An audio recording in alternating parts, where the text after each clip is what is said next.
Hey everybody and welcome to episode 12 of the Deadly Difficulty playthrough for Gloomhaven Digital. In this episode we take on Mountain Pass, Icecrag Ascent and Scorched Summit. So we go down this kind of side story mission story element to the game. It's not technically a side mission, it's kind of like a core mission, but it is kind of like its own little story that you've got here. So these three kind of link together quite nicely. As always, if you do enjoy the video, please do consider hitting that like button and subscribing. It helps me out so much on growing the channel on YouTube, and I really appreciate everybody who does and everybody who watches the videos. I really appreciate it, so thank you so much. If you would like to watch some of the Deadly playthrough series live, I stream it over on Twitch at twitch.tv/mandatoryquest, where I stream every Monday, Wednesday and Sunday. Mondays and Wednesdays currently are the Deadly difficulty playthrough sort of series. I've decided the Wednesday stream to also become a Deadly stream. We were just doing weird builds on Wednesdays before, but it makes a lot of sense to keep trying to make progress on this. So come and catch a live stream if you would like to see one of these episodes live.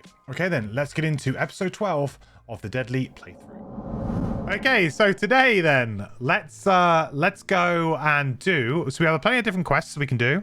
Got a couple of side quests to do. Got old Oozing Grove lurking. I don't really want to go do that though. In terms of story quests, we've got Plane of Nights to go do. This is quite an interesting one. Very, very easy for Inky McSparkles. He will have an absolute field day on this one. Should be an incredibly easy scenario for him.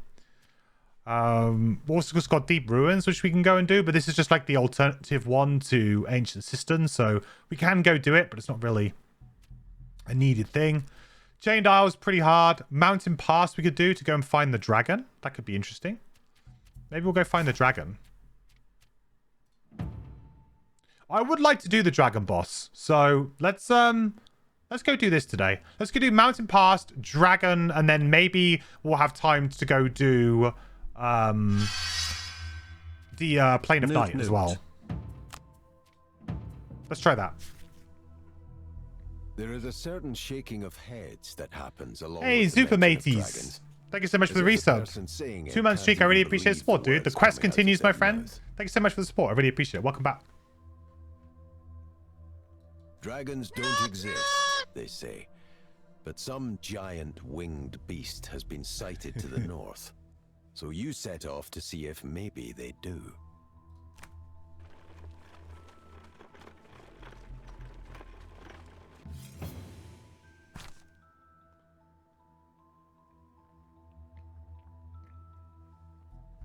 Has anyone ever run the Secret of Zorn bonus crypt quests from Cephalofair? You just added them to your physical campaign. No, I have not. White birds. I know what to do on this one, chat. I'm not letting you guys vote and screw me over.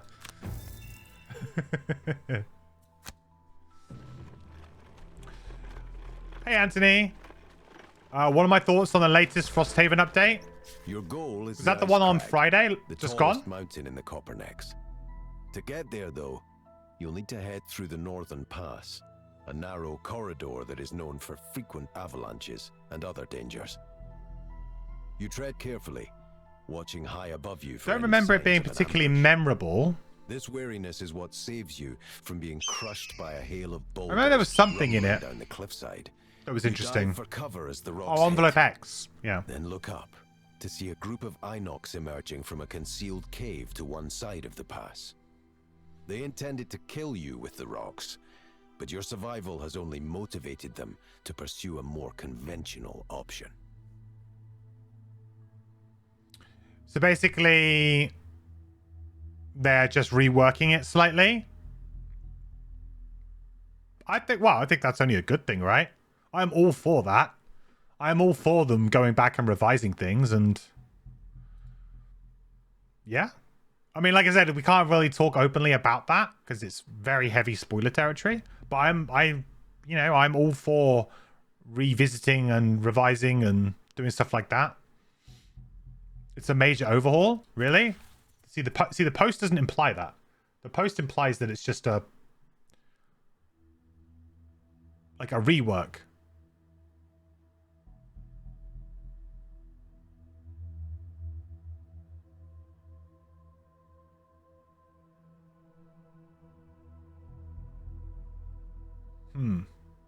I'll have to take another look at it then. I didn't realize it was a major rework. I thought it was just like a minor retuning.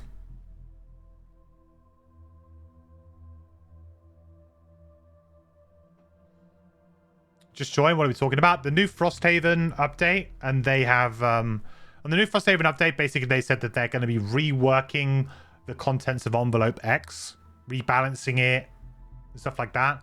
But actually, it appears that maybe they're doing a major overhaul to exactly what it is, which is interesting because it's a very extra part of the game, but perhaps because so many people added it onto their pledges, they wanted to do it right, which is cool. You know, if maybe not that many people did it, they probably wouldn't bother. But if lots of people have obviously added on the added components onto their Frosthaven pledge, they obviously want to make it good. And yeah, sounds like a good idea. Okay, so battle goals. Gain 7 or fewer experience points during the scenario. That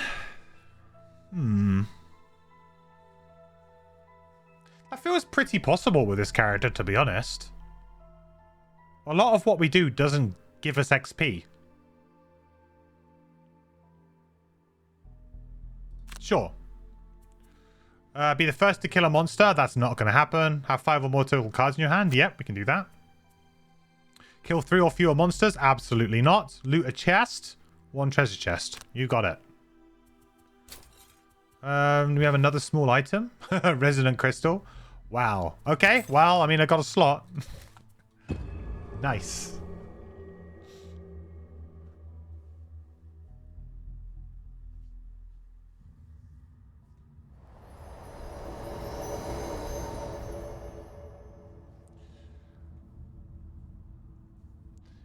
Reworked Gloomhaven, but with Frosthaven in mind. I think it's because, yeah, I mean, if they're delivering it with Frosthaven pledges, they're probably assuming that some people will probably want to play it maybe in Frosthaven.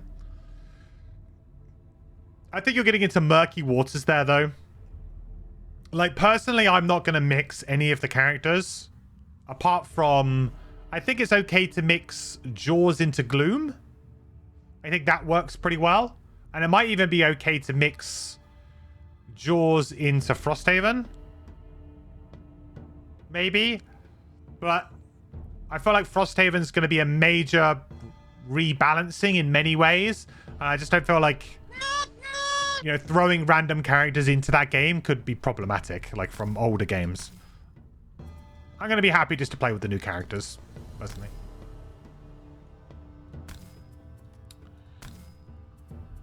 Okay, then. So what do we got? An elite, regular, 3 regulars. So we know that our Night Shroud needs to get into the back. And Sawbones too, really.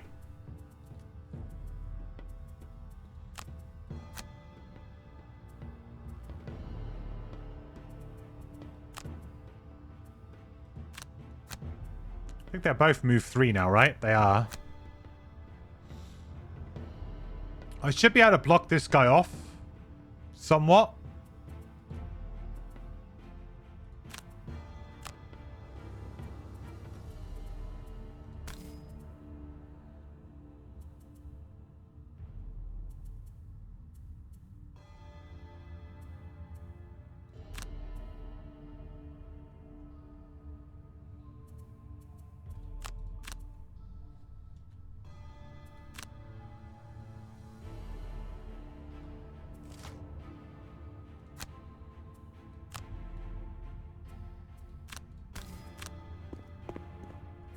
I'll go here, create our dark.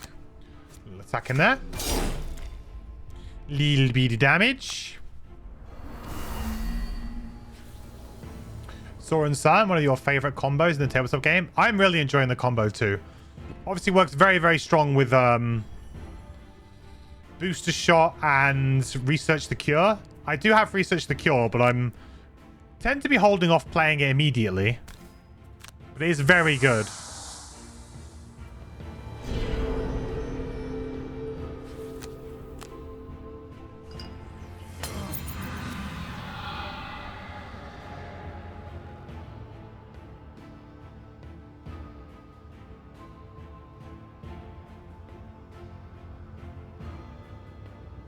I feel like this is a pretty good one to go invisible on, to be honest. Kind of want this guy to move forward. I should be able to hide. Yeah, I like that. It's going to give me some good opportunity here to be able to get all of them.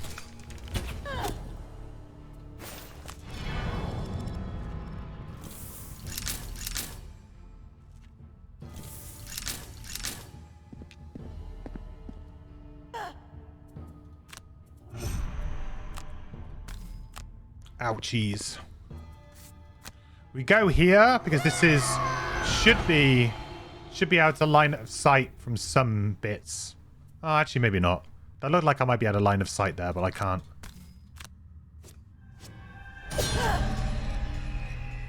Stunned.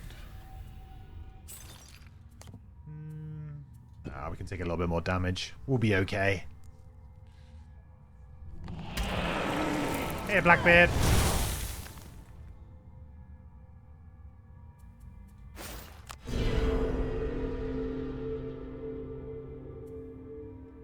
Okay.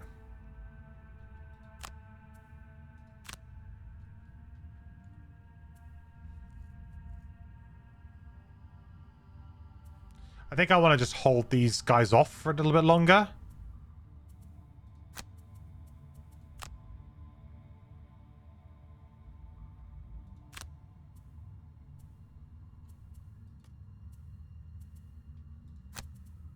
I think that makes a lot of sense.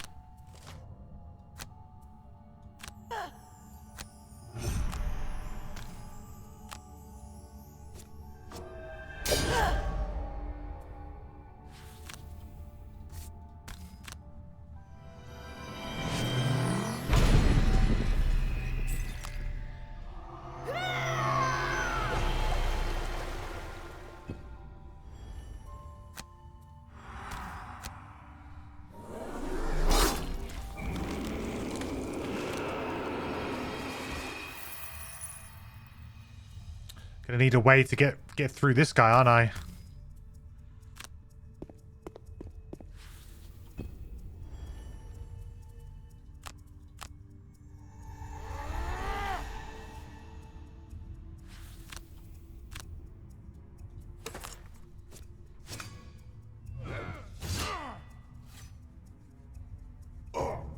Oh, boy, do I love that combo. So strong.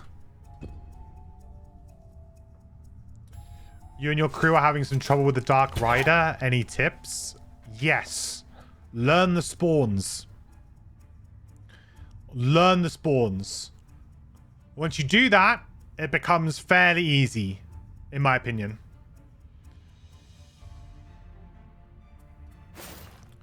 So where he goes... So if you're looking at it, it's a bit hard to, like, explain, really. But if you're looking at it, I think you start roughly in the middle. You want to go bottom right is like usually where I move to.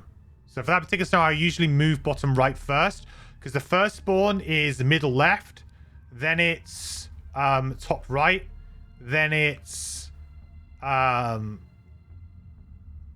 right or bottom left, then bottom right. So it's a bit hard, like, to say, obviously, because I don't know how you're going to have the camera orientate it, but that's the way that I remember it.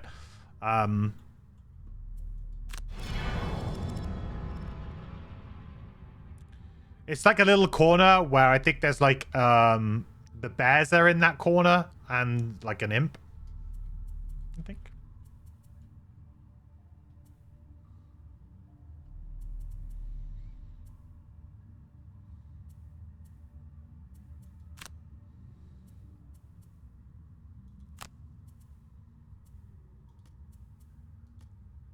Okay.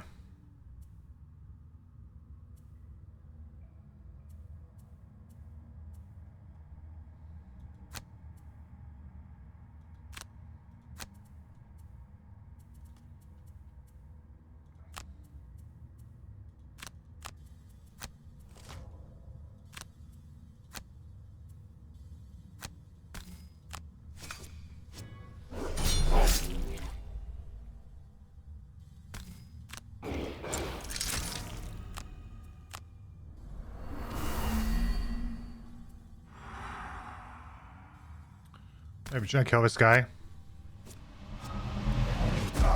Ooh.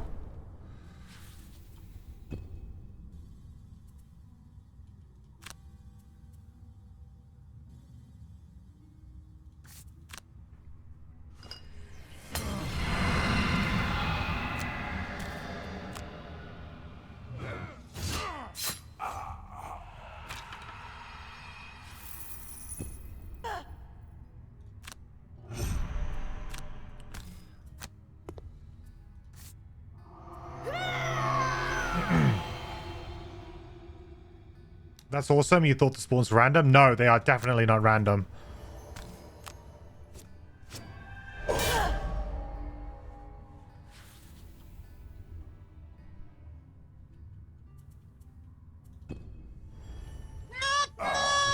And no.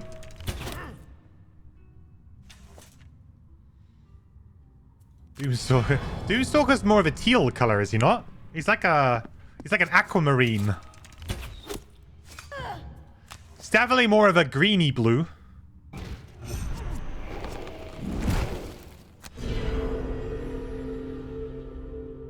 Okay, so we should have this pretty nicely under control now, I would say. Bit nervous, obviously, about where we are at this point in time. I can heal myself up nicely, though. Get advantage on this. Gives me a good chance of doing some damage here. I should really be able to kill these this turn. So I'm not too worried about this. I also have a really good like grim sustenance, potentially.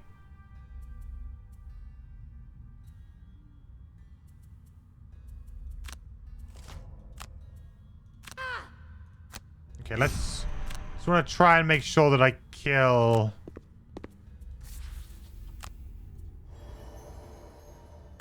the right stuff.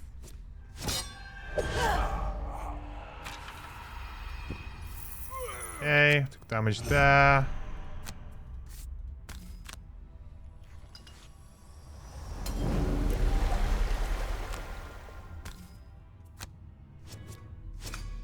Ooh.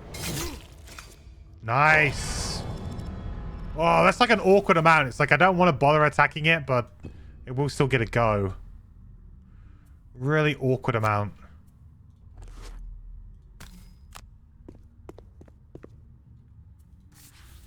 I think I attack it.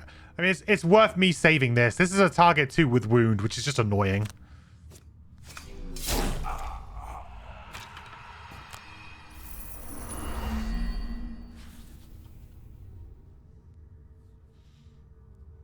Aquamarine, is that a branch of the Space Marines? Oh, it's a color. I heard of...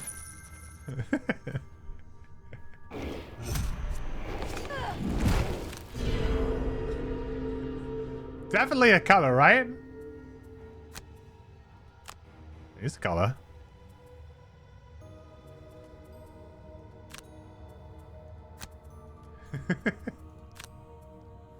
I should have used the potion to get Silent Force.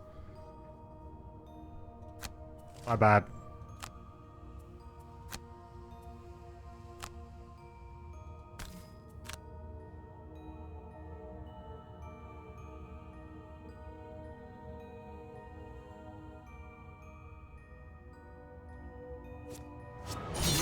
Ooh, nice draw. I mean, that should hopefully do it.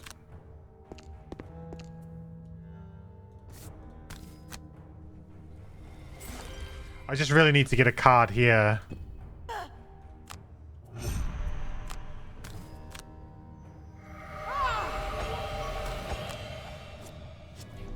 Nice, there you go.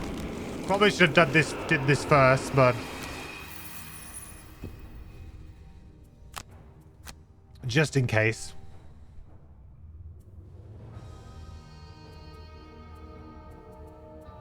Zorn continuing to impress is very good.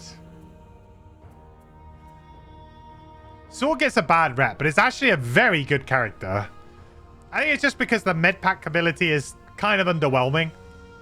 Like, from like a zoomed out perspective, and if you don't, you know, if you don't see all of the really cool combos that you can do with the character, he's very misunderstood. Very misunderstood. I mean, this is pretty nice, but I can't remember if there's actually that many more traps, or if there's any, really. I don't think there is.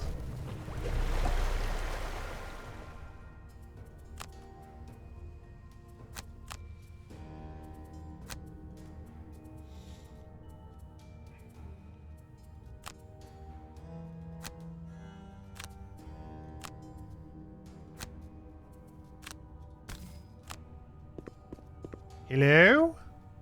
With the pass blocked by the avalanche, you there is one. Face your aggressors. Inside, there's loads. Perhaps they would be worth exploring. Oh no! There's loads of traps. Ah, there's like, oh, it would have been crazy. I should have kept that card. This is so bad. I got no way of interacting with them now. Damn it!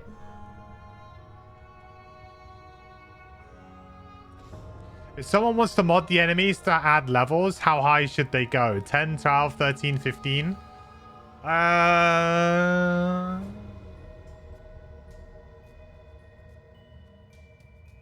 mean, you'd maybe want to add another 3 up to 10. I mean, that would probably be okay. I guess what you want to do is you want to be it so that if party level is at, isn't it like party level maxes out at 6? So you want to go 3 levels above 6. So at least up to 9.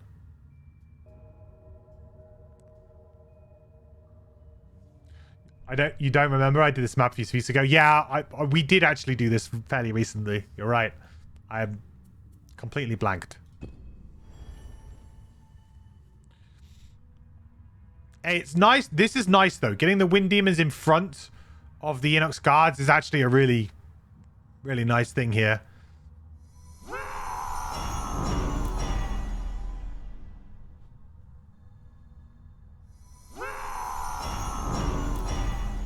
These deadly difficulty runs, do they start fresh or will the parts come start fresh? I was playing before they had deadly. I was playing. Is it just called insane? I was playing the one below, but then once deadly came out, I completed that run and then started a new one on deadly. To be honest with you, I feel like the best way to play it is to, you know, play the whole thing all the way through. If you can. I mean, if you're really far through this scenario, don't hold yourself to that. I mean, I play the game a lot, so that's just something that I hold myself to. But, you know, you don't... If you wanted to just flex up to deadly, that's fine. Mostly wondering what plus level do I think would be playable beyond +3.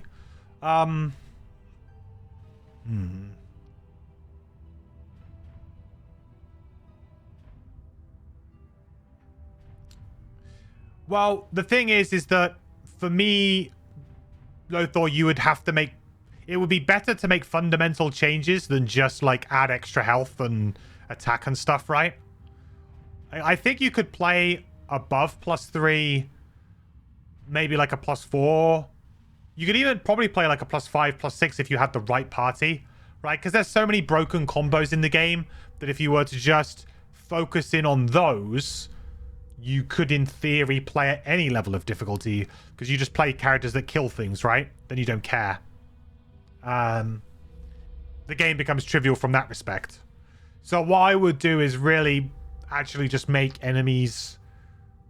The increased levels would maybe not increase the stats, but would actually just make, like, immunities a thing. So, for example, make Wind Demons immune to Disarm, for example. Simple things like that. They do affect other characters, but it just stops people from maybe leaning on the really, really broken things. I don't know.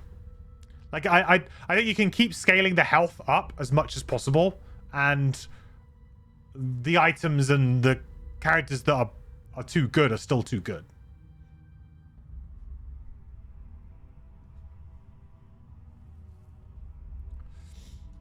Am I self-governing Night Shroud to not building a heavy execute build? No, I'm just going to retire it very quickly.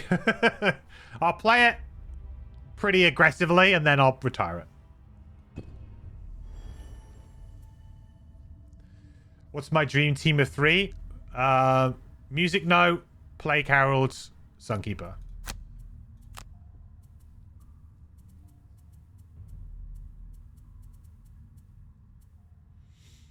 Am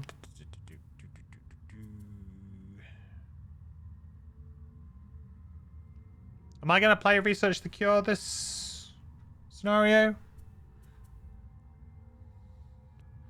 It's possible. I haven't played Defensive Stance yet. Would be nice to be immune to disarm.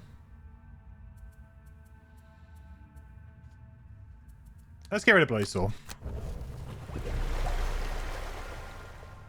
We'll make that decision on the next cycle. If we've played it somehow between then we know we made the right decision. Okie dokie. Right, so we know we want to kill this. We know we're going to need the cape as well, pretty much. We're going to go after this standard Night Demon here, I think.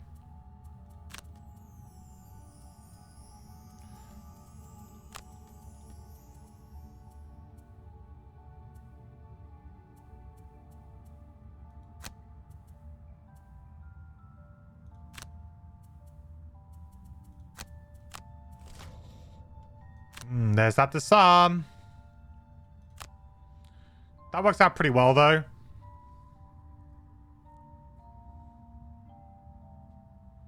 Everybody does nothing. Very nice.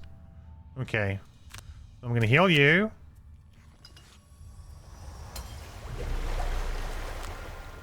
Get myself nice and close. Get myself ready for the next turn.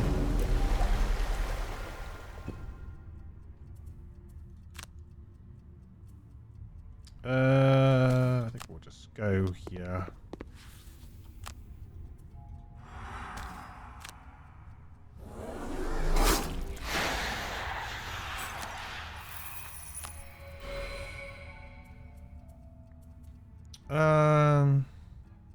Probably should have just moved there. Could have just done... Yeah, that was a bit of a mistake. I could have just moved to there with the boots. The next turn I could have Black Arrowed Spirit of the Night.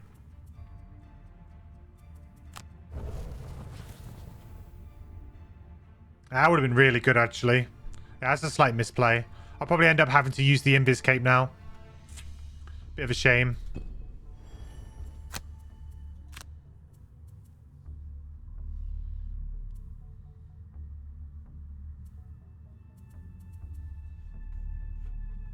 You've been playing him and you make certain scenarios crazy trivial. You did the mission where Pissed Off Lava Stomach Elite Guy is the main character behind a door.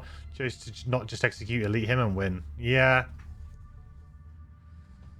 I think... So Eclipse, like I said this before, and I said it last time we were playing it. I won't kind of keep going over it, but I just find that Eclipse is a very solved character. It's a character that has one way to play, and it is outrightly the best way to play. So any other way of playing him is completely suboptimal and also not even that good. That's the thing. It's not even like it's an okay, like to good other alternative build. The other build is a lot worse and not really any good. So you're kind of forced to play in one way. And because it just makes the game a little bit too easy. Yeah, or ultimately it's not a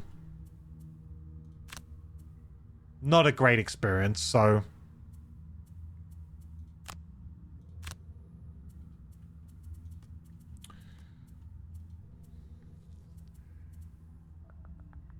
okay, so we're gonna go and kill. That means that if we do that, then I should be able to get in with Hamstrung. Prevention is key. Then we go 1, 2, 3, 4. Do I play Defense Stance? I could just play Dazzling Charge and move 5. Keep myself healed up. 2? That's no good. Alright, this is going to be bugged. Let's see if the bug still exists.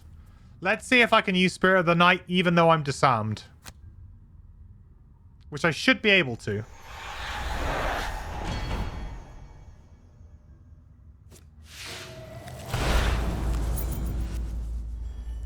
This was a bug that I found... oh, it took my element anyway. I can't even test it.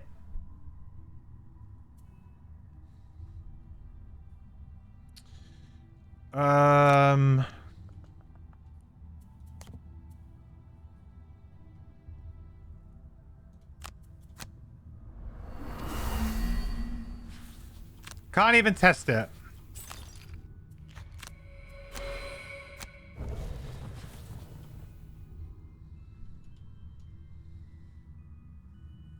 You watched Gripe play the Night Shroud earlier without the insta-kills. He still did pretty well without. That's huge, actually. That's really screwed up my turns. It's made it quite bad, actually, for me here. I had a really nice sequence there. If I could go here, kill this, I jump in, disarm them all, would have been great. This Wind Demon's really caused me some problems. The bug's still there.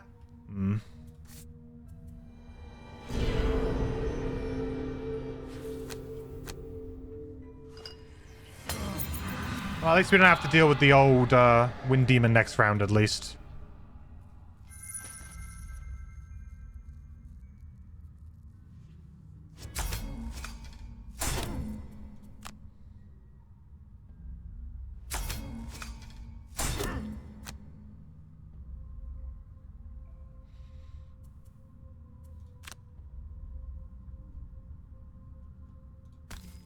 Alright, let's run this way.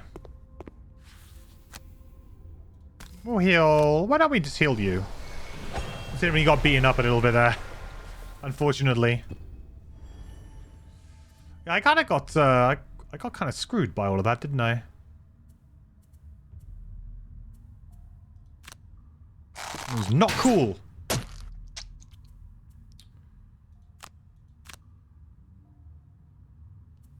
We just go and kill this guy, maybe?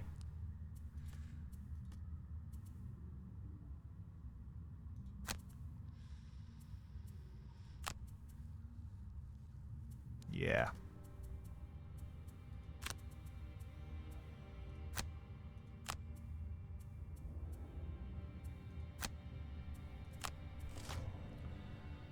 Oh, 15 shield. Dean Winter, thank you so much for the follow. Welcome to the quest. Hope you're doing well.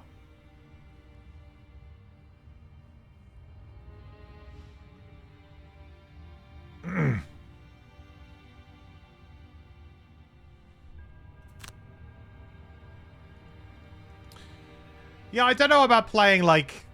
Playing not with the instant kills. I mean, you still got the invis stuff. I mean, invis is still incredibly powerful. So... Like, obviously it's not as good, but you're still playing with something that's very powerful. Like, invisibility just gives you so much safety as a character. I just don't find the character very exciting anymore, to be honest.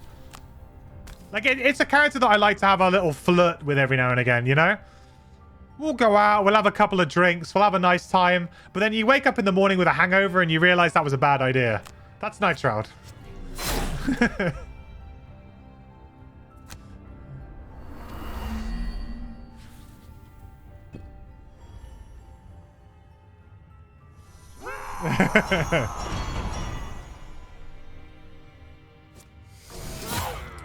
If it's an attack action, you shouldn't disarm, always prevent its use. Official FAQ says it's no longer considered an attack if you consume it. Correct. Which is why it's a bug, because you should be able to use it even though you're disarmed.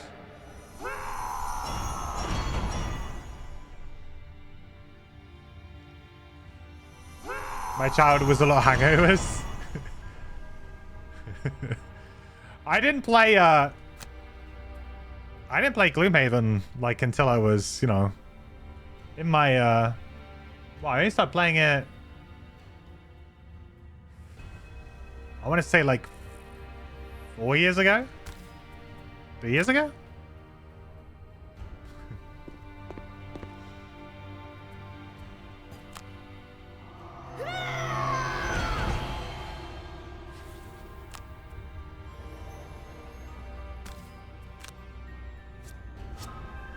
Ooh, nice hit. Stay invis most of the game, and then when you realize you need to soak some damage for the team, your attack pulls invis multiplier. Yeah, that's another awkward run, right? Having that actually in your deck. I think that's the other thing that annoys me about the character is his attack modifier deck is really meh. It's just, the whole, like, put in a -1, create dark, to then take it out again is just weird to me.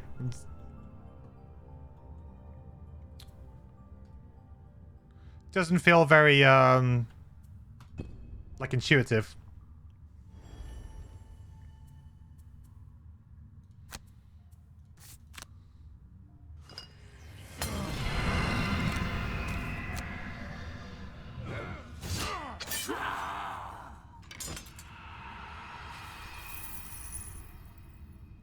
I'm not going to be invisible next turn, though, right? So maybe I can go a little prevention is key, maybe?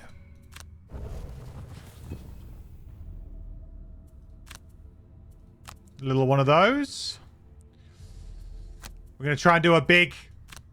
Right, we're not just killing things. We're going to try and do a big silent force. How about that instead? If we can go here and do a big silent force on this guy, that's going to be really good here.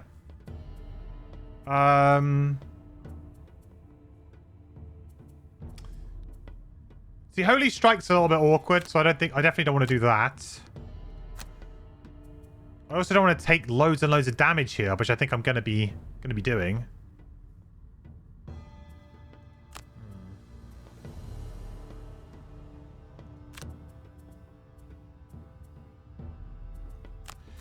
I could just play the bottom of defensive stance this turn. It's not bad. Probably a nice time to do it too. We're about halfway through the scenario, so not much more to move.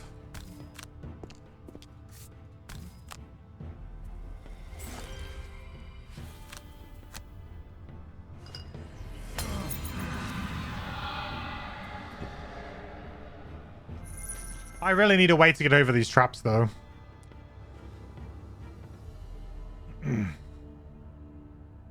You should have the choice to not go invisible with the modifier. I agree, I think so. It gives you, at least then you can not have to deal with that.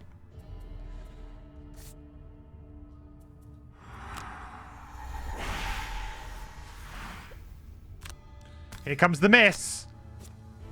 Oh, +1 invisible. Yes.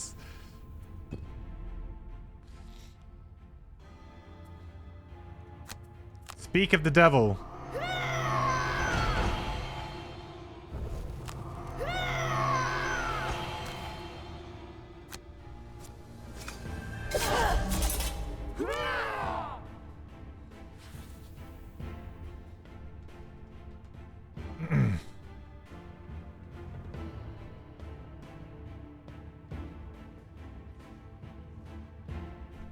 Choose your modifier on advantage. You got to be careful about those kinds of things, because obviously that was like what the house rules kind of did. And I think that's fine, running your game like that. It's just hard having that as an official rule.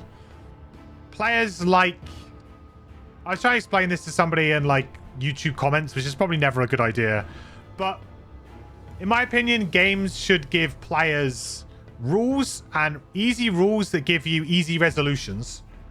They shouldn't leave things up to player choice too much, because it, you know, the less player choices, the less like awkward decisions you have. So the less decision moments you have, and less kind of muddying and clouding of the rules or slowing down of the game system, right? Like, say for example, if you said with advantage you can always choose your modifier, then what if someone draws like a +1 wound versus like a +1 poison? Like, then you have to ask everybody what you're doing. Like, are you going to attack this turn or something?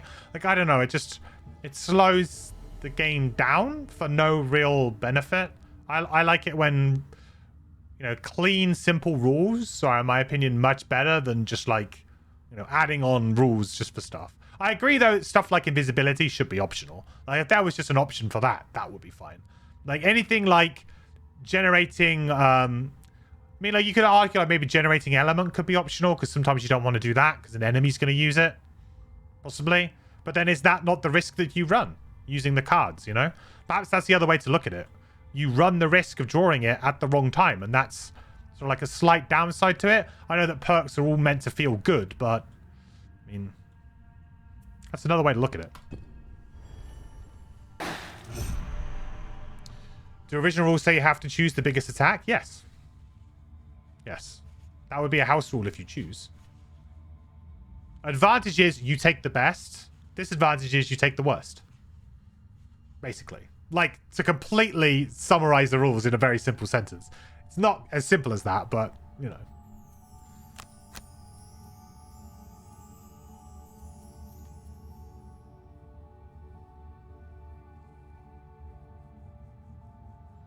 Yeah, no, you don't choose. You would take the +2 attack in that situation.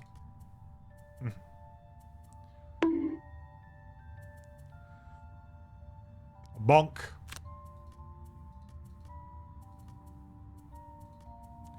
I should be able to finish this guy off, right?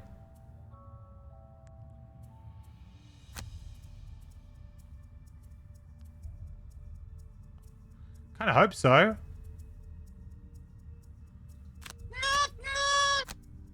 A newt.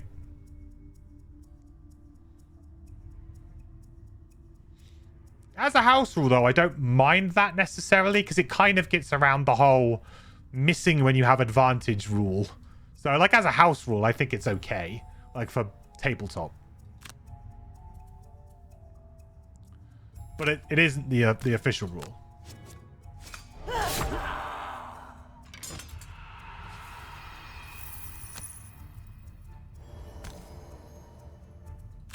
What do these traps do then? Just 9 damage. Just burn a card, basically.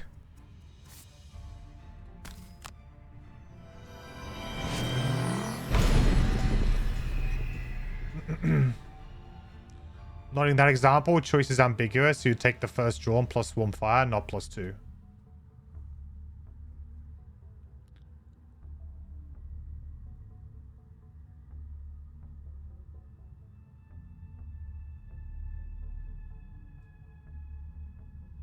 How is that ambiguous?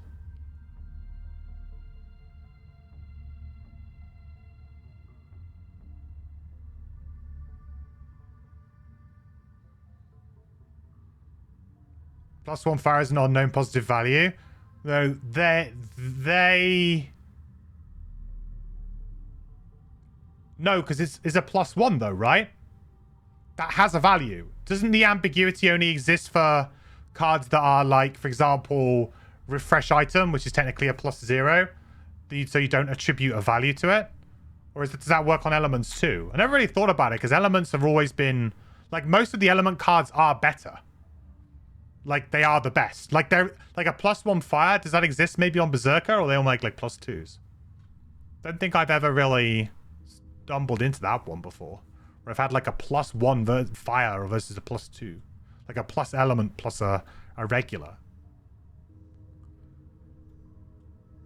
Because yes, that is true for like wound, but they're all like +0s, right? That's always been like the thing, but they're not technically zeros. They are a unknown positive value, like you said.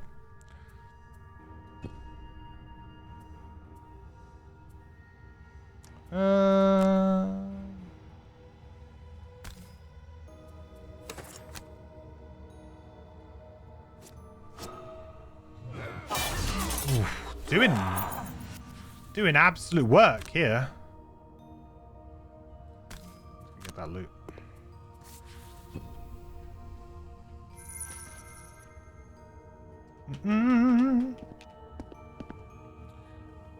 Yep, it's not a condition though. That's my point though, right? It's not a condition. Conditions are muddles, immobilize, right? It's an added. If it says added effects, that's fine. Then yes, I would say that that's true. But it's not a condition, right?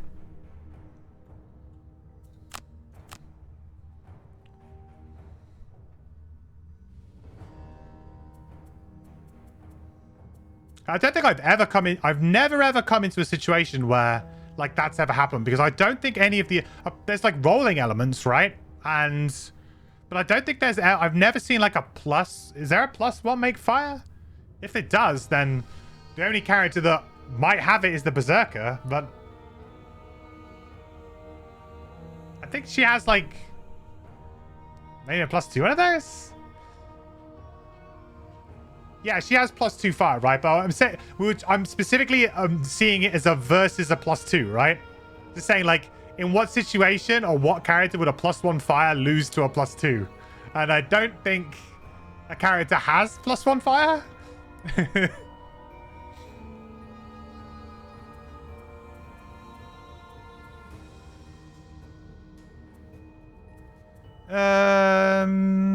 Can probably get rid of this. I should be able to get rid of that.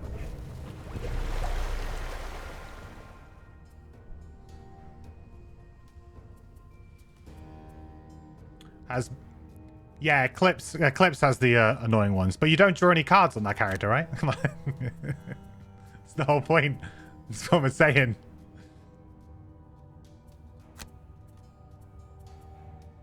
That would require you to have to draw cards.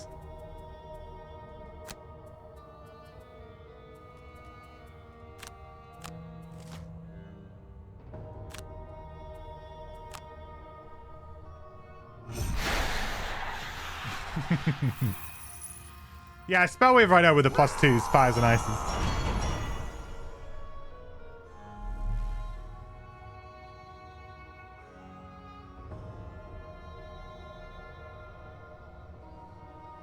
Maybe an unpopular opinion, but official rule only valid in form or something.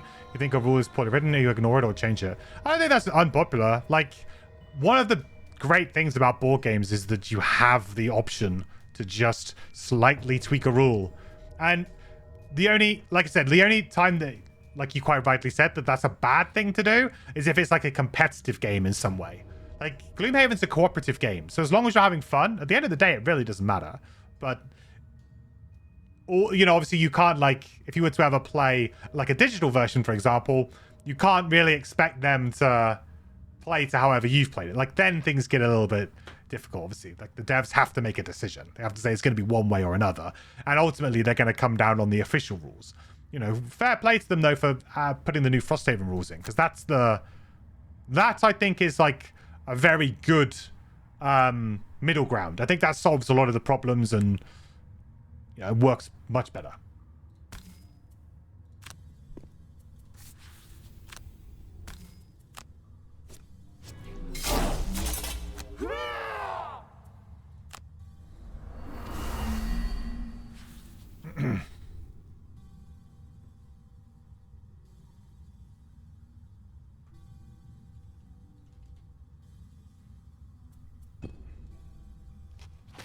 Interesting. I've never seen it happen with elements, Lothar. I don't know. I've just never really thought about elements before. To be honest, I've never...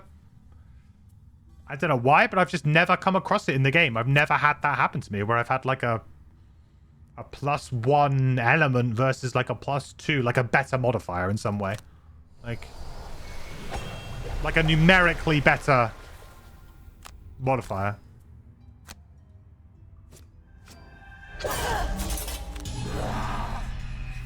Lovely.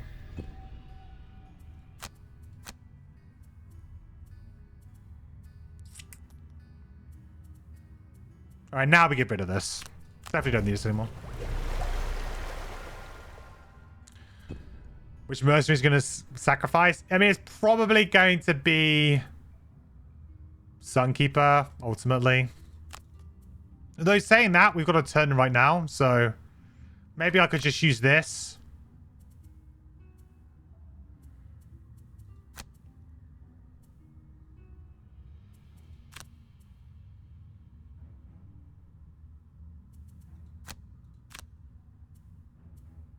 I could just take the damage on Sawbones and just get over it.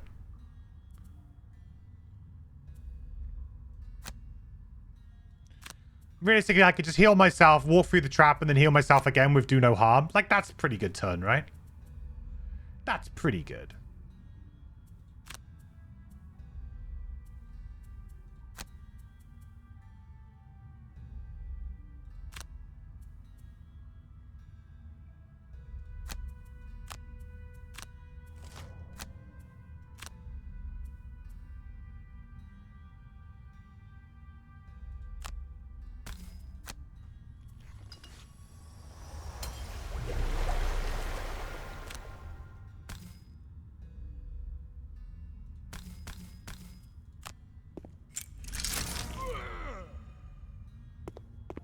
We have a route. A little bit of a janky route, but we have a route through. Yeah, true. I could have just walked through with Night Shroud and stay invisible. Also, legitimate way of doing it. Regarding enhancements on self-targeting cards, is Bless or Strengthen better? Generally speaking, Strengthen. If it's on the bottom of a card. If it's on the bottom of a card, Strengthen. If it's on the top,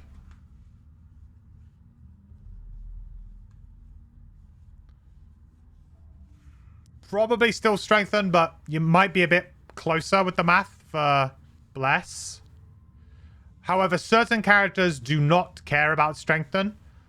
So, for example, if you're playing the Doomstalker, I actually think it's Bless is the right choice on Doomstalker. Doomstalker's, whatever it's called, there's a card called, like, Quiet Time or something. I can't remember what it's called. That one?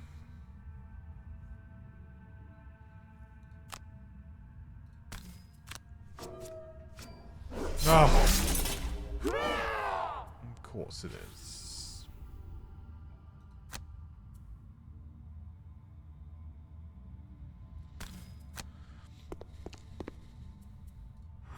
Probably should have done this anyway.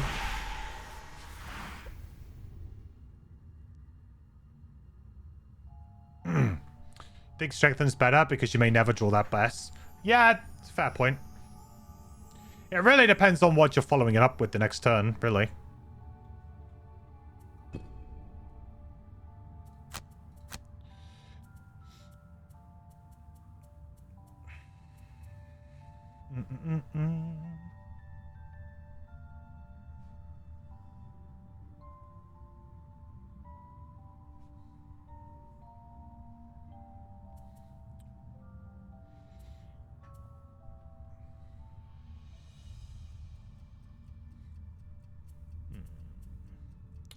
Let's get rid of Dazzling Charge here.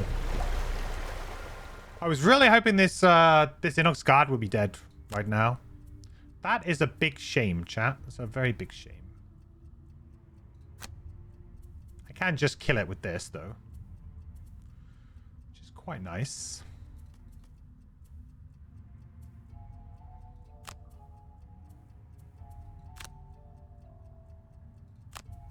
How is it that I always end up with, like, an odd number of cards? What's with this character and odd numbers of cards in their hand? It's really weird. I don't get it. I don't really want to do that one, so let's go 13 there.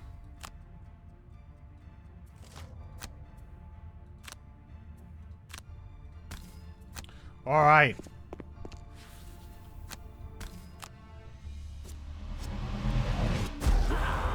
We got our chests. Brilliant Blade. Actually, a pretty nice item for the sun here. Good combo. Don't think I necessarily want to put it on the sun, but pretty happy with the way that's going to come out.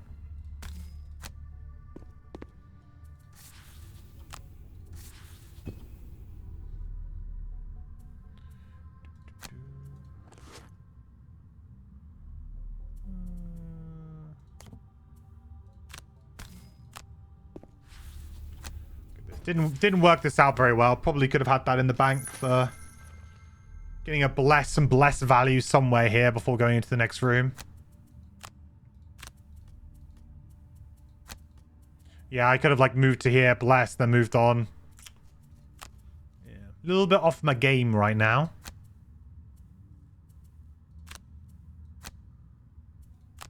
This is kind of like one of those scenarios where it's feels relatively easy, so I don't feel too bad about it. Don't feel too bad about maybe not min-maxing my value here.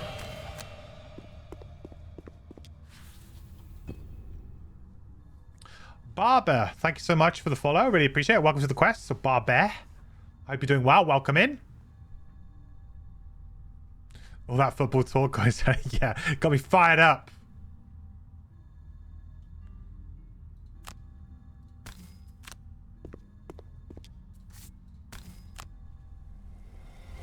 Right, no excuse. You're gonna have an odd number of cards again because of the med pack.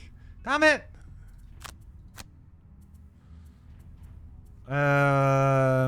Probably Black Arrow. It's quite easy to get rid of a card like Black Arrow because it's not really part of the combo.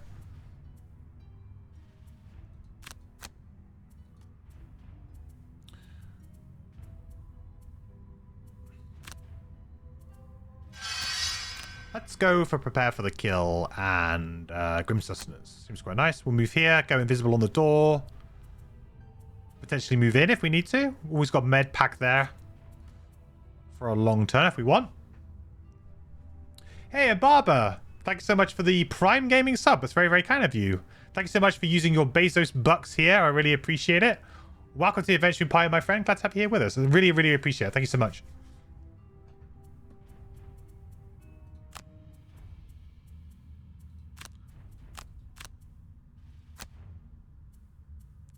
All right. Maybe we go really late here. A late Holy Strike. Problem is that we haven't got our boots and we can only move... Well, we can't even get there. All right. Well, I guess that's out of the window. Let's just do like a 55. Sounds quite good. Truck Driving Gamer gifted a tier 1 sub to Finn42. Hey, Truck Driving Gamer. Thank you so much for gifting subs. I really, really appreciate it. Galad, Finn. That is very, very kind of you gifting those two subs, dude. Truck Driving Gamer gifted a tier 1 sub to Galad_T. Welcome, welcome. Galad and Finn, make sure to thank Truck Driving Gamer in the chat. That's very, very kind of them. And CJM as well. Thanks so much for using your Prime Gaming sub, dude. I really, really appreciate it. Welcome, guys. It's very, very kind of you all. I really, really appreciate it. Once you're here, you can never leave. That's the rules. So thank you so much. I really appreciate it. Big fan from YouTube, new to this Twitch lark. Well, welcome. I really appreciate it because it's, let's say, using your Prime, you know, it's good stuff. It's a good way to support streamers. So it's always good to use it. Even if you don't use it here, you use it anywhere on Twitch. You're just throwing a little bit of support to a creator, and it's a nice thing to be able to do. So really appreciate you choosing to use it here, bud. That's very nice of you. And you too as well, CJM. Really appreciate it, dudes.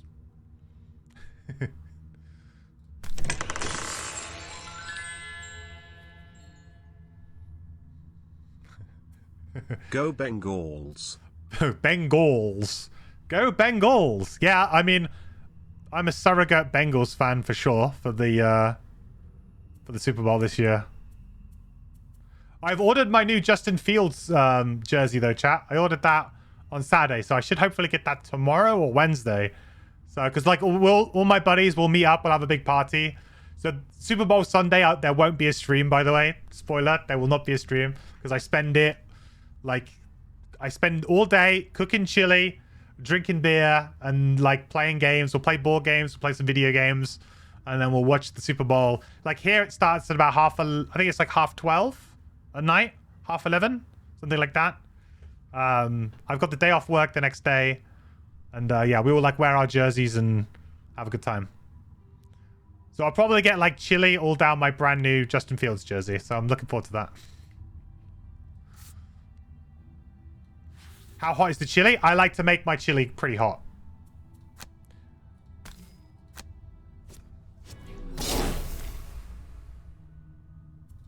Not like really, really hot, so it's like, you know, obviously like uncomfortable. But like sometimes we make chili dogs.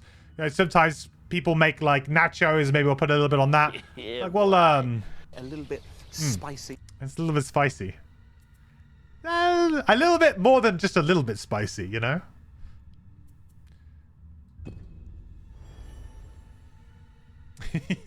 Thanks for the 100 bits, Zupa. I really appreciate it, buddy.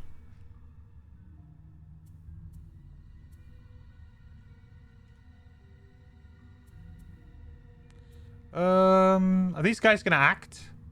They've already gone. And these guys aren't gonna do anything. Kind of makes sense here to just do a bit of an attack, doesn't it, really?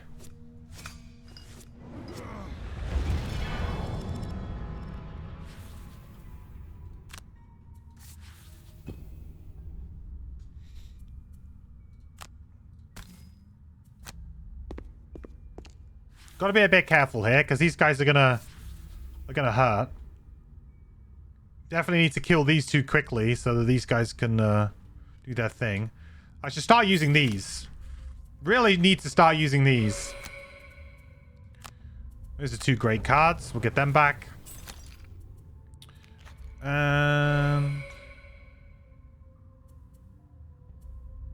Practical plans. Always a good card. Does everything for his practical plans. Beans or no beans? Definitely beans. Definitely beans. I like to use... Also, I put chorizo in mine. So I usually get a chorizo sausage, slice it up, and put chunks in. I also put whiskey in my chili. Bourbon. I always put like a bit of bourbon in there. Makes it super sweet. Works really, really nicely. Spicy, beans, chorizo, and whiskey. That's like my sort of secret ingredients, if you like. My chosen like main ingredients. Then like all the usual stuff like onions and chili and yeah.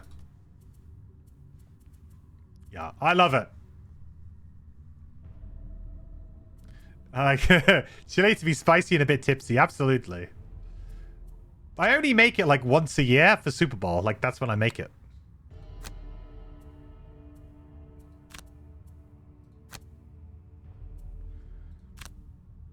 Oh, can I get to this guy? I guess I can get to this one, right? But I should go super late here.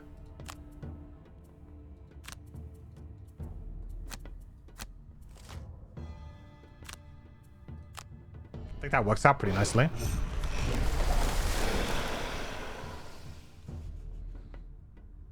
You use veal and hot sausage? Ooh, veal. That's an interesting one. Veal. Oh, man.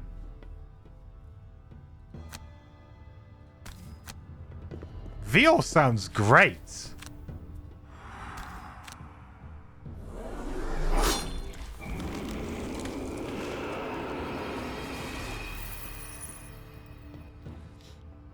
Yeah, you can get chorizo like in the supermarkets here. Like you can get it anywhere. Really, it's very easy to find here.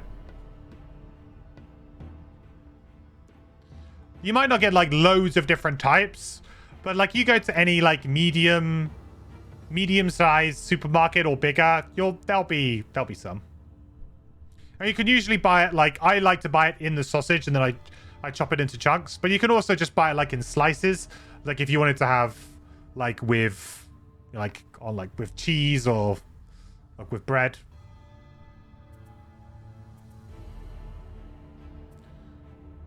I'm feeling I'm feeling adventurous. Oh, that's a game changer right there, chat. I'm so glad we had that resonant crystal. Ooh.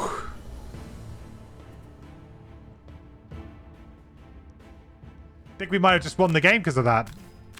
A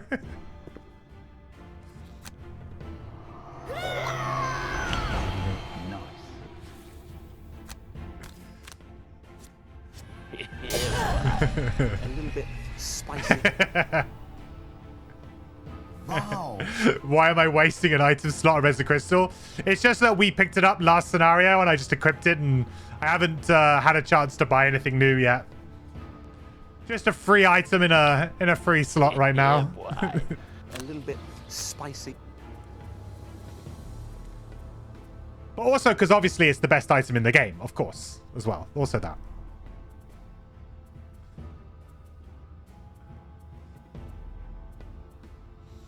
I don't think I need Hold Back the Pain anymore. When am I going to want to attack everything?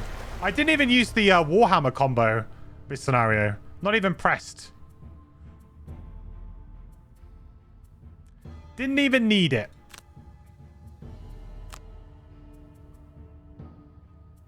Really, it's this is the scary guy now. He's the scary one.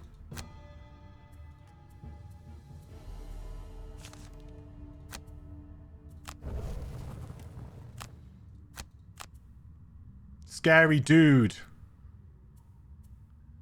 Sure. Uh-huh.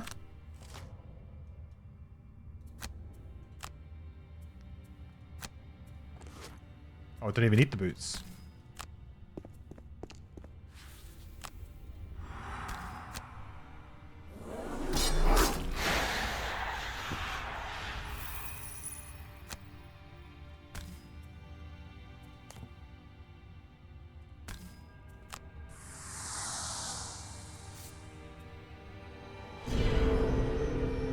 Want to leave at least one open hex sun to go in there if she wants.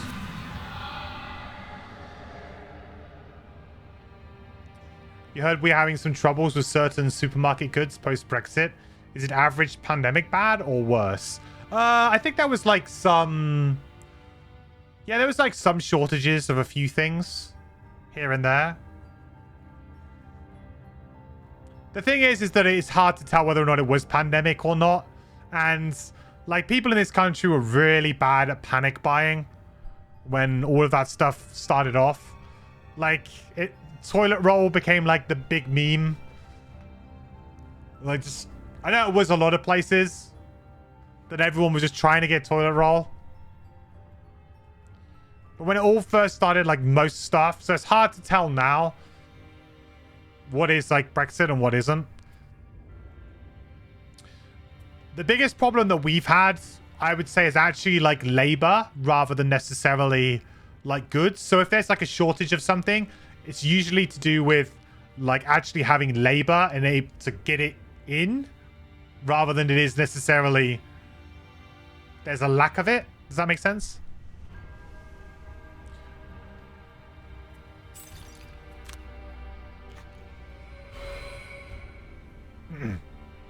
Am I rooting for Cincy in the Super Bowl? Absolutely, yes. I always root for the underdog. You know, I mean, I am a Bears fan, so it's in my blood. But also, I always like to see like the oddball team win, right? Who doesn't?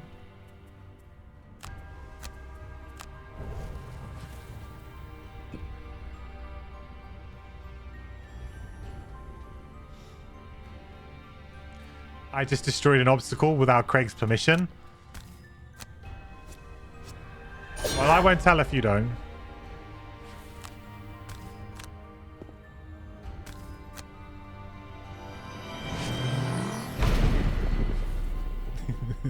Sounds like Boris should become a truck driver during his work parties. It's funny how they seem to be, this report seems to be taking a long time to come out. So they're supposed to be like compiling this big report about like, did they have these parties or not? And who's to blame and what happened? And it's funny that they seem to be taking their time now. And there's all these complications and how apparently there's going to be criminal charges or so. It's all just delay tactics. They're trying to make everybody forget about it. Hope that something else happens. Like, oh, hey, look, there's this new thing that's happening. And everyone will go, oh, right. And then they'll like secretly release it and just hope that everyone's forgotten about it. That's what's happening right now. They're just trying to delay as long as possible.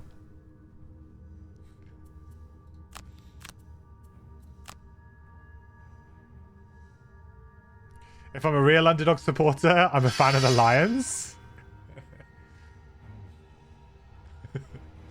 I guess true. Fair. I mean, to be honest, I've never been a winning Bears fan, if that makes sense. Like, I've supported them since, I guess I was probably like a teenager. So, like, I never had the Super Bowl win. Like, I didn't support them like then. I mean, I couldn't have. It was before my time, really. But, you know. But it's one of those things where, like, I've never known the good times. I basically started watching the Bears when Jay Cutler was QB, and so like just watch the Jay Cutler years, the smoking Jay Cutler years. That's basically the bulk of my experience as a Bears fan. Gawazi, thank you so much for the resub, dude. 6 months in a row, very, very kind of you, my man. The quest continues. Thank you so much for the support. I really appreciate it, buddy. Welcome back. Hope you're doing well. Having a great day. Am I into European football? Not particularly. I mean, growing up here in the UK, like if you're a boy in the UK, when I was growing up, everybody supported a team. Like, just like you had to either play football or be into football.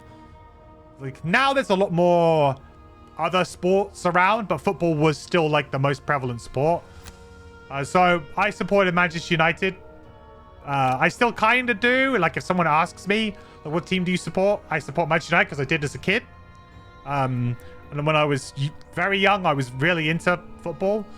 But I grew out of that. And when I went to secondary school and I kind of got more into... As I got older, I got more into computers and games and stuff. And then eventually I kind of got into American football in my kind of teenage years, like around 15, 16. I actually was into wrestling quite a lot for a while too. When I was about, I would say like 14 to like 16, 17, I was really into wrestling too at the time.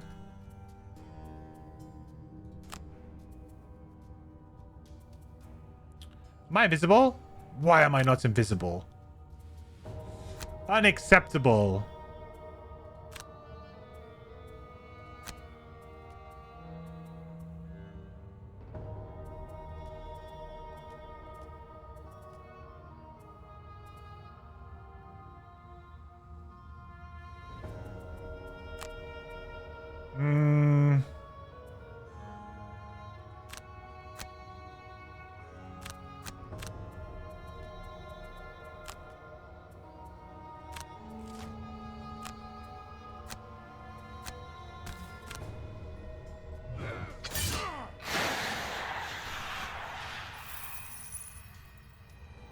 Now is a good time to distance myself from you. Yes, I am aware of the news currently.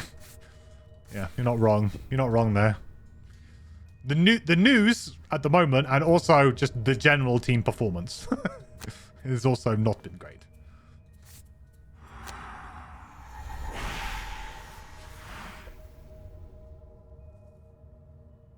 Are there any items that can generate an element instantly?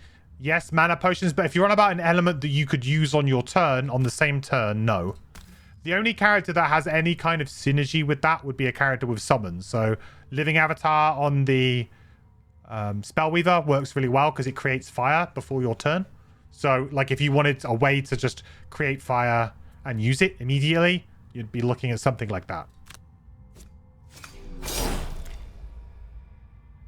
Something that's technically not on your turn, but happens immediately before your turn. So summons. Yeah, you would want it during your turn. I think there's interesting scope to have an item that could do that. It would have to be a burn item and probably quite expensive. But I think there's some scope for that. Second chance ring. Yeah, second chance ring does work because technically it's an additional turn. So yeah, second chance ring also works.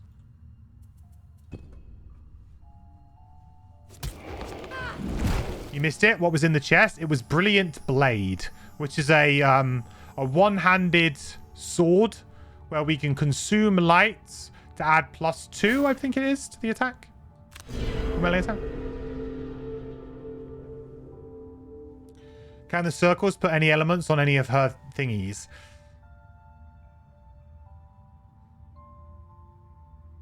I don't think so. I think you can only put +1s on summons, right? I think you can only increase values. Don't think you can add any modifiers to them. Like, you can't add wounds to an attack, for example. That would be crazy good. Yeah, no, I don't think you can. Because I definitely would have done that if you could. It definitely sounds like something that I would have done.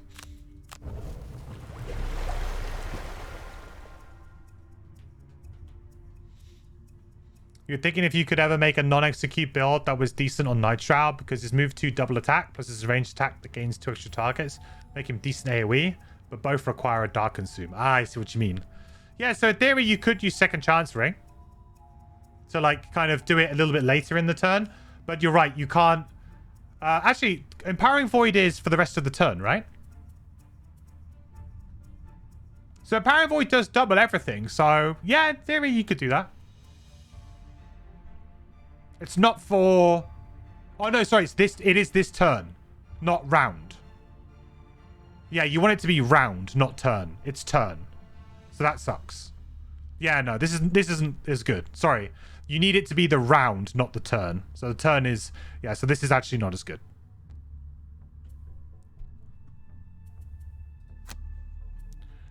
That is unfortunate.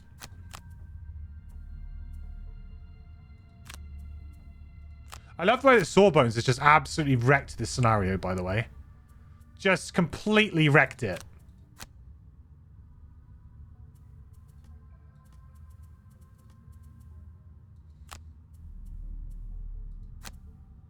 I know I said that I was supposed to not earn any XP. And I'm just like... I'm pretty sure I've earned quite a lot. Yeah, I've already gained more than 7. So...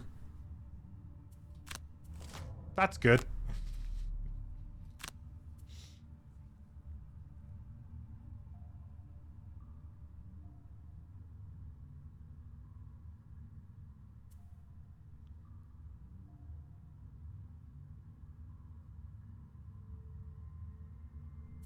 Am I going to watch any Winter Olympic Games? I probably won't. I mean, if it's on, the thing is that I don't watch TV. Like, I just don't. So if it's not like... If I was at home with my parents, I probably would watch it a little bit because they kind of just always have the TV on.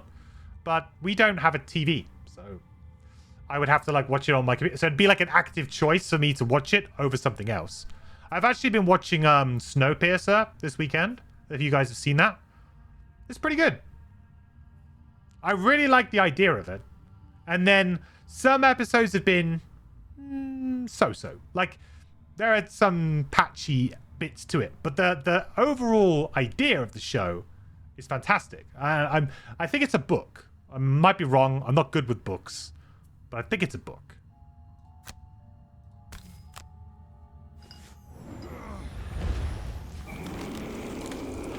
This one works, right? Doesn't have the word attack on it.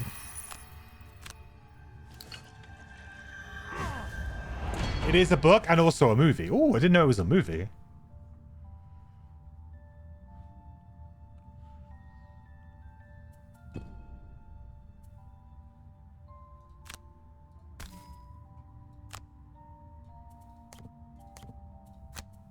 Let's get an extra XP, huh? No, I have not seen the original film. See, when I saw it on Netflix, it really rang a bell. I was like, oh, I've definitely heard of this. And I'm pretty sure people have recommended this to me.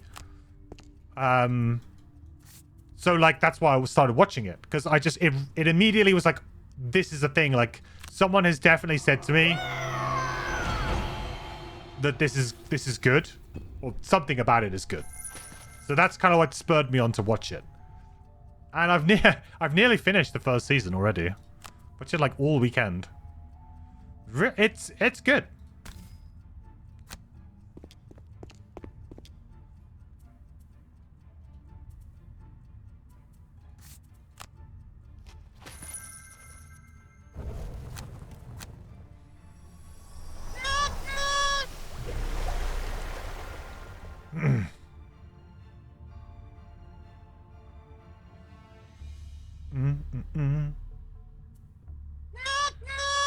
You liked the movie? The TV show felt like it was going around in circles just to fill in episodes. Yes. So like that's like for me it's been quite nice to just like I've had it on in the background a little bit. Like I've been like watching it but not like dipping in and out of it really actively, but I've just had it on. And yeah, sometimes it just kind of like the odd episode just feels a bit weak. And they tend to have this thing of just doing like a big kind of cliffhanger and then really a lot happens. Like they spent so long doing the whole kind of like, oh, they're going to overtake the train type thing. And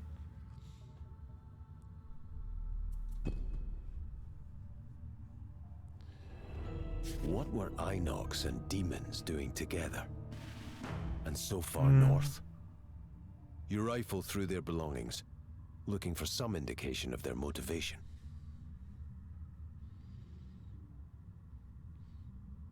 I think it's ironic, Von, that you thought that they were going around in circles, considering that is literally what they do in the show, is they go round in a circle.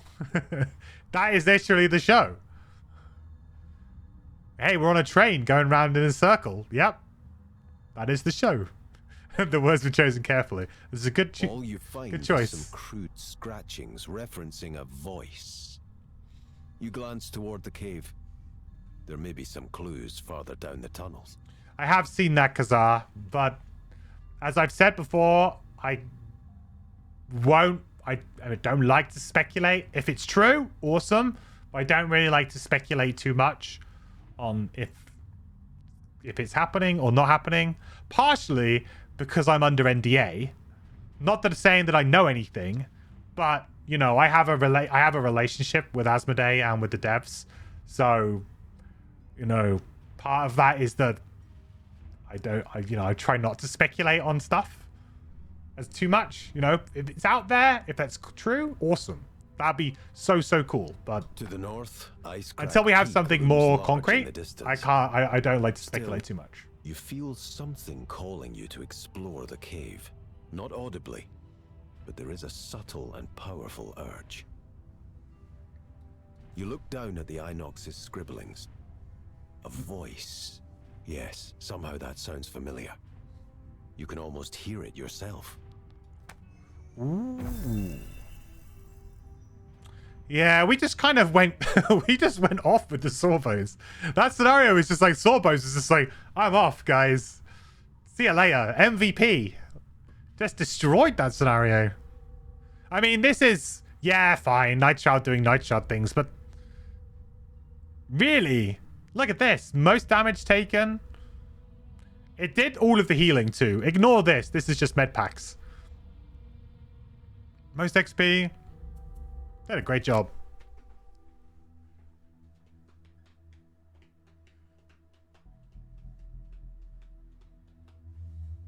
Hey, Iron Wine. How's it going?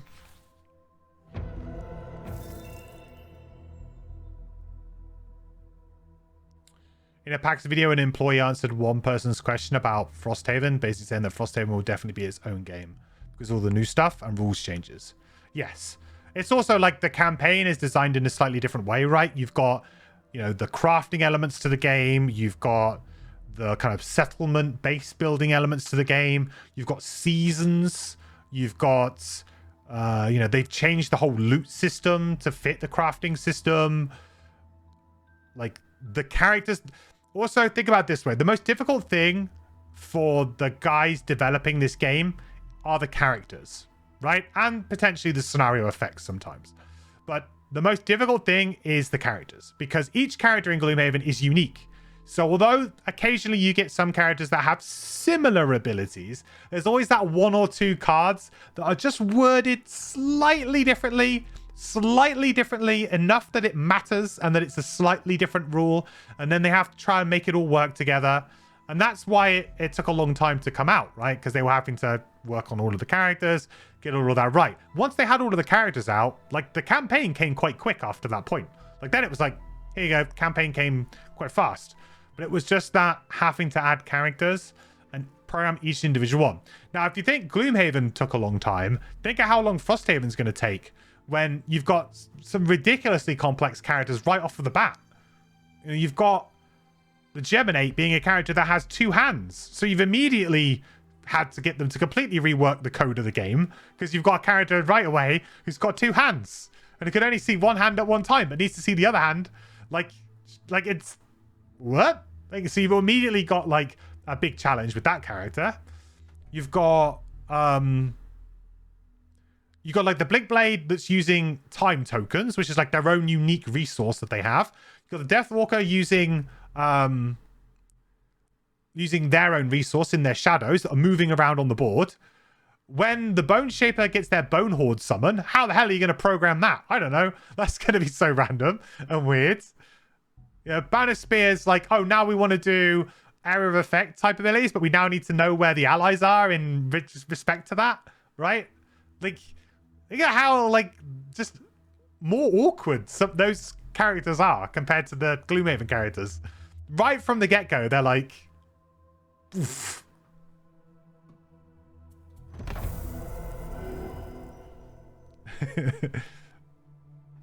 I got two hands too, you can see them.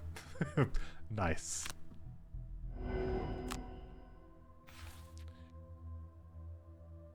Oh, we must return?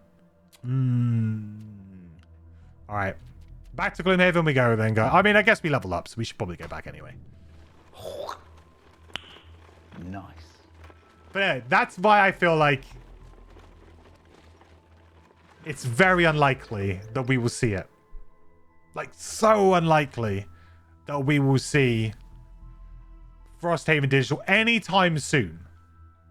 Because it's been very hard for the guys to get this game, you know, functioning as per the original rules. And you can guarantee that when they were designing Frosthaven and they were designing all of the brand new unlockable characters and all of the starters, they were not thinking, how can we make this like programmer friendly so that it would work in a video game later on down the line?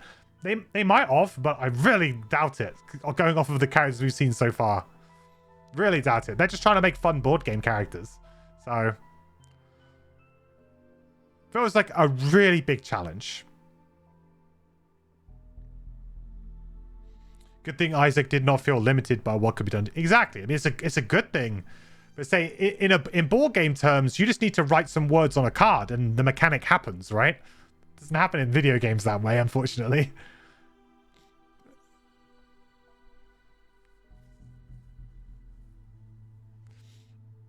It would be silly for people to think they could get Frosthaven for a $10 DLC. This is a fully fledged new game. That could arguably be a full price $60. Well, yeah. I mean, it's the scope of it is larger than Gloomhaven. So why would it be a DLC to it's a larger DLC than the game you bought. You know? The scope of Frosthaven is bigger than Gloomhaven. So why would it be a DLC? Jaws of the Lion makes more sense because it's like it's only 25 scenarios and it's 4 characters and all of them are beginner friendly, so that makes a lot of sense. But the expansion makes a lot of sense. It's 1 character, handful of new scenarios. Granted, the new scenarios are a bit tricky, which may cause some issues, like they're not straightforward, but you know, maybe those things could be overcome or revised or changed and would still be good. But Frosthaven, no way. Is there any official news statement from the digital Gloomhaven devs regarding Frosthaven? Just that they're not working on it, I guess. I mean, is that official? I mean, I guess it's kind of... They've said no. Like, people have said, any plans to make Frosthaven digital? And I think they've just literally... They haven't closed the door, but they've certainly not said yes. I think the idea is, you know, we're working on Gloomhaven and that's what we're working on. And we continually work on Gloomhaven Digital. And, you know, knowing the devs a little bit myself personally, I know that they really wanted Gloomhaven to be a success. And they put a lot of... They really wanted to make it everything that they could be, and they've done a fantastic job. But they're also their own development studio. You know, they're not necessarily just about creating a digital adaptation, right? They've, you know, as a team, they've got aspirations of making their own games someday. Or, I mean, they already have. They made a Fable game, which was very successful. So I don't think, you know, there's ex-Lionhead devs in the team. I don't think that they necessarily want to just make Gloomhaven games forever. Not saying that they won't, I'm just saying that, you know, they're very experienced devs. You know, they were the right choice for the job, absolutely. But when you do that, you know, you also have this thing of, will they stick around? Maybe they'll hand it off to somebody else. Possible.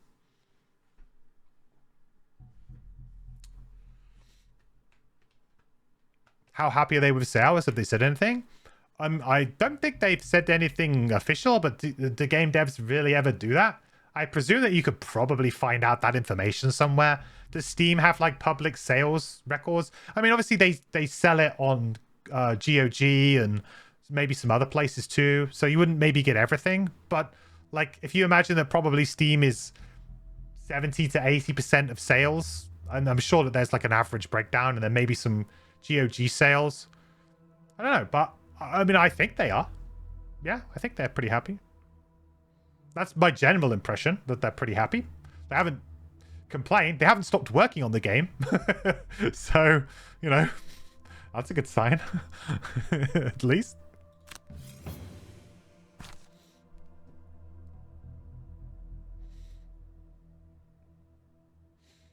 Didn't they also make a game called The Movies? I think Lionhead might have made The Movies. Right?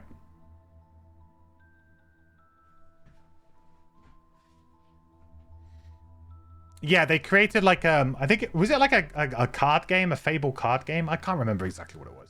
I know it was an online game, and it was well received. People seem to really like it.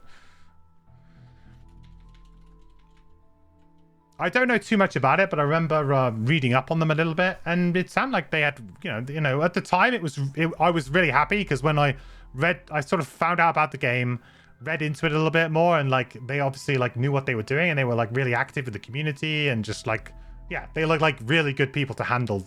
It was in good hands, you know, because sometimes like I love Asmodee and they do some great stuff, but sometimes like some of the ports have just been lacking a little bit. Like, just because I don't know what it is. Maybe it's just like a timeline thing. Maybe they're not given enough time, or maybe the devs just, I don't know. Maybe they know that it's just like, we just need to make a very simple port. But sometimes you just don't get all of the features there. And Gloomhaven really wasn't a game that needed that treatment. Gloomhaven needed the full, like, we need a big development, a full, like a good team, a long development cycle, needs to be worked on for a long time to make it as good as it could be. It wasn't just a, hey, let's just, you know, put it together. And I'm glad that they chose these devs for that, because they've done a great job and they knew what they were. They took it on and they knew what they were doing. Right, let's do a poll. Stop gushing over the devs. Not sponsored, by the way, but sort of sponsored. Not sponsored, but have been sponsored in the past.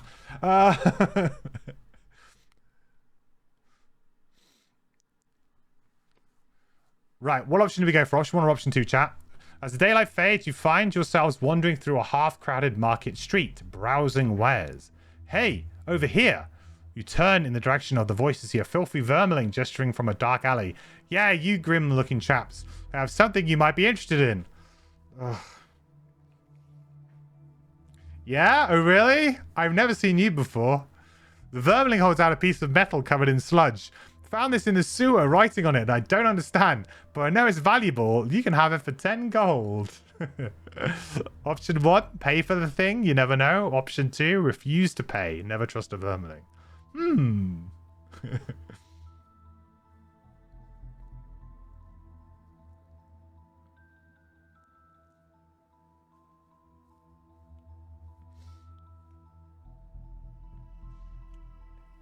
Option 1, pay for the thing. Yay! We did it! We actually finally got it!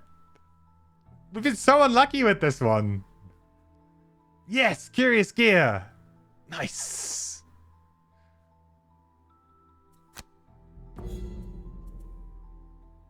I mean...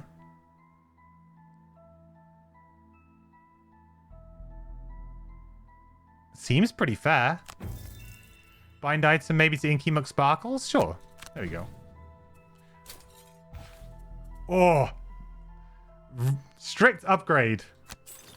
Strict upgrade. Yeah, time to replace the crystal. Absolutely. Oh, so good.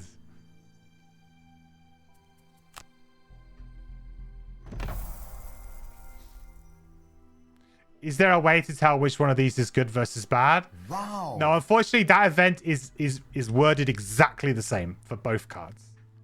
Yeah. There is no you just have to keep doing it until you guess you get lucky. You might get lucky the first time you do it, right?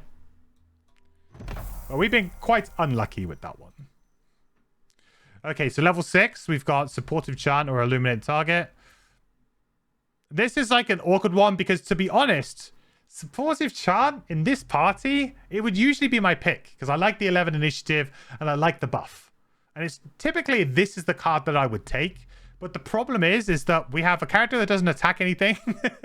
And we have another character that doesn't really attack much. Like, does a bit of attacking, but really it's down to the kills. This is a very hyper-focused team about killing things. So Illuminate the Target is a nice attack 5. The strength and affect all adjacent allies. It's okay, not great. The one adjacent ally may perform an attack 6 is also quite useful. So I actually think I'm going to go for Illuminate the Target this time. If I had a party that was a bit more active with the attacking, or like if, for example, if we had like summons or something else going on, I think I would still go for Supportive Charm. But because we're so focused on just killing things very quickly, I don't think Supportive Charm's really going to make any difference. So we'll go Illuminate the Target for just a nice attack 5.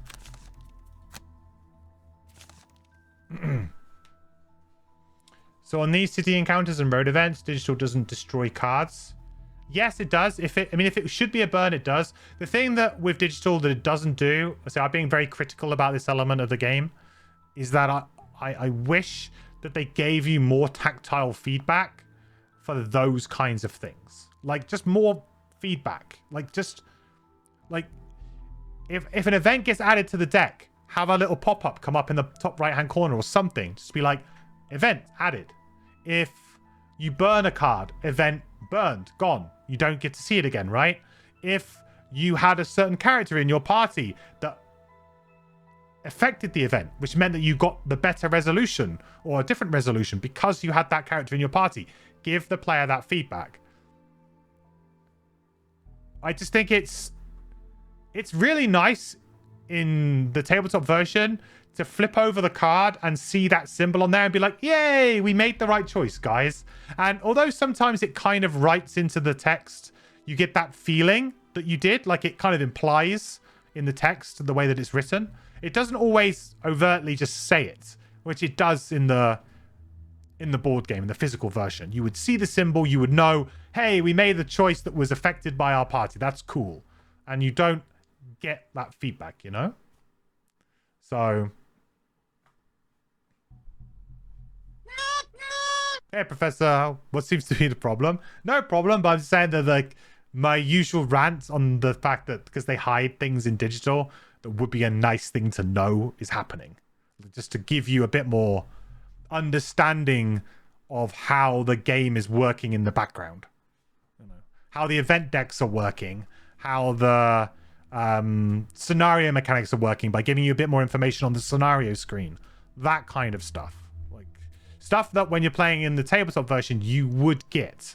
Yes, it's because you need to be able to administer the game, but it's also just nice feedback to have. And it lets you know that something is happening and that your choices matter a little bit more. And you might think twice about a choice because you didn't know that that event is gone and will never come again, you know?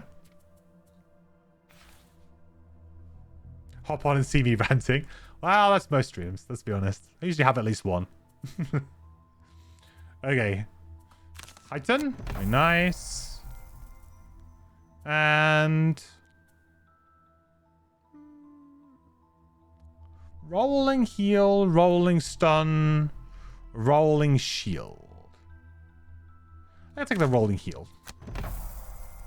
Could also go for the rolling +1s, but I think I'm going to go for the rolling heals, yeah.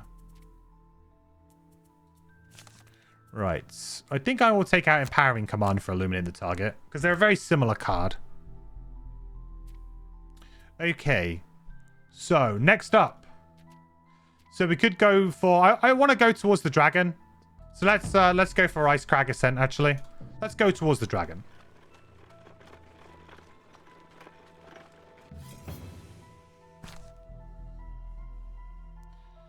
Okay, as you walk down a dirt path, you see a hard-looking mercenary sitting on a patch of grass. He nods as you pass. Hey, friends, he says. There is something off about his tone, though. I don't suppose one of you might be willing to part with the stamina potion, would you? I'm headed towards Gloomhaven, but I've just come such a long way, and I'm not feeling too good about the stretch I have left. With the clank of his sword sheathed against his armor and a loud groan, the man stands up. I'll pay you well for it.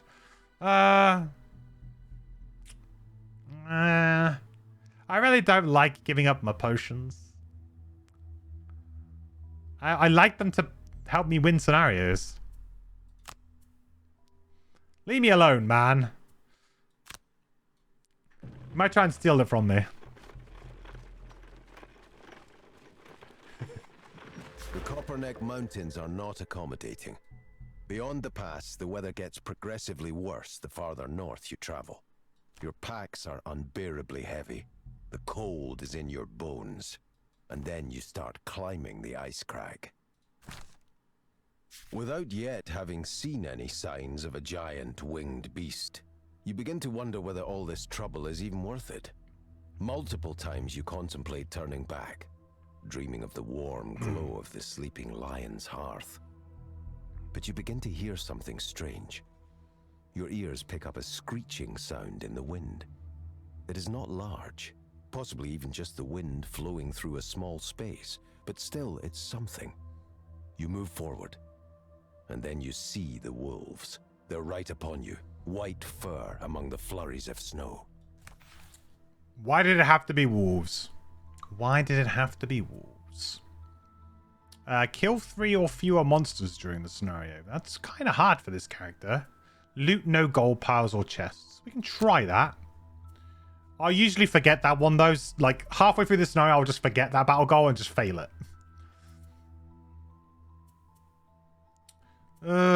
I guess we'll go for this, but it's not happening. Well, I don't want the other option is not going to happen either. Reveal a room tile? Yeah, we can do that. Nice. You always forget loot? Yeah, me too. Like, it's the one that's like... I really dislike the ones that just stop you from playing the game. Like, this encourages you, like, oh, don't use any items.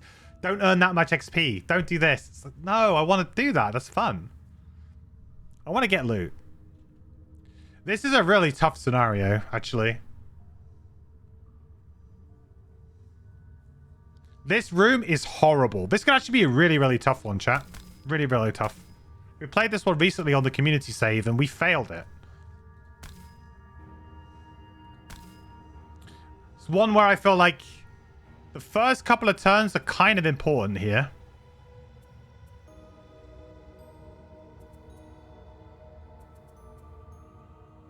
This room is awful as well. So many traps and just... It's really miserable. Okay.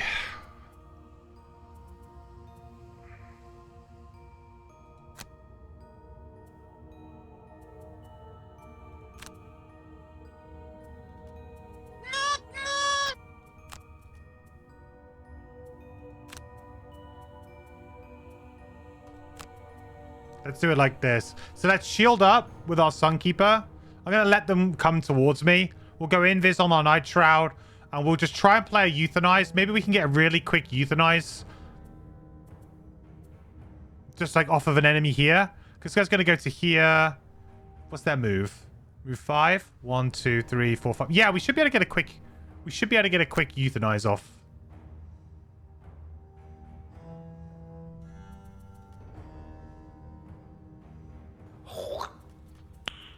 Nice. We'll try that. Right, so what are they doing? They're moving 6 and 5. Okay. It's going to go 1, 2, 3, 4, 5. 1, 2, 3, 4, 5. Probably going to go towards you. 1, 2. Yeah, that should be fine. 3, 4, 5, 6. In fact, actually, if I go in this here, 1, 2, 3, 4, 5, 6, we don't get attacked by that either. Yeah, it makes... Perfect.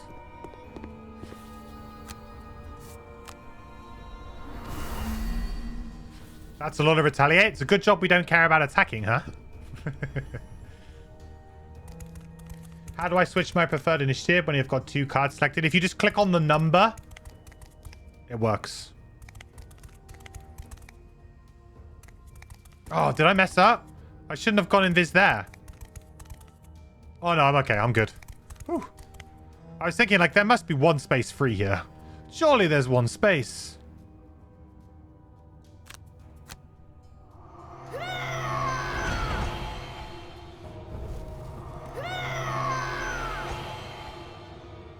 Yeah, dead enemies can't retaliate. Exactly. That is the plan.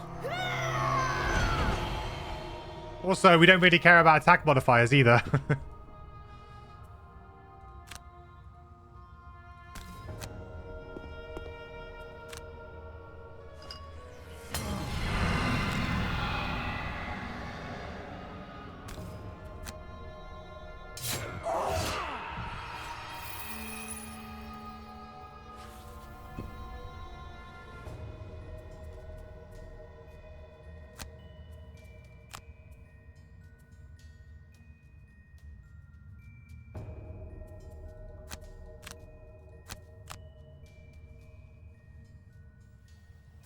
Wow. Wow. This is okay, I guess. Not super jazzed on this right now, though.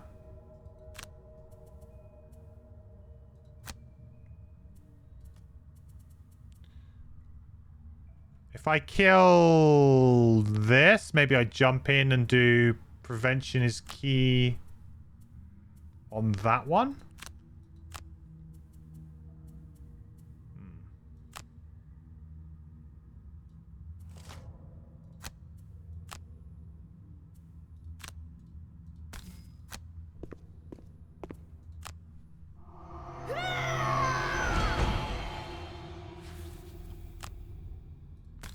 Retaliate 4? Yikes.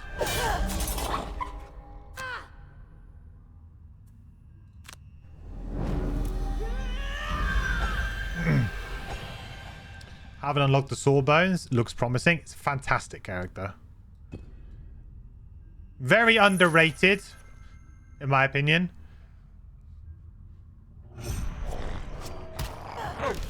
I think mainly because the med pack mechanic is a little bit underwhelming to like at first glance.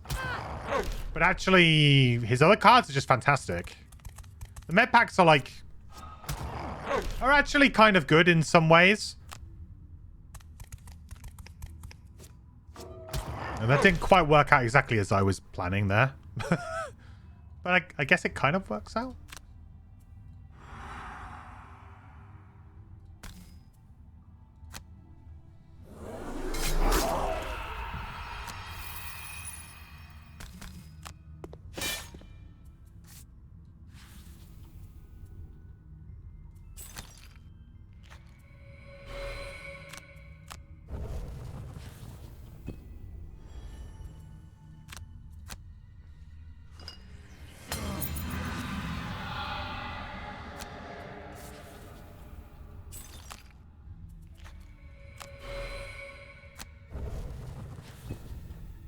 Alright, so we should be able to kill 2 more this turn. Therefore, we should just be left with, like, this guy. Should be it. I could probably stun this one, maybe attack the other one. 7 health, maybe an attack of 5 would get the job done.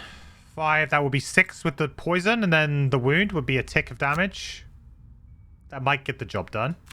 Let's try that. 6. Thank God we used that disarm, huh? So the problem here is that if I don't go before, I'm going to lose that disarm, so then I won't get the euthanize. So I am going to have to use this to go on 1. Good job I played that, really. And then I can euthanize this.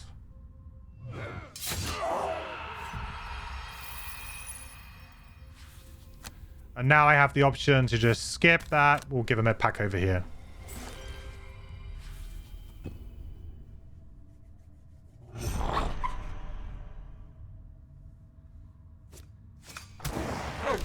Ouch. Okay, so we kill you. Invisible.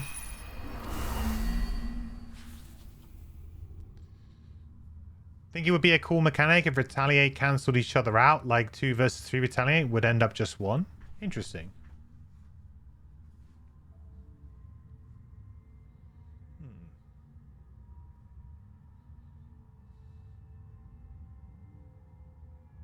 Possibly. It's an interesting idea. Problem is, though, is that Retaliate always... enemies always have more Retaliate than players, so...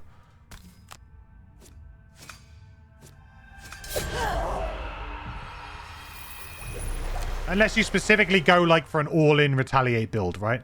But who am I not allowed to loot with? Sawbones. Okay. Gotcha. No looting with you, Sawbones.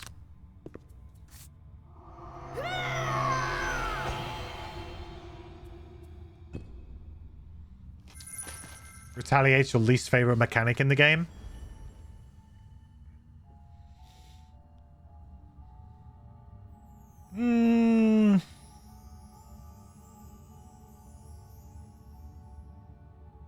I don't mind it. I quite like it. I think it adds an extra scary dynamic to the game.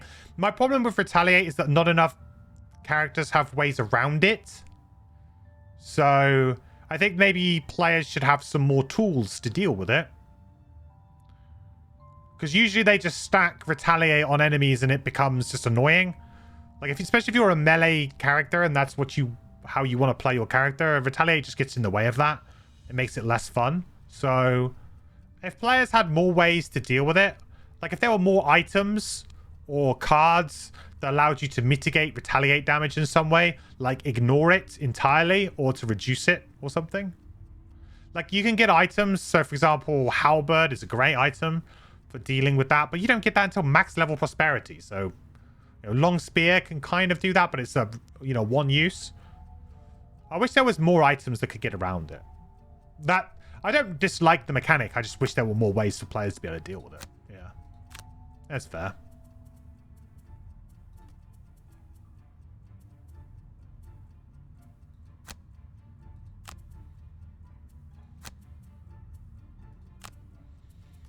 I'm just gonna run to the door. Feels like I kind of should. We've got more 4. 1, 2, 3, 4. I could open the door and just let them come through. I've got nothing to lose here. What have I got to lose? Nothing. There's long rest on the door. Also, this is quite nice because then hopefully these flying guys at the back will come forward. That the snow didn't slow you down too much. You assume the fight is over, but the screeching begins again, this time much closer. This room is just so horrible. Look at it. All of these traps. You look through the white storm and see red shapes scurrying toward you.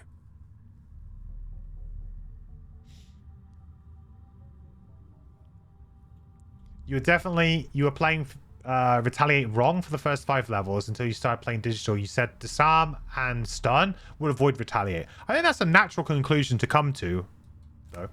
Like, you definitely wouldn't have been the only people to have come to that conclusion.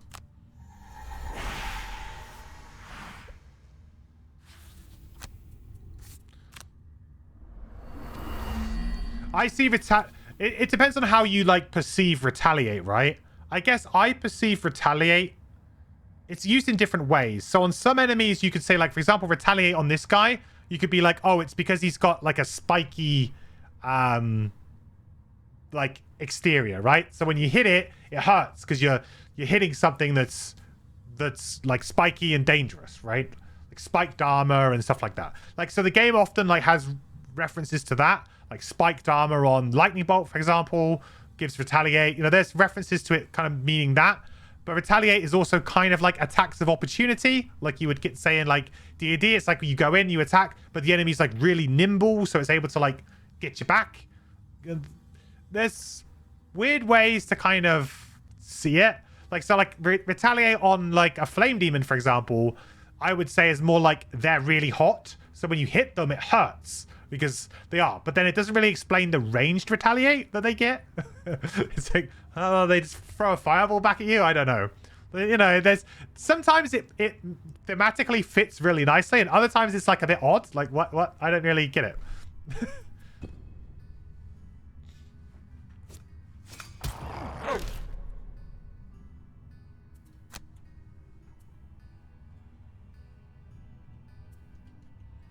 Also doesn't explain that a kill prevents the Retaliate. Right, yeah. Killing them to prevent the Retaliate very much implies that it's a counterattack. And which Retaliate, the words Retaliate, make it sound like they come back at you. But yeah, but in other like cards, the way that they're like worded, like, oh, it's spiked armor, you get Retaliate. Okay. Just like strange. Strange little things like that.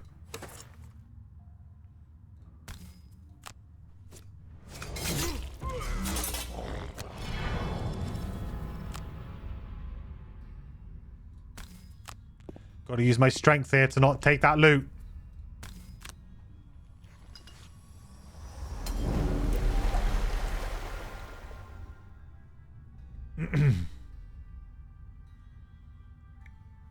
The one thing speaking against Retaliate being an attack is that you don't draw an attack modifier for it. Very true. That's another small kind of inconsistency, right?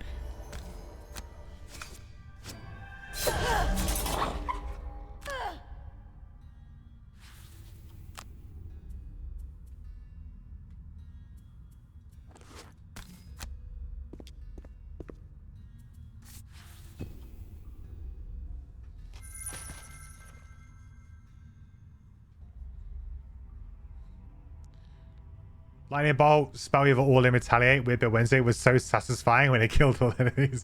Yeah. So that one's kind of odd. I think ranged retaliate in general is odd. I get why it exists, because otherwise it would, you know, it would strictly only hurt melee enemies at times, and you have to have a little bit of fairness. I think ranged characters in general are kind of stronger by the very nature of their playstyle.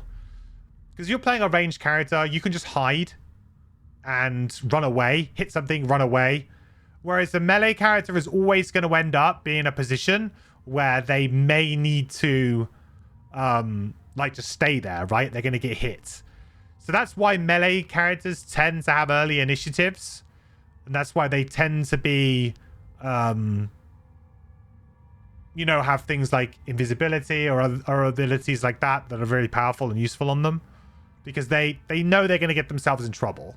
So they need to have the ability to move away or get stuck in early and kill something, or run away early if they need to.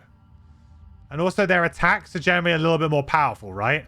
Like, imagine how easy it would be for the Spellweaver if you just had, like, flanking but on a ranged attack. Like, instead of, like, flanking strike, but it was a ranged attack on the Spellweaver.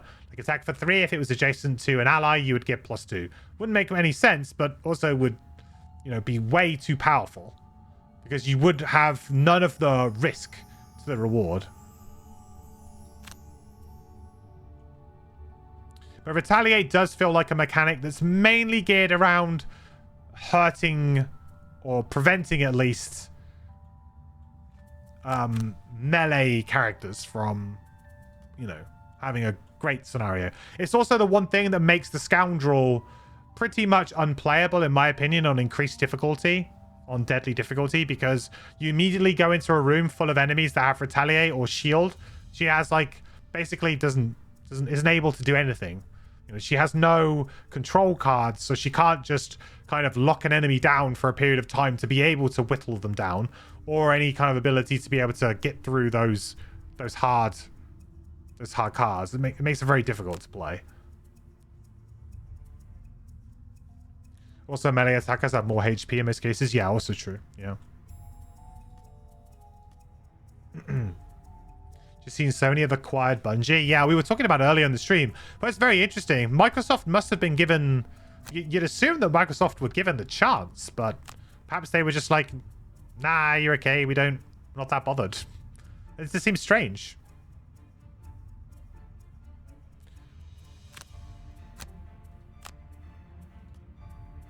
No, you just kind of would have assumed that they would have, you know, wanted to do it.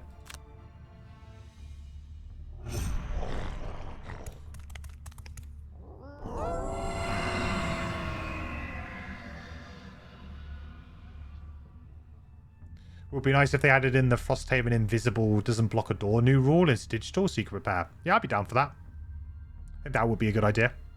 Have that maybe as a toggled off by default house rule option. But I think it would be a cool thing to have. Maybe a bit difficult though, because perhaps they... I mean, maybe not, because maybe they would just kind of like almost treat... Almost like give enemies flying when you're on a door in a weird way. I don't know. Be interesting.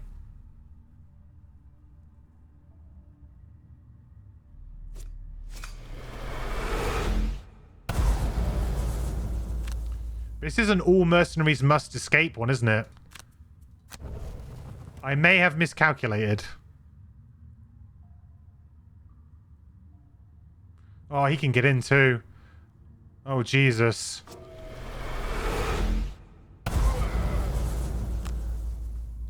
Well, we may have just lost.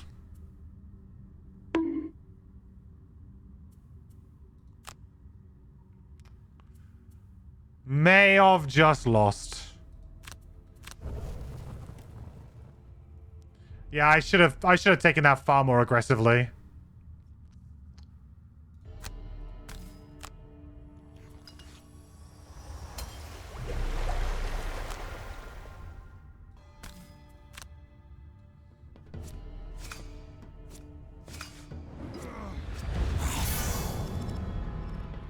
We might be okay because we do have like a move 6 jump on this character. So the worst case scenario, we kind of just get to around here and we just run with the sawbones. It'll be okay. I definitely now need to long rest on this character though. Potentially, maybe I need to save the invis for later.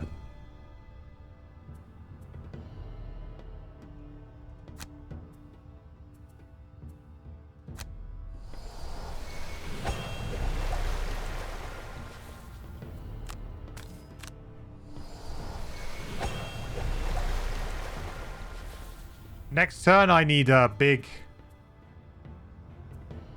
move. 1, 2.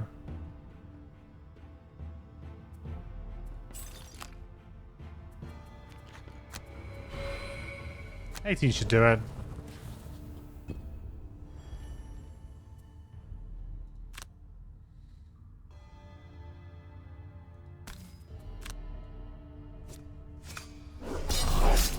Just realized that Curious Gear is going to be an MVP in this scenario, huh? We go there to sum everything. Oh.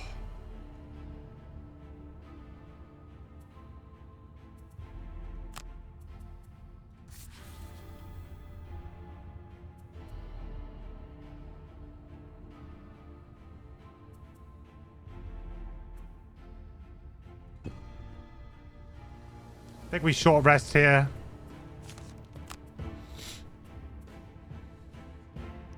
That's annoying, but I need the other cards, so I don't want to risk losing Spirit of the Night or any of my invis, for example. It's an annoying one to lose.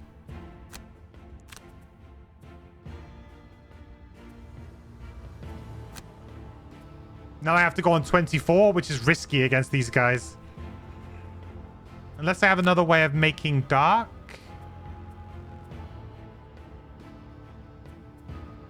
I do.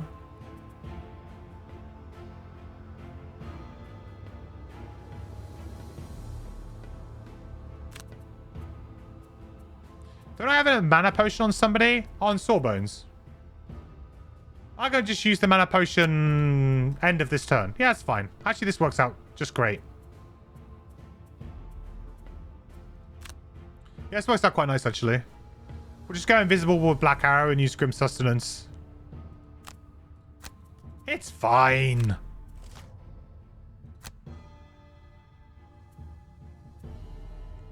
Is that a target too?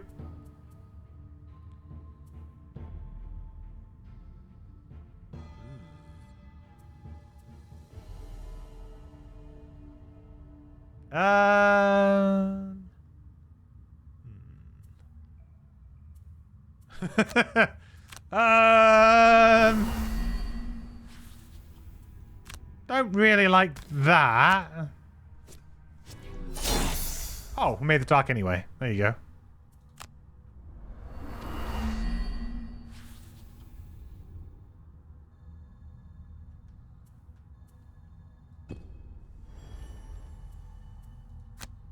Like, I can go and stun this, but then we're just getting hit for like 5 and 5.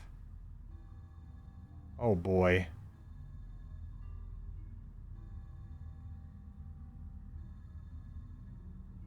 I'm long resting too. Why did they have to draw that card? Of all of the cards that you could have pulled out, that was like the worst one.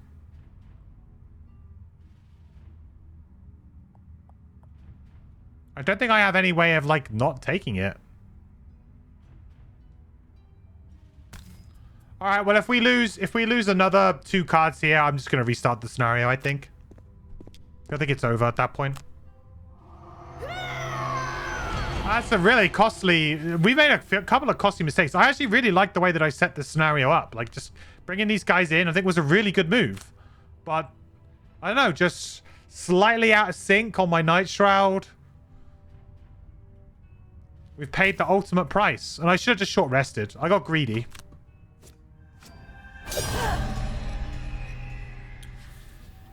The game is sentient. Possibly. Be interesting if it was.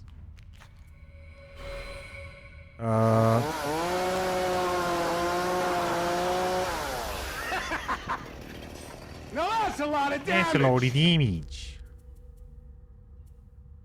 Too much damage, if you ask me. Alright. Not a good start. We need that -1 over here, please.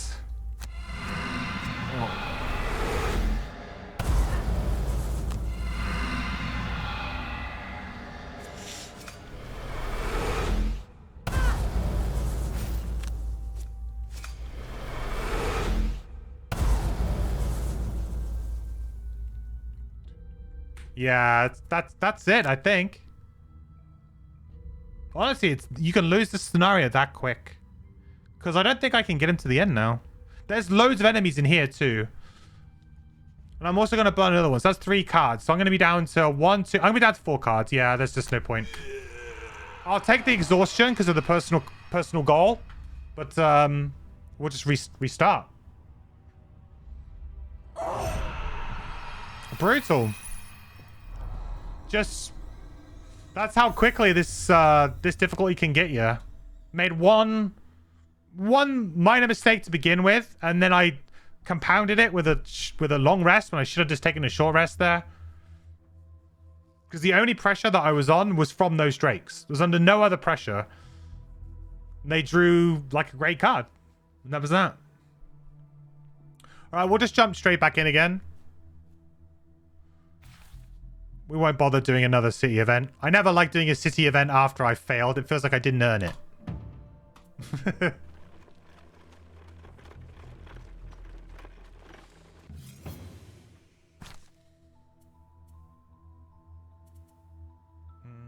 Oh, look, it's the hunting one.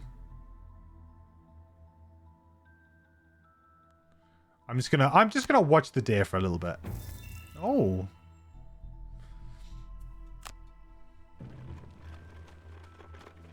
Free blast?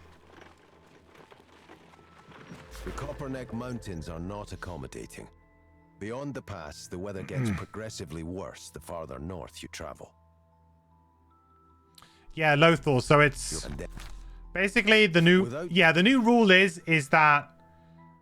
they treat invisible people as basically able to be passed through, but not there, and obviously can't land on their hex. So it's still possible to block doors because you could put your invis person on the door hex and then, 2 mercenaries behind to just block the only open hexes in the door, or 3, however many it is that you need to. So it is still possible to block doors, but it requires a lot more team coordination. Yeah, like an ally. Yeah. Basically.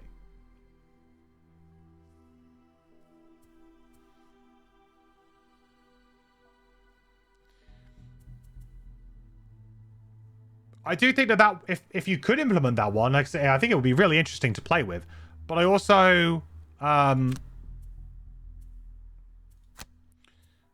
think it should definitely be one that's toggled off, because I think it's more of a personal preference type of rule rather than like, oh, this is like an evolution to the rule, if that makes sense.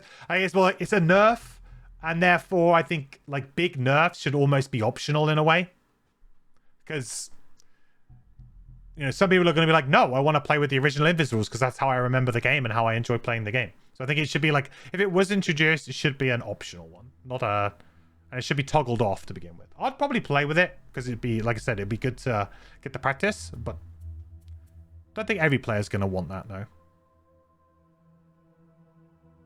Sure. Go to the chest again.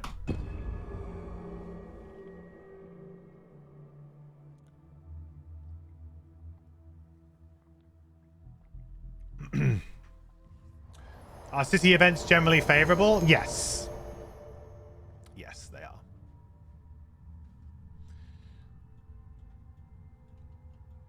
Road events are... That's about 50-50. They're very rarely going to be amazingly good. Sometimes they can be quite bad. Okay, same again. Same as what we did before. We had the right kind of idea.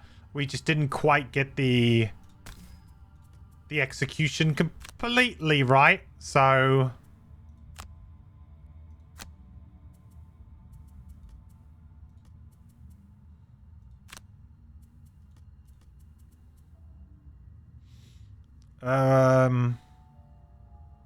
Gonna be a little bit greedy here.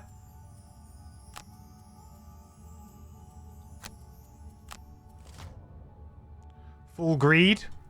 Get away with it.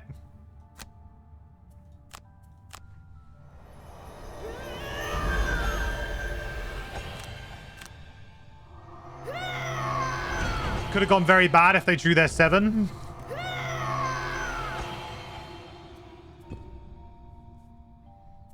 Luckily, they did not. So again, this should work out exactly the same as it did before, because I think they played the exact same card, right? I think it is.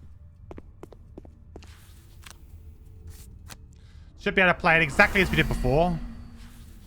This time it would be nice if we killed this one without taking too many hits. Take a few hits from one of these hounds in this room. Just didn't want to die. Game's already punishing with that invisible. Oh my. It's true. The thing is, when you put on increased difficulty, these tricks just become kind of necessary.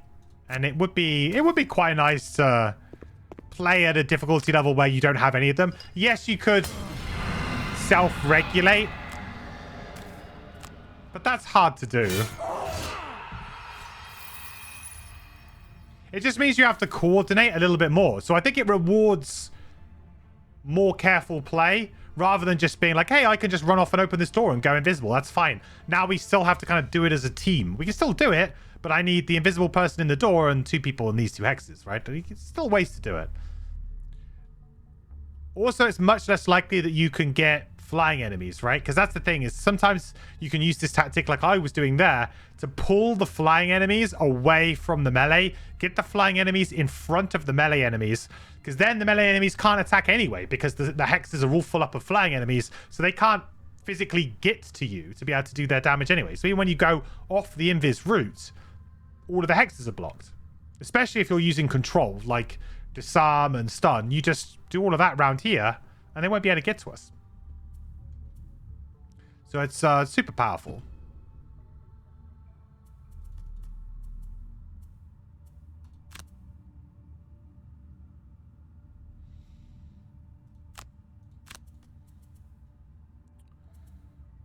Okay, we know we want to try and get this guy. I think we know, though, that we probably want to try and... If we kill this, go in there and get these 2. Maybe.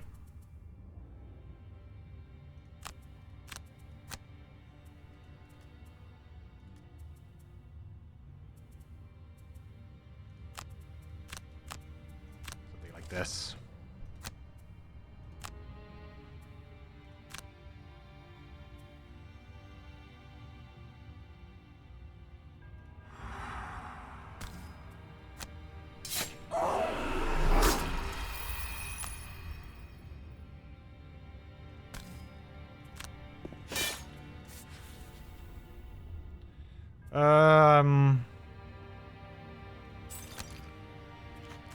I think I'll make dark with my mana potion on my saw here.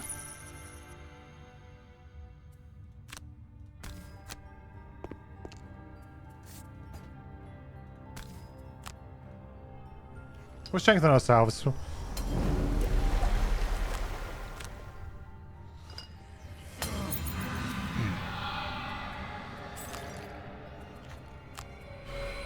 Get the euthanize back.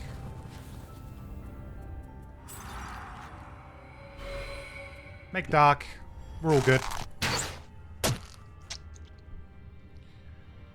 It's Solis. Thank you so much for the follow. Welcome to the quest. Hope you're doing well. Welcome, welcome, welcome.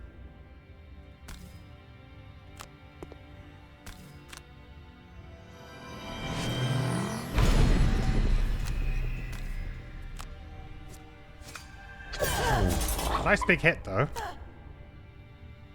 Don't want to take too many of those retaliate attacks, so... Nice to get that.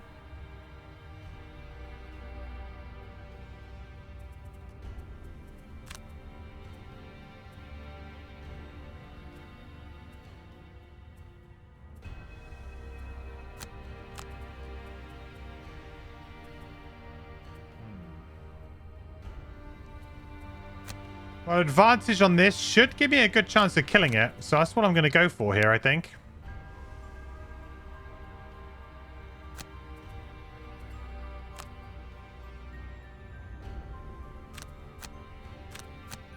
We'll go for a big gentleman's anger here too.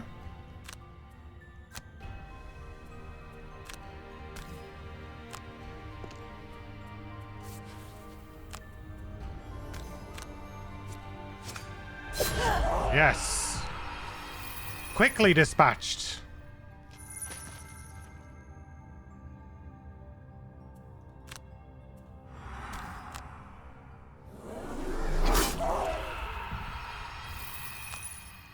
So we've done a nice clean job of this so far. I think we want to kind of get close because I'm going to still do the same trick that I did before. I think it was the right move. We just were slightly out of sync with the rest of our team. And if we'd done that better, actually that would have been very simple for us. And Newt. Take over.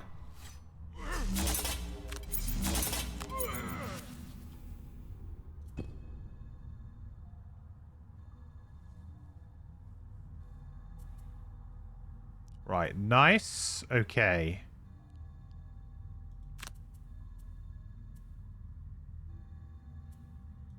Alright, so now I feel pretty good about doing this and this. I know I'm going to go invisible here. See, I'm probably... I mean, I could do this push, right? Double the value of my... I could double my moves? No, let's use Grim Sustenance here.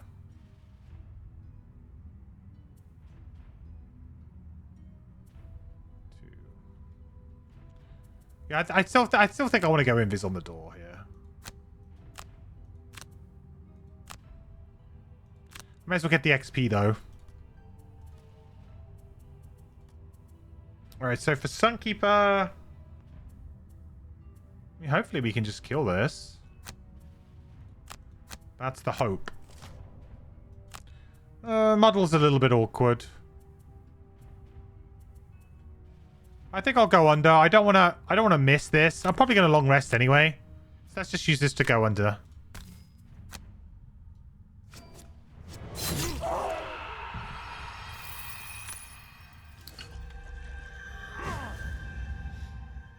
Does Sun have a kill card? If so, what is it about?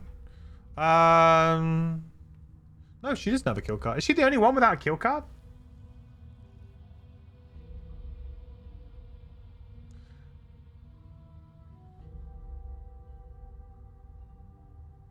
Yeah, I don't think she does. Unless I'm, like, completely blanking on something. I don't think she does.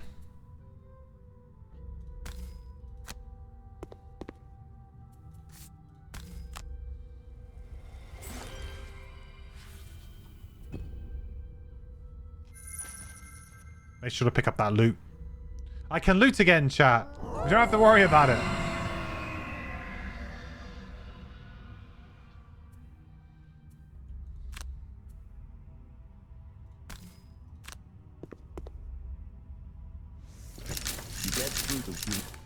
Hello there. It has an assisted killer level. Oh yeah, no, she does, right? She has one that gets another character to kill something, right? Yes. I was going to say, every character has one somewhere. However janky it may be. But yes, that's right. There's one where it allows an ally to kill it.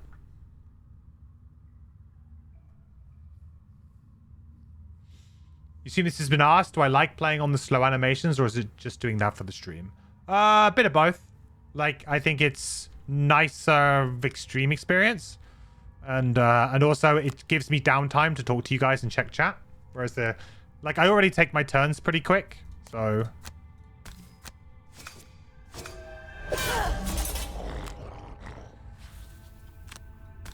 Bit of both. Every character, yeah.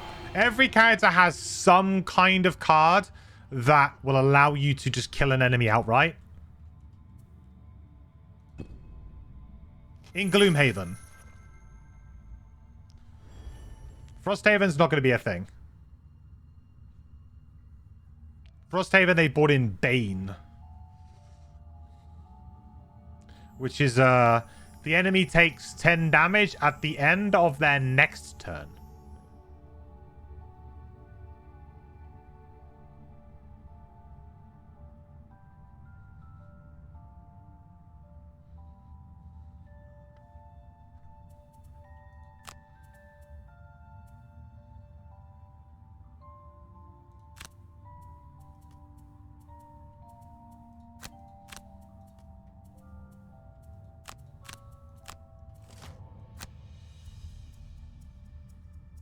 No! Stop beating me up!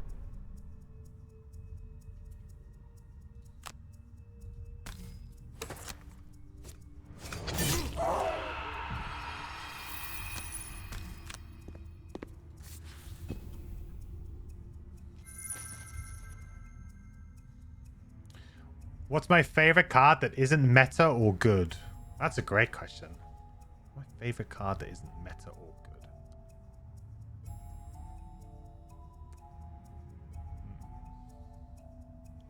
That isn't meta or good. Huh.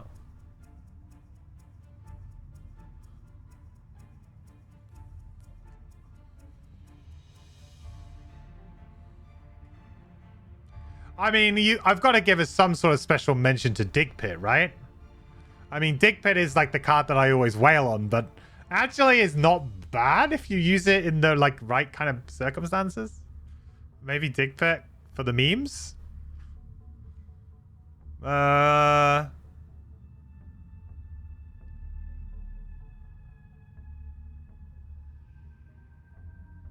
quite like thematic cards. I'm trying to think like what's like a really good thematic card that just isn't very good, unfortunately.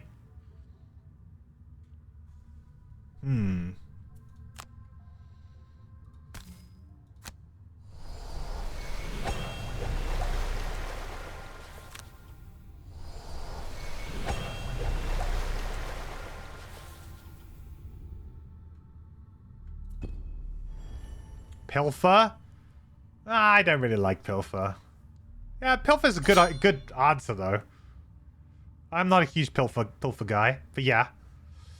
I was thinking Disintegration Beam, but I think that is kind of meta. Like, it is one of the best cards that character gets, so I feel like that falls outside of the remit. Disintegration Beam is a great card. I love it, but I think it is just a bit too... Because even the bottom is good. It's just a move to disarm. It's great. It's a very solid card.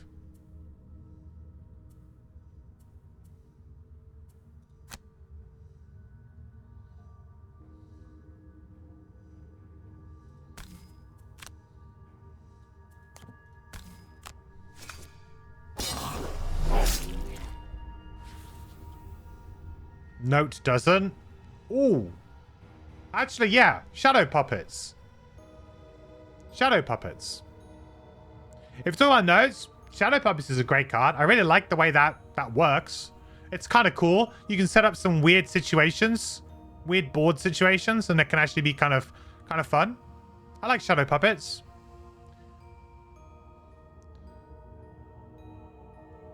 You don't think my Music Note has a kill card unless you're forgetting something? Oh, yeah. There you go. There's one character that doesn't have it.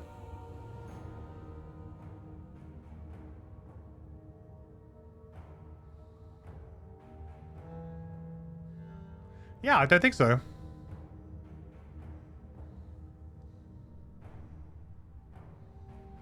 Yeah, Shadow Puppets is a card that probably not many music notes would play because just Captivating Performance is so good. It's so strong. So it's like a non-meta level 9. What else is kind of cool?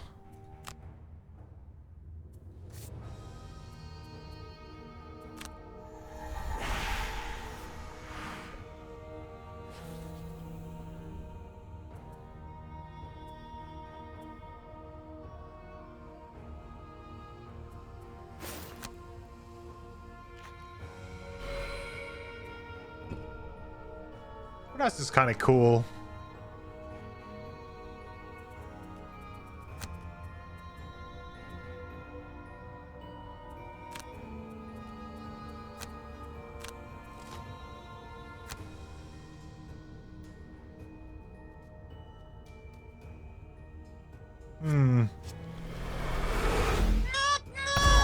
Oh, I got it. I got it.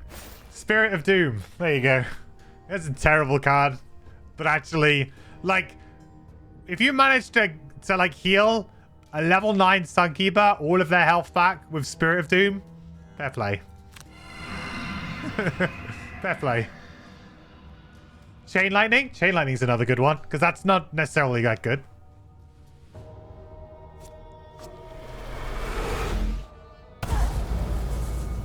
Logic then dictates the music note is the only balanced character in the game. I like the logic, but yeah. Here's the pizza. Good evening. How's it going? Possession is pretty cool. That's another good one.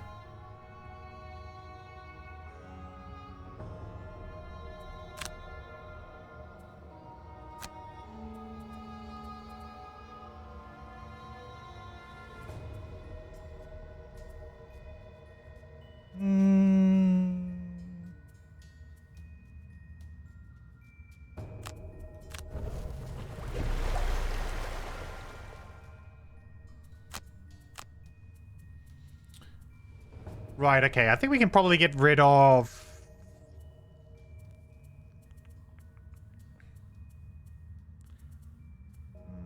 Let's get rid of Bloody Saw.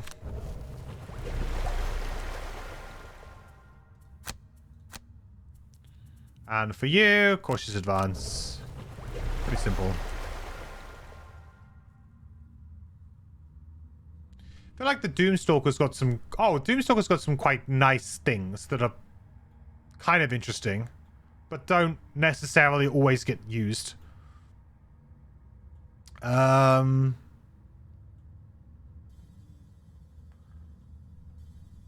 what's the... There's like the level 3 or 4 Doomstalker card, which is a burn, but it's attack everything at a certain range. That's pretty cool, but that's kind of... Like, it is strong. Like, a lot of people do pick it. It's kind of pretty good. I personally don't pick it. Or at least I don't pick it at that level. I think I sometimes go back and pick it. But it's, that one's okay. Black Hole? Black Hole's... Yeah, I mean, the thing is with Black Hole is it seems like it's pretty good. And if you ask other people, like if you played with it for a while, they're like, yeah, I've got some good value out of it. Like, I can make things work. And yes, but is it as good as attacking everything in a room? Never. It's like you can try and convince yourself at some point that it's not a bad effect. And I honestly wish that it was like a level 7 card or something like that. Maybe they take the top away, make the top different. I mean, that is the kill, though, so maybe they need to keep it the same way. Make it on a level where you don't have to choose between that and Inferno. And I think it's... Might be playable at that point in time. At least slightly more interesting.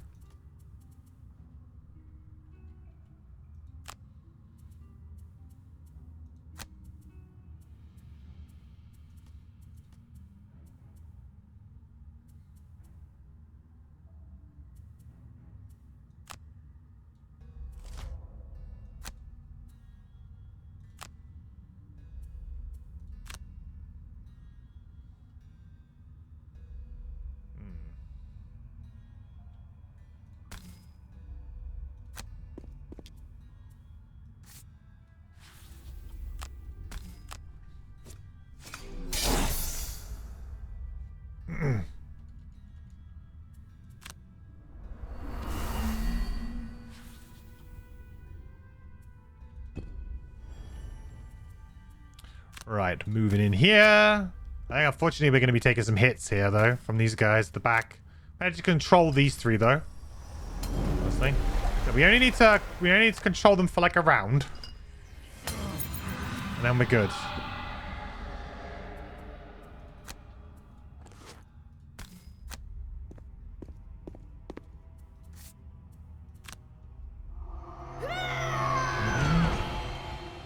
There may as well be only one level 9 Spellweaver card. It's such a non-choice. That's the unfortunate thing, really, right? Very unfortunate.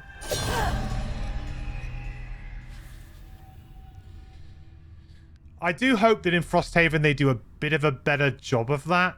And so far from most of the kind of starters, there's a couple where I'm like, I feel like there's one clear choice, but maybe that's just my personal preference. But maybe like in the general like overall build, it makes more sense maybe to go for something else. Like if you just took the most powerful card every single time, you'll probably have an okay deck, like hand to work with.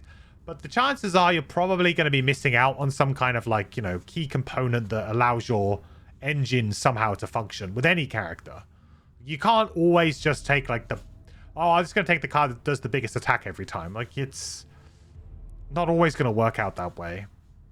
So although that sometimes I think I look at characters, especially new ones, I'm like, well, that seems stronger than that. But actually when you get to playing, do you need the other card because it does something really impactful that maybe you don't catch at first glance.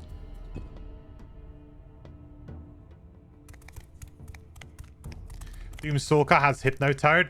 The Toad is just legitimately the best though, so... Unfortunately, that doesn't stand up.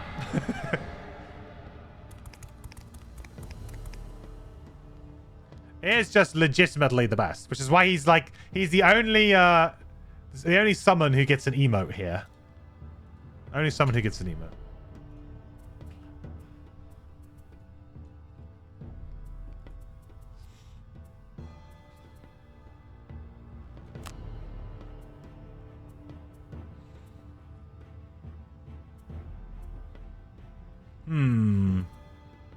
All right, I gotta navigate this carefully so I can kill something. Obviously, excellent. It's what we want to be doing.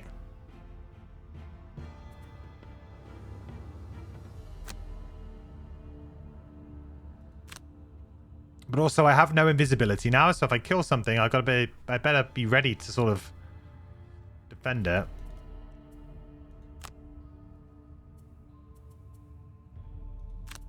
I can euthanize like this. I guess I could walk in with Sun. That actually works quite nicely, but I need to go after 27. Ooh, but I need to use this. I guess I could go 29.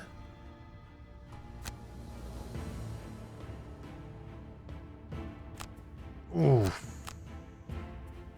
I just do like an attack 2 or something? Oh, okay. I just ignore them. No problem. Problem solved.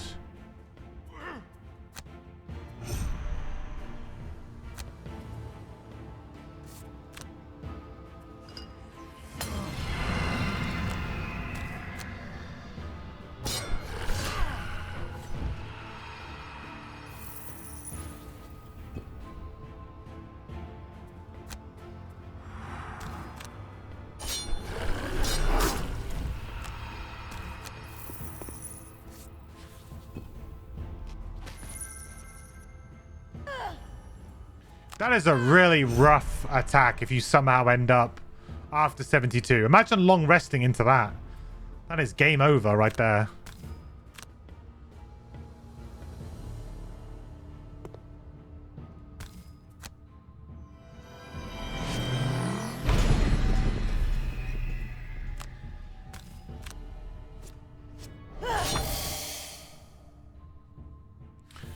This room is rough. It is not the nicest, no.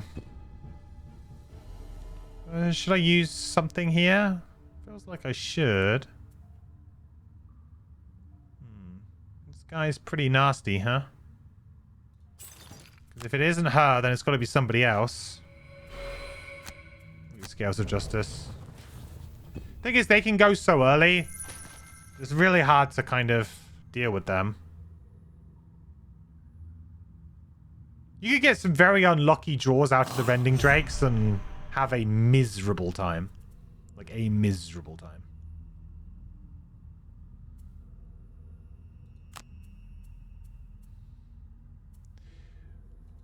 I could just chuck Research the Cure onto the Sunkeeper to remove the poison and wound.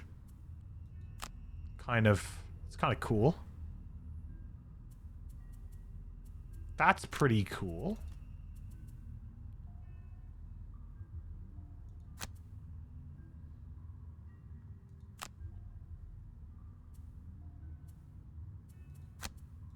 Doesn't give me great initiative here. Oh, but I got my boots, right? Oh, I got my boots. Perfect.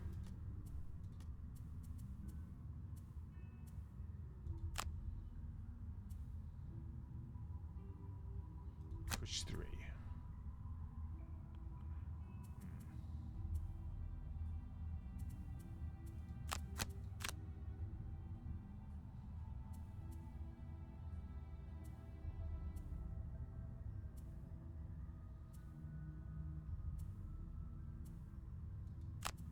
Big black arrow, maybe?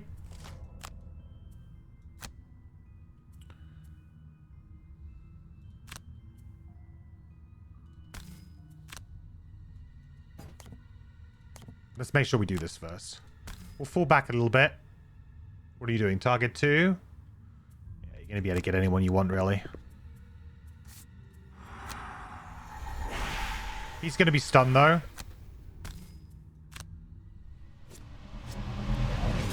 Worth getting the damage on him anyway. Because I can kill everything else. Left the office when I restarted. Now you're back and I'm just where you left off. Nice. Yeah, we got back here pretty quick. Regarding Nasty, can you spoil scenario names here? Yeah.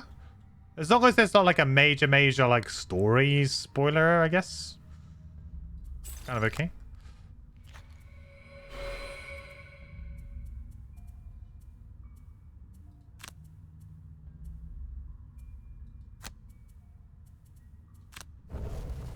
Let's do some more moves. We're gonna have to use this Curious Gear up there, I think.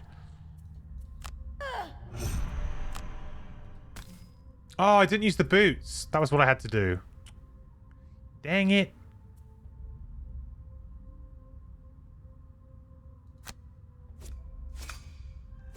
Ooh. Tell you what, though, that's huge.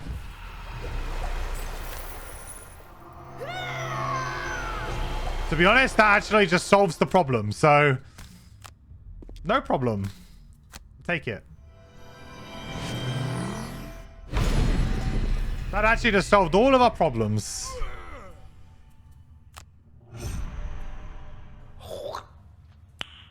Nice.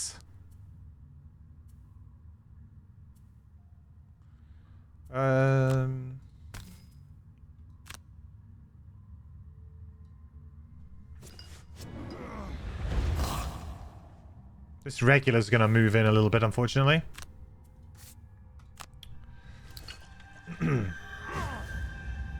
So the next one your party is doing is Alchemy Lab. When you first played it, you lost like 4 or 5 times before figuring out. Not looking forward to that in the current campaign. Is that the one... That's the one we did where you have to... Is that the one where you have to get through the... Like, you need to open all the doors, get the chests, and then get out within a certain number of rounds? Is that the one?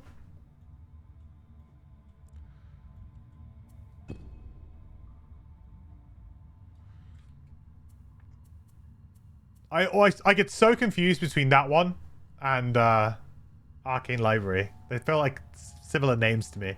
Yes. We actually did that one on the community save a few weeks ago. It is tough. It took us 3 attempts, I think, to do it on the community save. I want to say it was about 3. It's a really tough scenario because it's not often that you come against a scenario that requires you to complete it in a certain number of rounds. But to be honest, you could just die before that too. It's a very tight scenario. It doesn't matter what difficulty you're playing on because the number of rounds that you need to complete it on is the same. So if you play it on easy, it's not necessarily going to be much easier than playing on like normal or hard. I mean, it will be because the enemies will hit you for less, right? But the number of enemies is the same. The amount of spaces of movement is the same.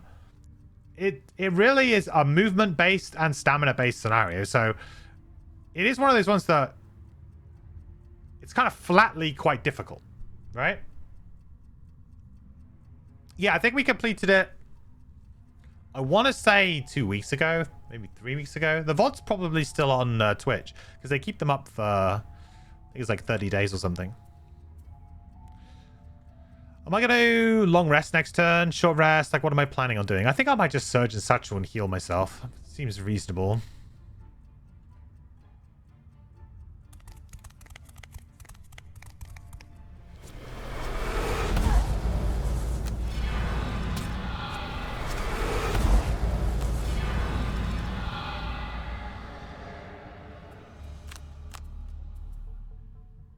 Right, so hopefully this will kill this guy.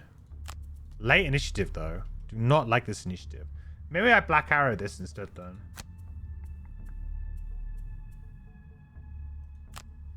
Let's see how this goes down. Yeah.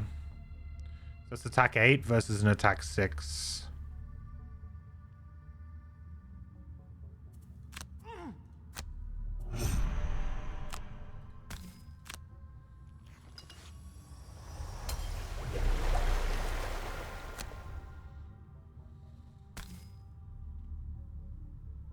Might kind of hide it a little bit here.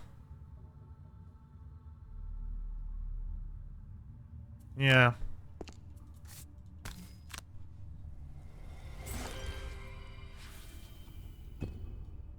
Go invis on the next turn. Kind of got to hope that this lands, really.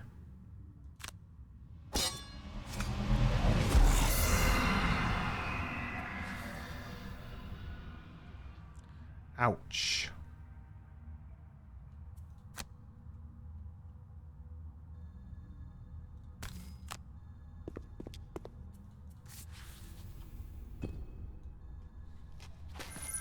Big ouch. Ugh. Bad flips too.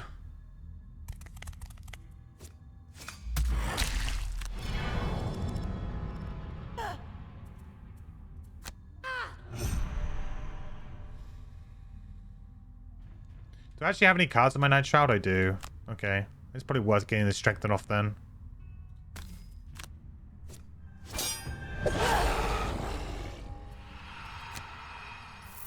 Just want to finish this guy off. Don't really want to have to deal with him again.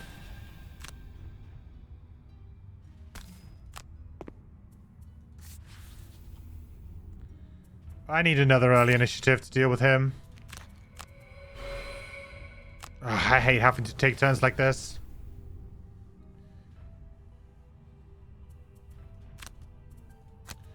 Right, so we'll stun him.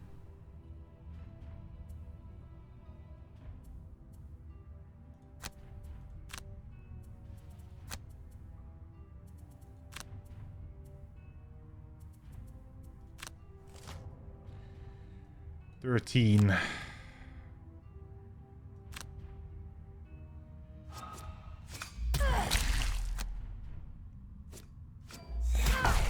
There's that curse. At least we get something nice out of that, huh? Nothing out of this. We should be good for the next turn because we can just kill it instantly. It's just... I haven't played this particularly great right now, but...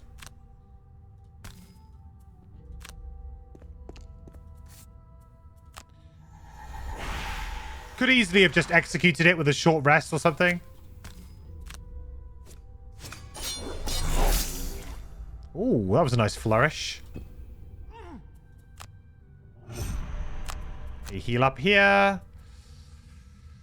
Ooh, cards to get rid of. Cards to get rid of. Probably Satchel. We missed that 10 initiative, though. I do miss it.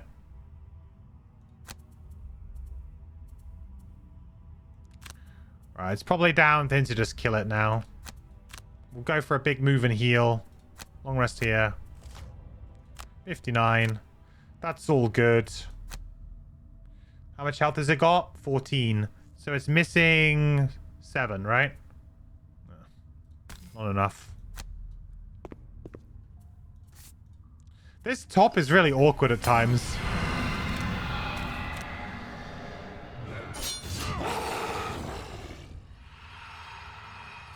I mean, the bottom is great, but sometimes to get this Grizzly Trauma top is not that easy at all.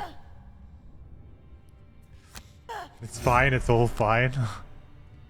It's always fine.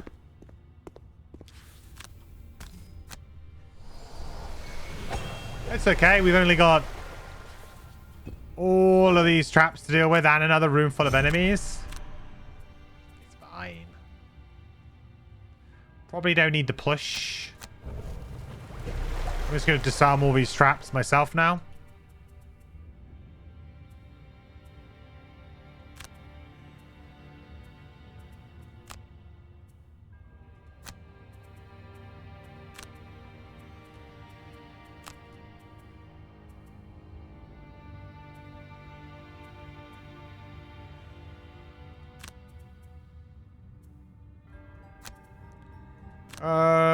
Don't think it really matters what I do here, right?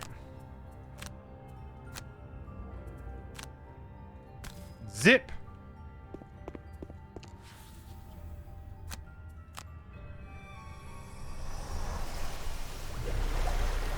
The Kia value. It's going to be huge.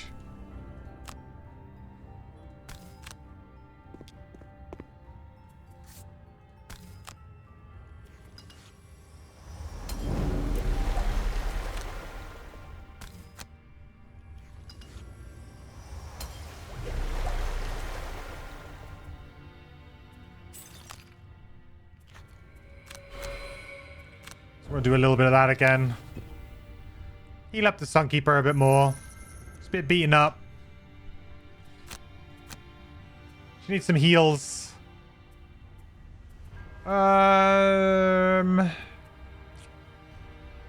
Dazzling Charge would be nice here, actually.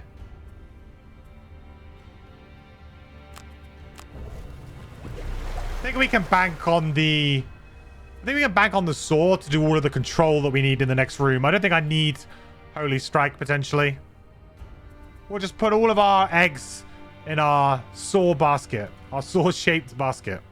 Oh, we'll be fine.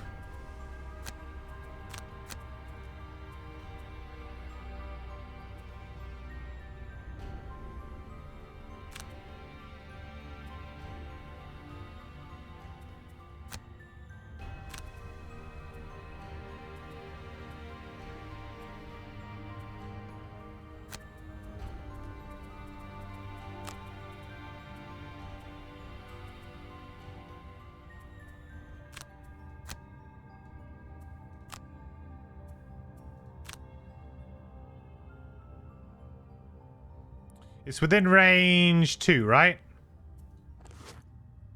Guess I should probably use this to go here then.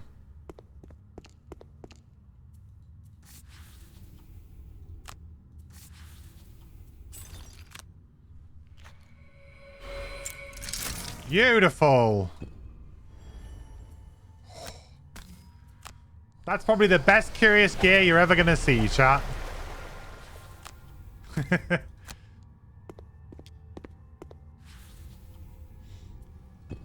Wow. Hey, Boss Ross. How's it going, buddy?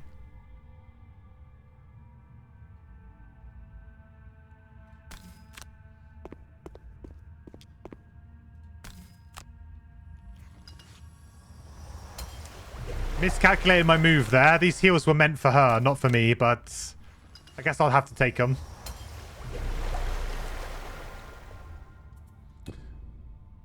Yeah, 4 traps.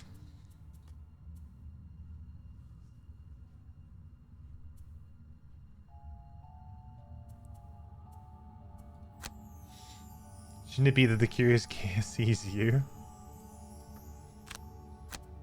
I don't know about that.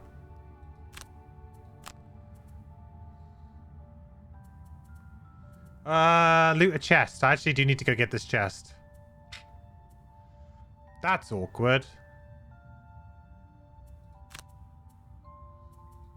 Well, I guess I could waste another turn here, couldn't I? I mean, I'm not doing anything crazy right now. I could waste a turn.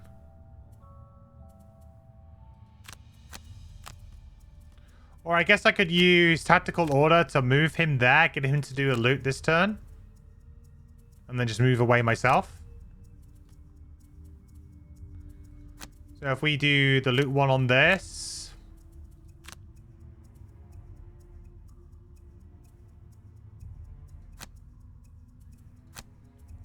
Kind of gets around it a little bit there.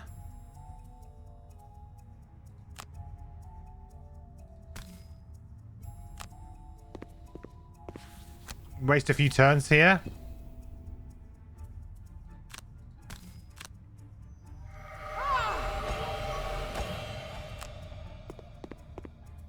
Get you there, ready to move.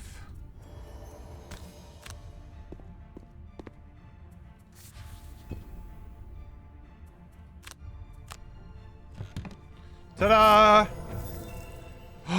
Drake Scale Helm. Oh my god. Now we're unstoppable.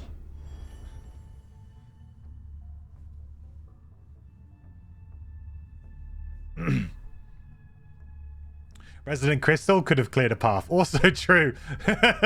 Also true. But we couldn't have got the chests with both, right? Resident Crystal would have given us a way through, but it wouldn't have given us the chest necessarily. So I felt like that's a win. Just looking at Steam database to see the Gloomhaven stats, there is a Jaws of the Lion DLC showing up the app ID. Maybe fake. We have discussed this before, earlier this stream. There is nothing official has been said. If it is true, awesome. But nothing official has been mentioned regarding it.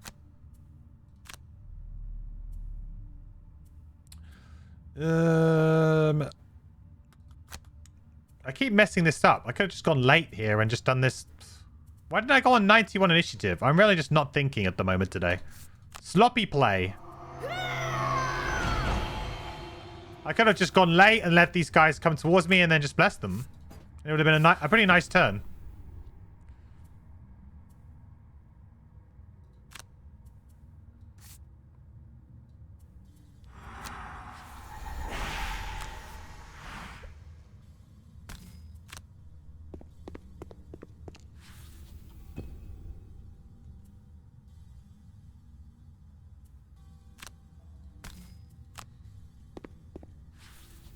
We know we're probably going to be long resting next turn, I think.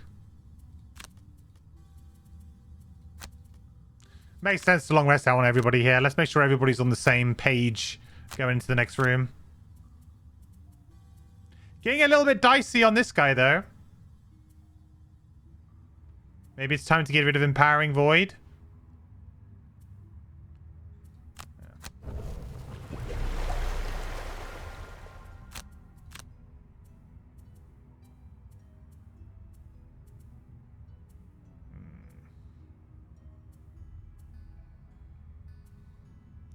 I really need this all melee attack to target adjacent enemies, though. Really need that for this room. Could get rid of Do No... Oh, Research and Cure. I'll get rid of this. We're not playing that anymore. Oh, we're definitely not playing that.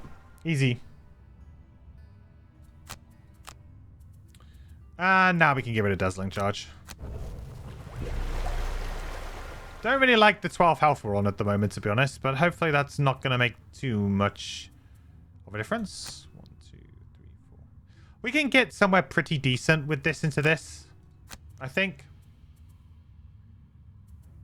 I actually have the Invis Cape, so if I need it, I can use it.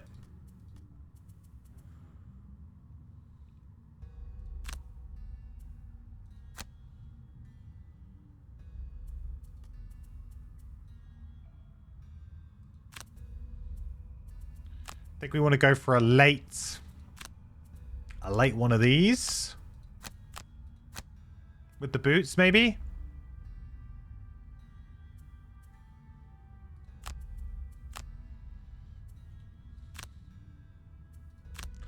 Alright, onto the door. Ooh, yeah, that's a great one there. Really good. What do we got? 1 elite and 4 regulars. That's nice. Oh, look at that spot. All right, what's the most dangerous spot right now? It's probably in there. It's probably the best spot for us. Then we just get hit by one thing. I don't care about that.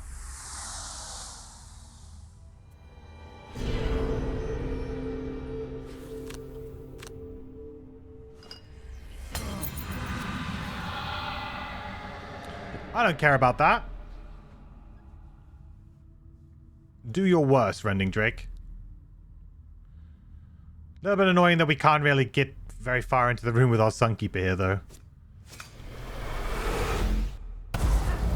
Would have been nice if we could actually get quite far in.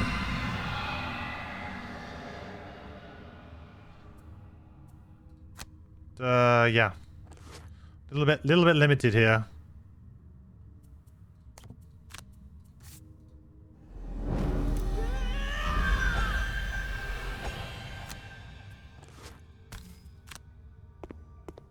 I'll use the boots. I'll get in.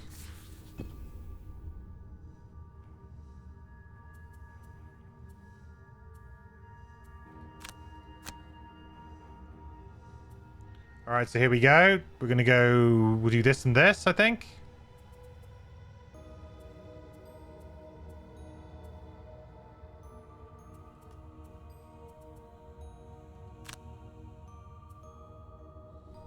The elite's just there, right? It is.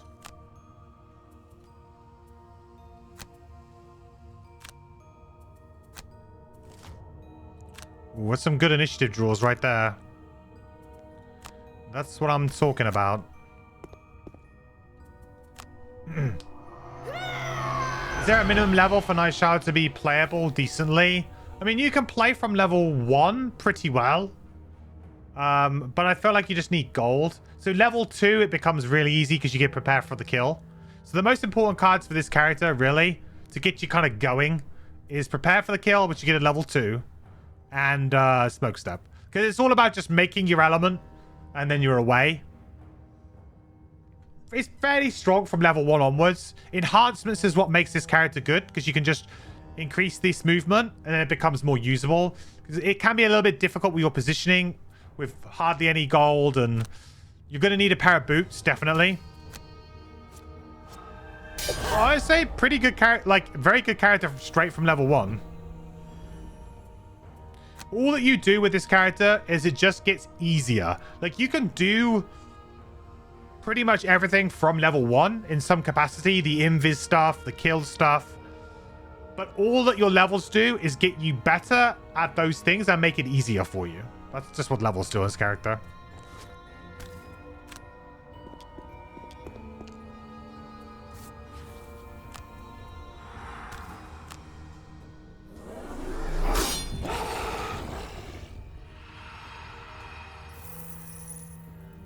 Am I going to be in for a big attack here? I think I am, right?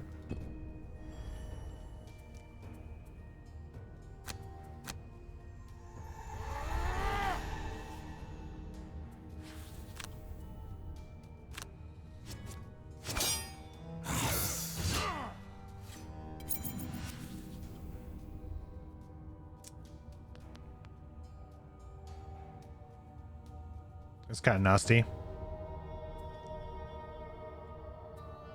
That's pretty good.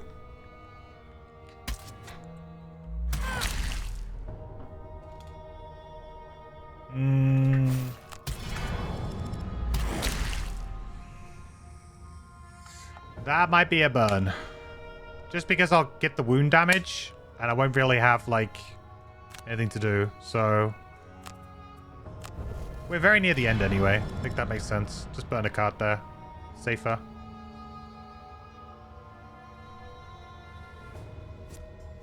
If they do Jaws the Lion, they better have a favorite axe visual when it's stuck on the hatchet's enemies. What, like an actual axe, like, lodged in them? That would be cool. I'm sure it'll probably just end up being like the Dooms.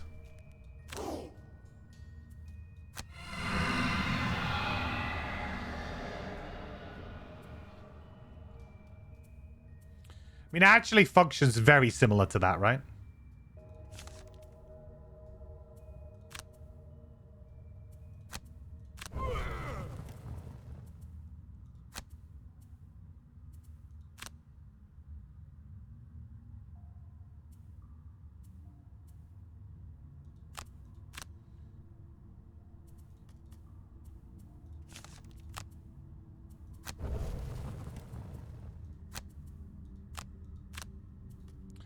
I gotta be careful now. Could just lose the scenario randomly out of nowhere.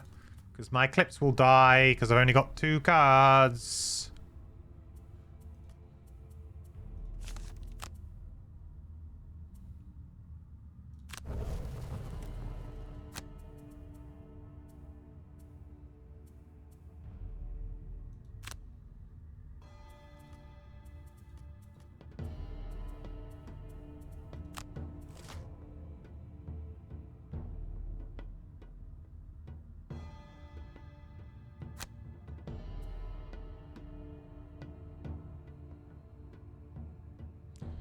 Ow.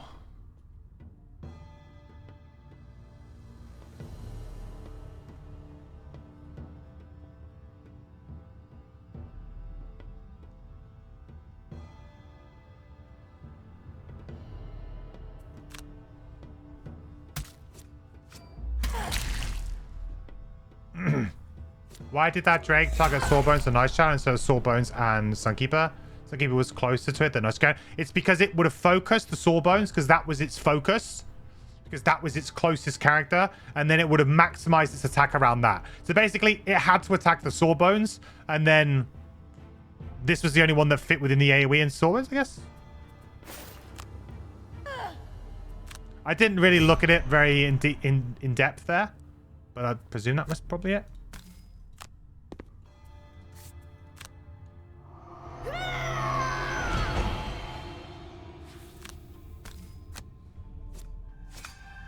Oh, big hits. Big hits there.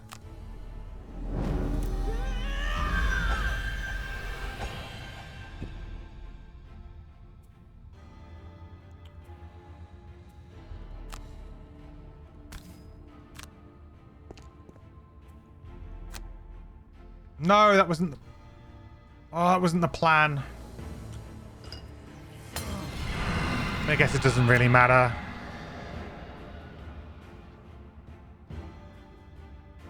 No, it definitely does matter.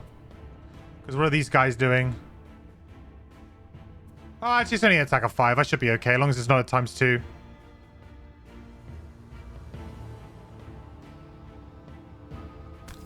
Actually, I could just kill this like this. Yeah, that's fine. That's fine.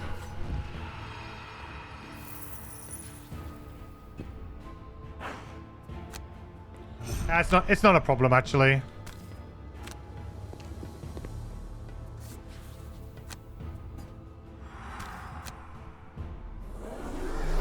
Just a little bit of wasted value, because obviously this has got more health. But I don't think it matters too much in the grand scheme of things.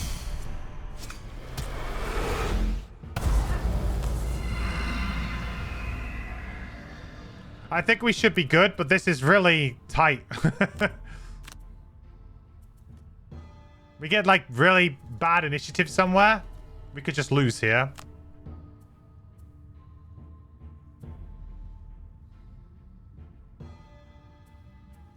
Honestly, this feels like a pretty good thing to do right now.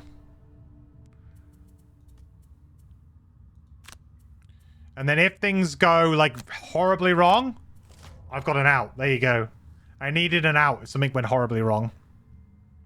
Could just burn a card on Sunkeeper here. That's probably fine, actually. We'll just do that.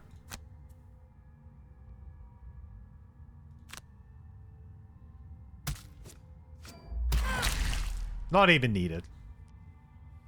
Does it still count if they exhaust the extra tower? Yes, it does still count. Alright, so now I should really just be able to do this.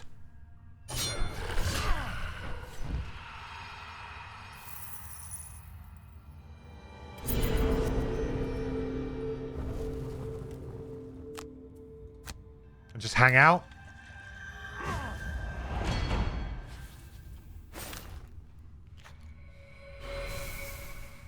And we just chill here.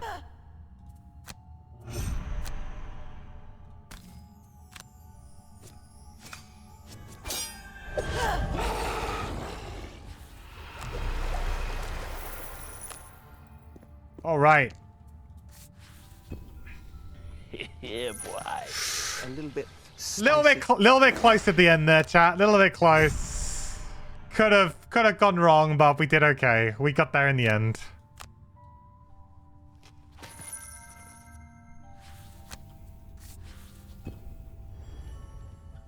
Could have gone horribly wrong there.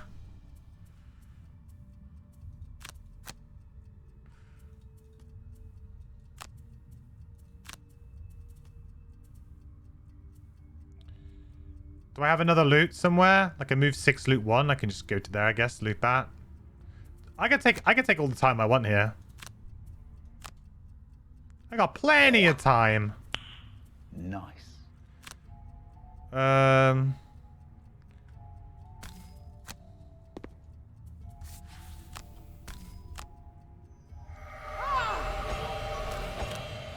This is some next level loot getting right here.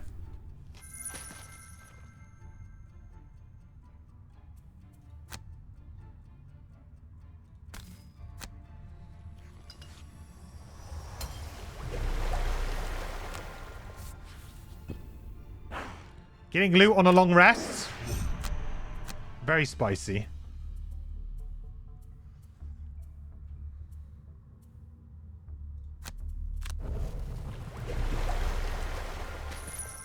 Nobody thought it could be done. It should be an achievement. Yeah, I agree. That's special, that is. You don't often get to do that. Alright, let's get on out of here.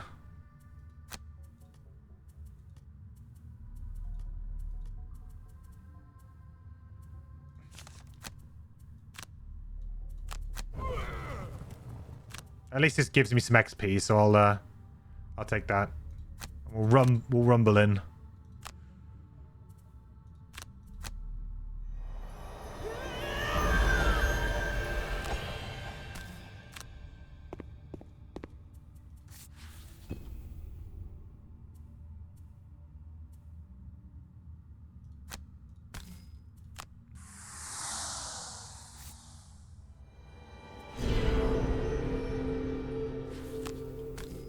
Nice.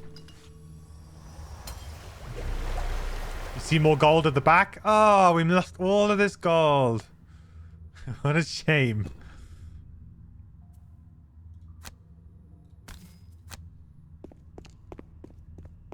Zoop. There we go. There it is. Everything within you wants to stop. Hey, rock on, little Tom.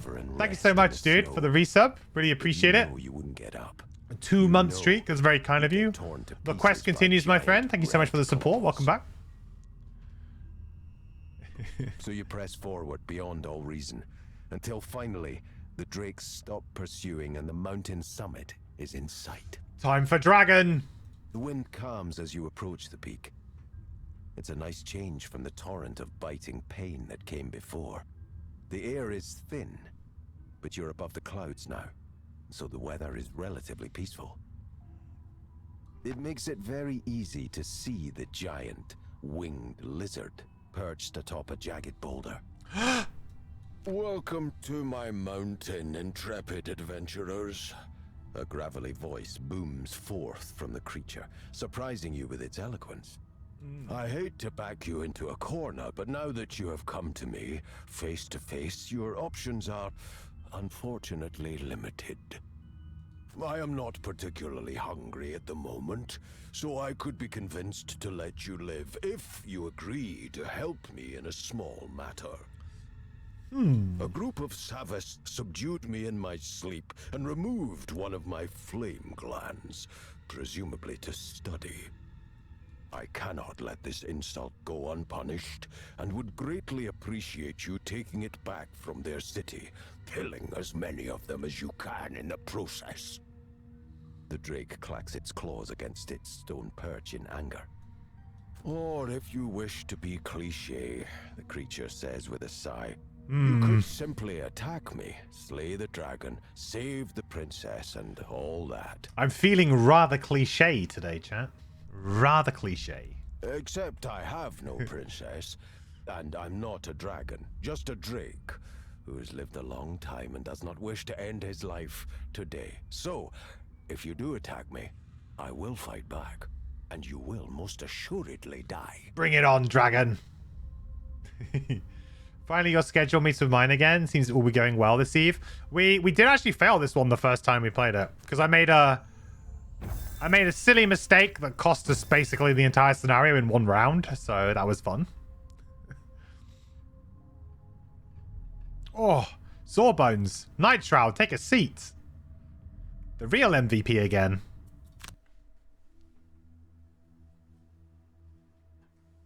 You admit you are a hoarder. A scenario with gold left behind makes you sad. Then again, only on +1 difficulty. It is a little bit sad, but the way that I see it is that gold makes the game significantly easier too. So I try not to get too crazy with the looting, even when a scenario is in the bag, because gold just makes things easier. So if you're trying to test yourself, I try to just get through scenarios at a good pace. Don't think too much about it. Same with like XP and stuff. I don't want to race my party level really, really high to then, you know, trivialize the scenarios. I want to try and keep them tight and interesting. So it's like a weird double-edged sword, XP and gold in Gloomhaven, for people who like to play on increased difficulty, because all it does is really make the game kind of easier for you.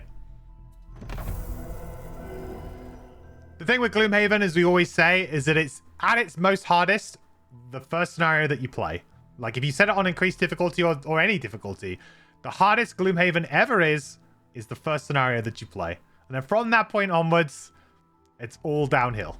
Getting gold, getting items, getting enhancements, getting level ups.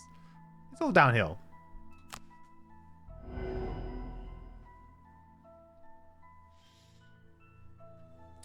With the Frosthaven loot cards, the temptation is going to be greater for you to try and get them all. Yeah, that's actually one thing I'm really, really curious about in Frosthaven is like, what's the economy going to be look like? Like, what is the... How is that going to be affected? Because, like, you're not just going to have a bunch of gold and go to the shop and be like, I'm going to buy the best item in the shop. No, you're going to have to, like, collect different resources. How many of them do you need? It's going to be really interesting. I'm actually almost tempted to play the Drifter purely because of their perk that allows you to filter that deck. Because that seems like fun. I like the fact that there's a perk that kind of helps you collect resources better.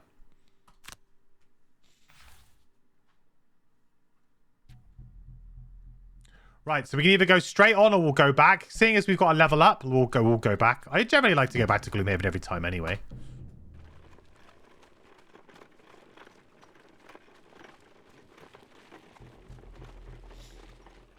That Drifter perk makes you angry. You feel like it should be reversed to be a more standard loot.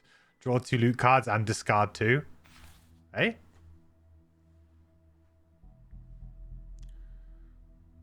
Then you'd have no loot cards. How's that fair?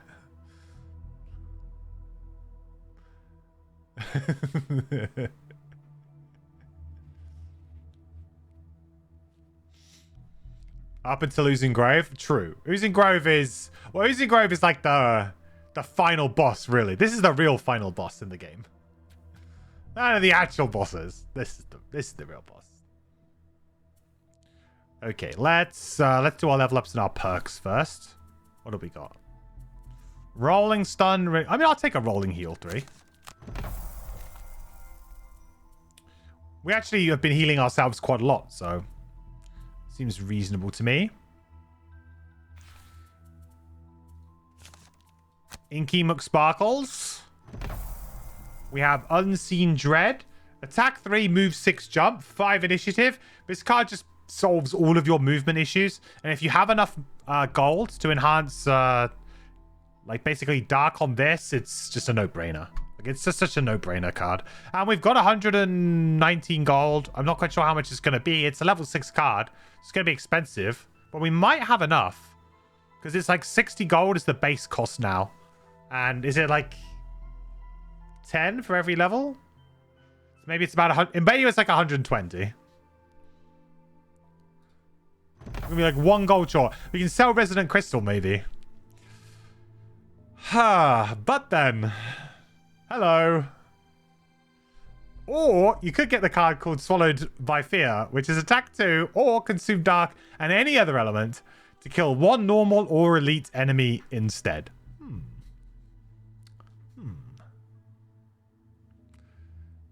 Seems quite good. Seems fairly good.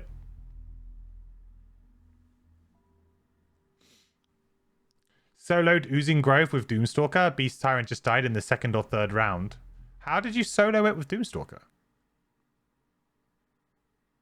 Seems very hard to solo that scenario with Doomstalker.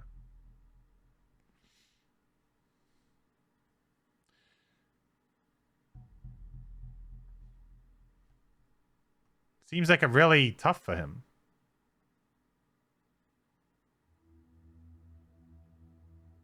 Yeah, but how did you kill the trees? It's all good until you need to kill the trees. Like, Doomstalker is great until you need to kill the trees. Because you can't doom the trees.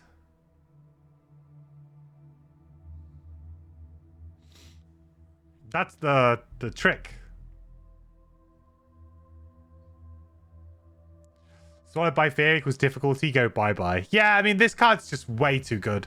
And this is really the reason why I don't want to play this character for much longer. Like, now we've got the card. I'll probably be playing with this, but we'll be playing with it for a short while, and then we'll be saying goodbye to this character. Like, it's just too...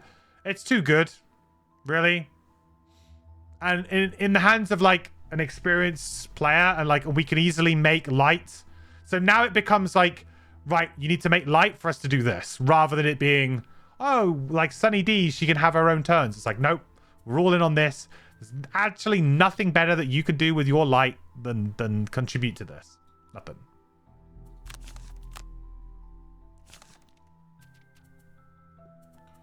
I think I have to get rid of Terrorblade now.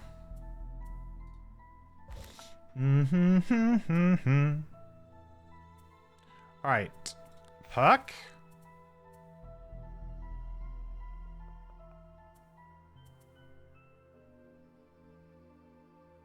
Maybe I bank my perk until I can just go this and this again. Might be okay. You always get back for Unseen Dread at level 7. Yeah. It's a very good card. That movement is just so good. And the initiative is ridiculously good too.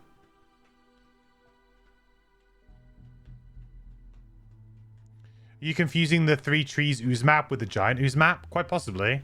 Oozing Grove is the one with you have to destroy all the trees. Which, like, Doomstalker's pretty good at this because there's a lot of enemies.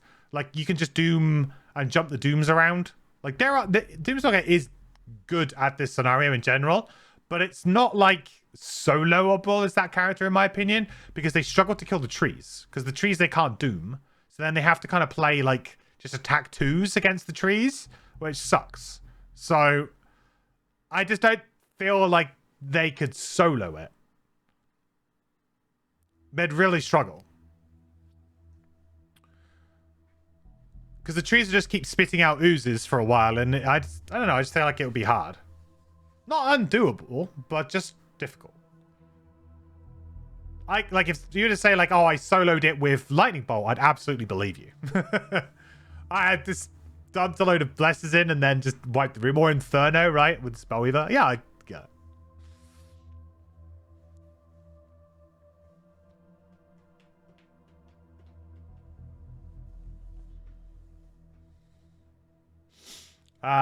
Think about Swallowed by Fear as an increasing monster level. Do nothing to balance it out. So if you're playing at +2 or 3, you're now back at +0. Exactly. And this is what, like, we were talking about earlier when Lothar was like, oh, what do you think would be a good idea for increasing difficulty? Like, if someone was to make enemies above level 7 in the game, like, let's say we could make level 8, 9, and 10, like, how would you make them more difficult? And honestly, you just need to make them immune to stuff, because there's no point in scaling health up anymore. Because once you get to that point, you have, like, a suite of abilities that can just, like, kill stuff. And then health is irrelevant. So the only way to make enemies more challenging, but there's 2 things you could do. Either change their attack modifier dex, which I think you can't do just for one level of enemy. You would have to do that like across every enemy type, I believe. I might be wrong in that. Maybe someone might clarify on that. I'm not sure. But that might be quite tricky. Or you just like give them more health and stuff, and that doesn't really help. So like, fundamentally, I think what you want to do is you want to make enemies immune to stuff. That's what I would really suggest. You want to increase the difficulty of the game, make some enemies that are like immune to stun or immune to disarm. Make a melee enemy that's immune to immobilize. Just like little things like that. Just take tools away from players. You have to be careful because you don't want to take everything away. But just so that like certain enemies are maybe a little bit harder to deal with. Because at the moment you just, you know, get music note, lock an entire scenario down, curse them all. Like for example, if enemies were immune to curse. You know, just like little things that you could do to make the game a little bit more interesting.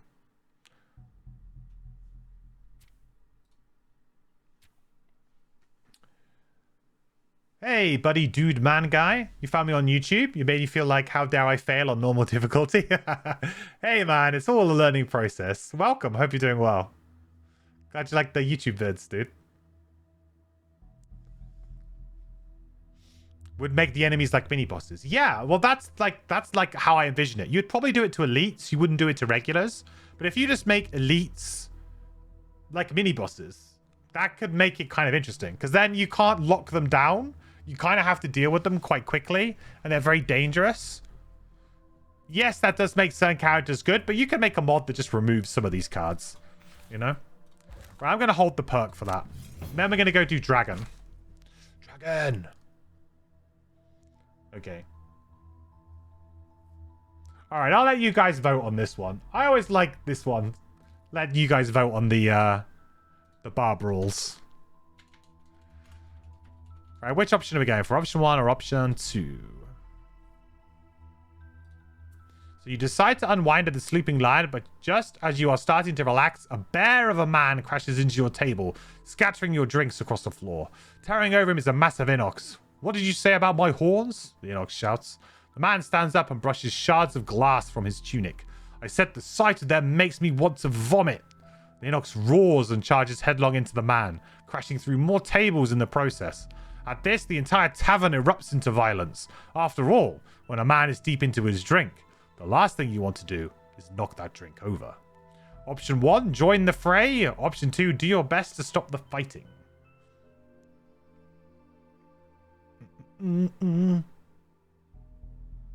Actually did Grove tonight. Zerged 2 trees, then died super hard with a lightning bolt.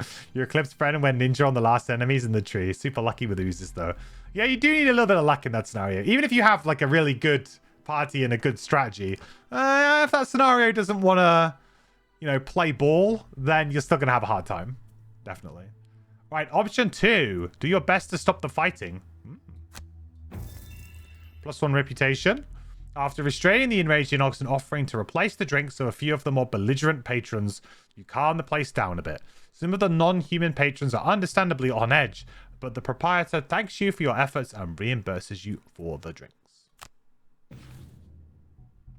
You took the other option versus killing the Drake. Is it worth taking him out? If you want a Steam achievement, yes. The other way does not get you a Steam achievement. This gets you a Steam achievement.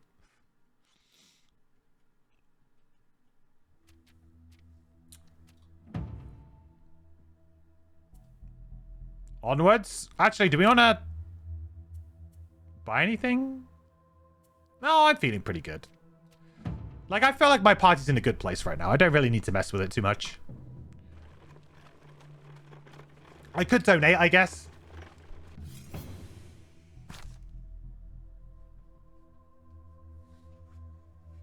Yeah, I would advise going for it in at least, like, one playthrough, Doggin. Just go for it in, like, one playthrough. The other option is, like, the dragon's just a cool fight. So I out of all of the boss fights, I feel like the dragon's like probably one of the coolest because it's quite unique. It's like fighting a Dark Souls boss or something. Like it's very like if you know what it can do and you can play around it, it's quite satisfying to try and beat it. Ooh. All right, I'll let you guys vote on this one too.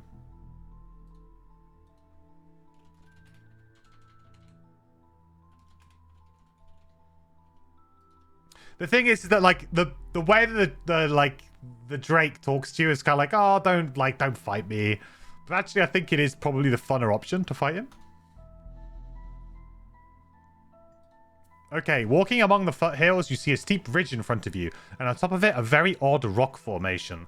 The formation calls to you somehow, but the way up is not readily apparent. In fact, climbing the ridge looks pretty dangerous, but you just feel like you need to get up there and look at the rocks. Option 1, take the risk to climb to the ridge and investigate the rocks. Option 2, forget about the rocks and continue on your journey. What are we doing, chat?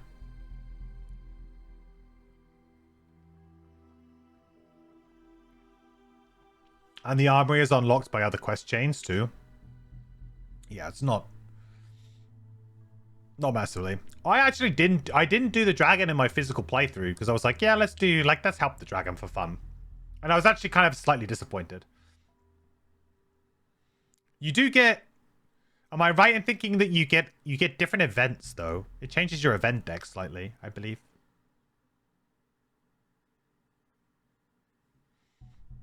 Option 1, nice. Take the risk to climb the ridge.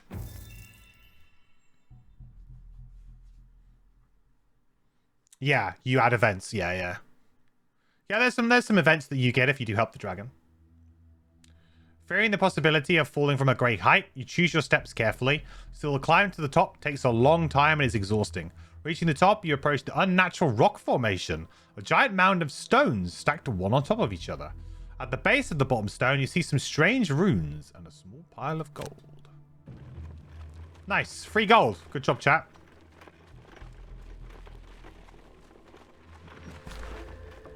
Standing before the great, proud Drake, you see nothing to discuss with the monster.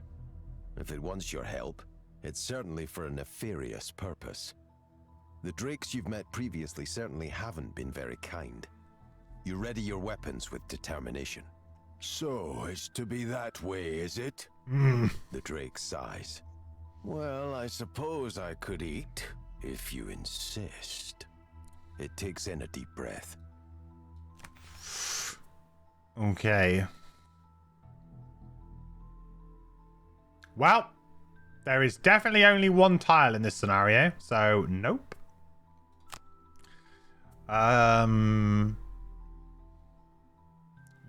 Yep, there's a treasure chest.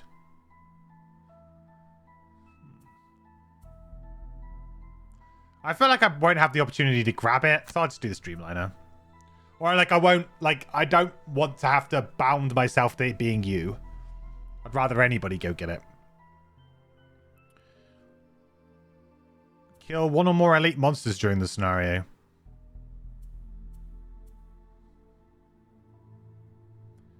Are there actually any regulars or elites? Like, are there any elites at the start? I don't think there are. I'll just go for this. I'm not quite sure if there are any elites. Might only be normals. I think I will probably... I think I probably will add this right now. Just because I'm going into a boss fight. Like, it would be nice to actually draw damage against the boss.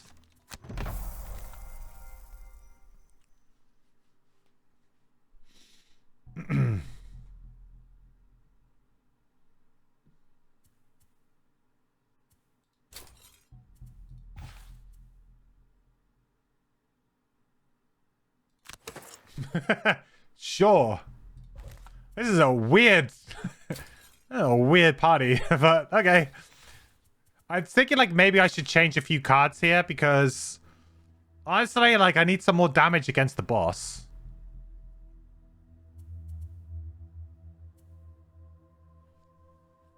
What's he immune to?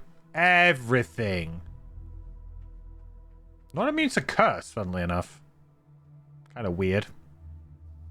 Don't really have enough kind of ability to curse an enemy like that quick though.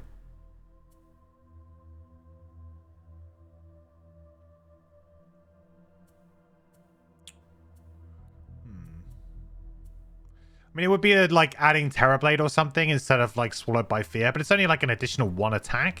It doesn't feel that worth it. Let's leave it as it is. It's all going to be about the invis chaining.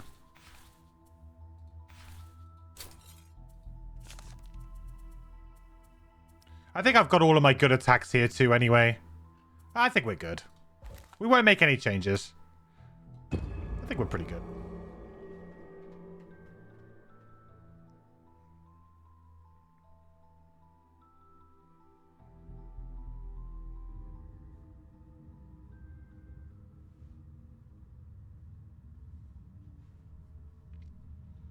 All right.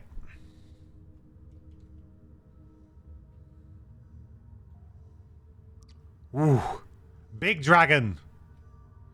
Big dragon.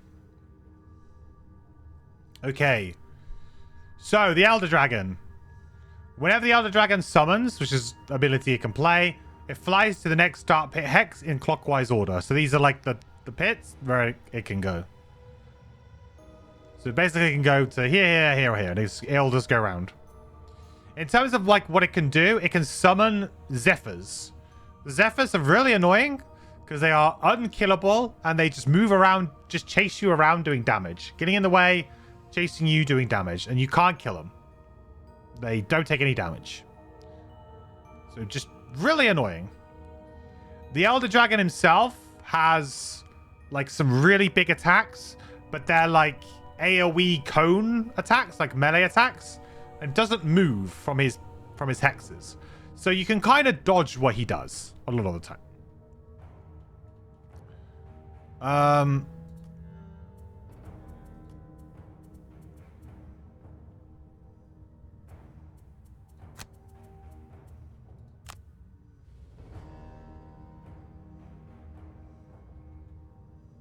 I think I can go for a turn 1 elite kill.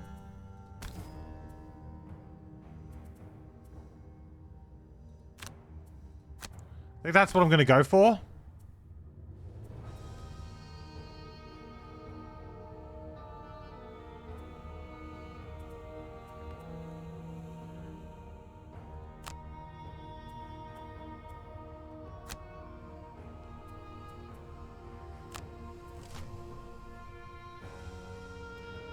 So, Elder Drake's not moving.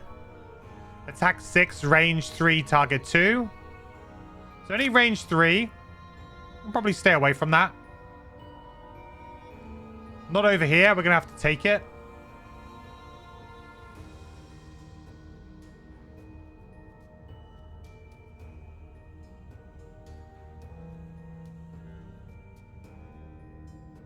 Okay, yeah, we're going to have to... This guy's going to be annoying. I mean, I can go after him to kill him, maybe, instead of this one. And then I can use my cloak. Yeah. A little bit awkward, but I think we're kind of okay here. I don't really want to take an attack of 6, but I don't really see much choice here.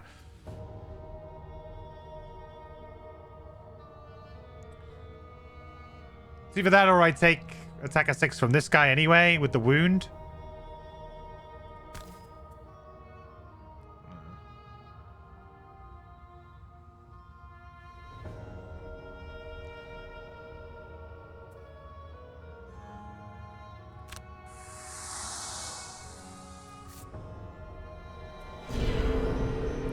I think it's kind of worth it.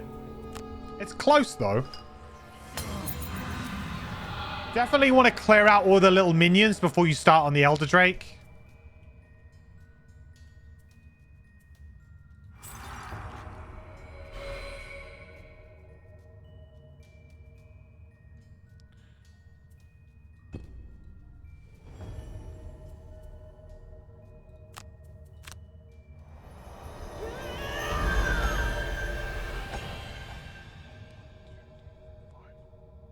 Question is, who do I want stunned? Because someone's getting stunned. And I guess it's okay for the Sunkeeper to get stunned, because at least she's got shield and stuff. So I need to be like within range 4 of this. 1, 2, 3, 4. Actually, no, I'm going to go kill this, right? So it's just this guy, actually. And this one. Range 3. 1, 2, 3. So I guess I could go like to here. That would be 1, 2, 3, 4. That's dead. We just deal with this.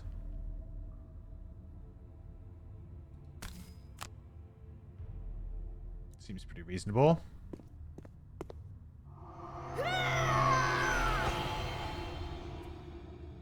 Not very happy about getting hit for 8, but...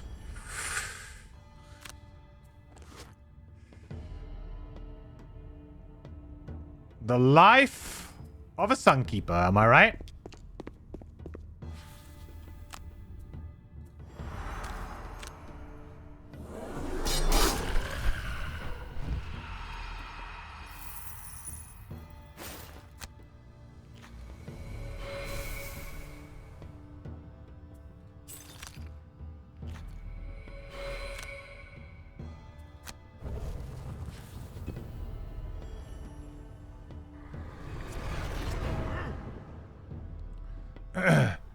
Good night, Scotus. Thanks for stopping by, buddy. Good to see you. Good night.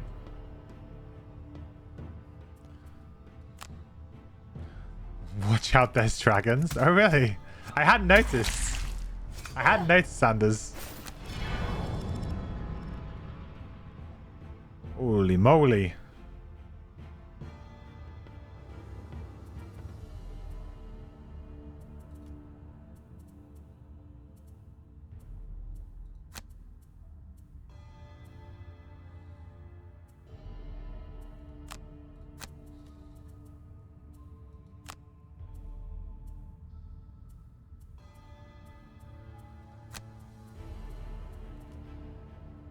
If I can go after 23 here, I can kill another thing.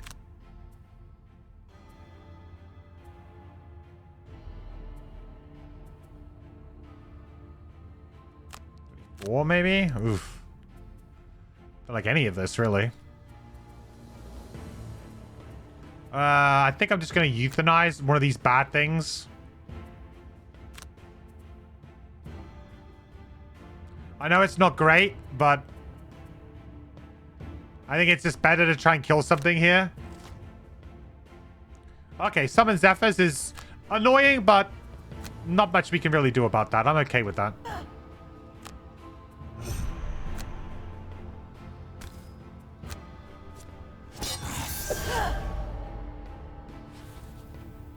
So it's going to go over there. So let's kind of move that general direction.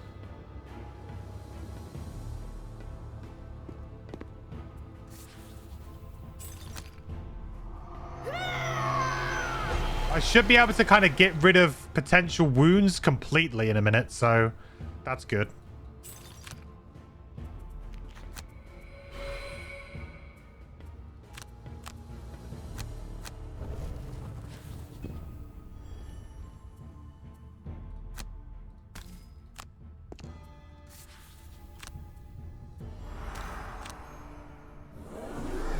Like, if we can remove the possibility of getting wounded, that's going to help things out so much.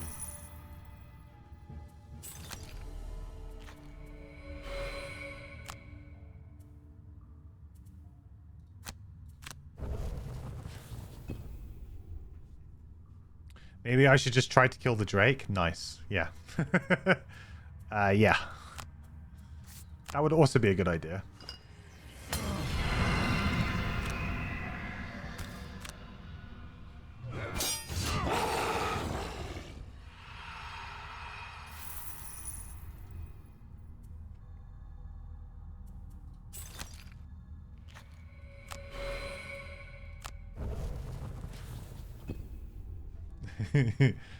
Might take a while. Well, now that the Zephyrs are happening a little bit. See, these guys are just gonna move to attack 3 on 99 initiative every single turn. So you just end up taking damage from these guys in really annoying ways.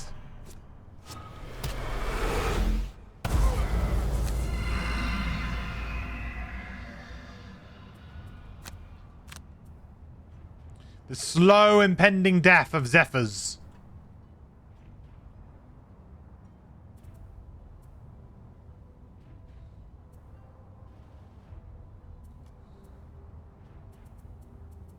You can't stun them. Oh, no, you can't. They're untargeted by all abilities. You can't stun them. I'll take that back. You can't stun them.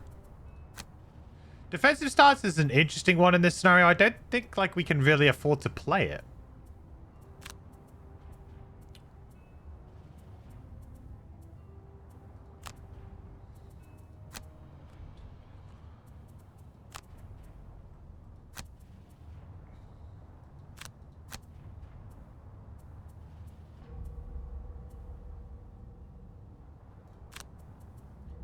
I really just want to just move and attack, right?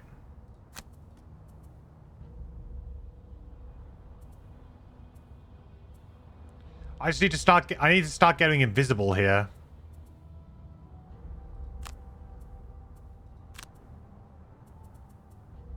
So we can start doing like the big kills.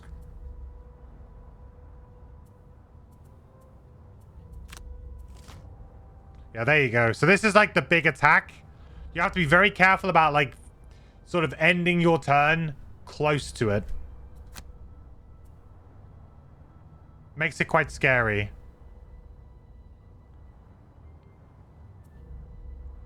I think this kind of works out okay though.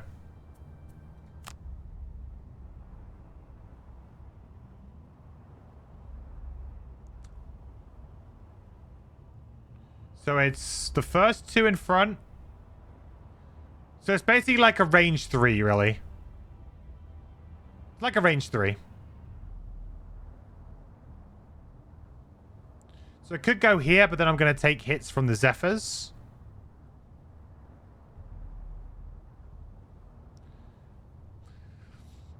Not immune to Muddle, though? Or Curse. Kind of interesting. I just want to take like 6 damage from Zephyrs, but I guess someone's got to do it.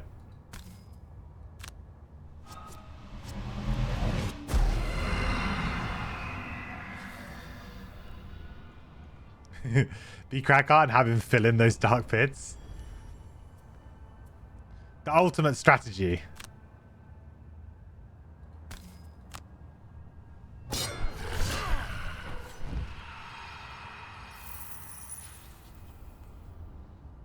So 1, 2, 3. So I could go get this chest. No reason why I couldn't go get the chest.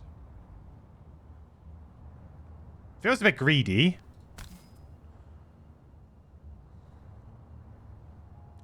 But the only other thing is that I go like here and I get hit, right? I mean, I have the cape, I suppose.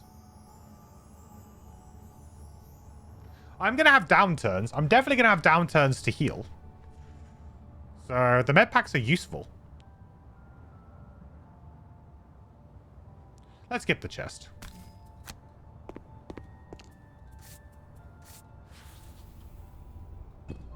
Then if we fail, at least we don't have to get the chest again, right? The armor? Assembling Voltron, chat. We're doing it. Getting all of the pieces.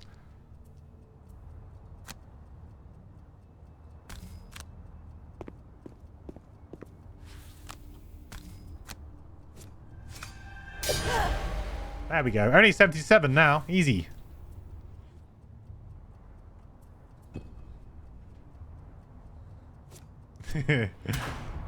Exodia, right?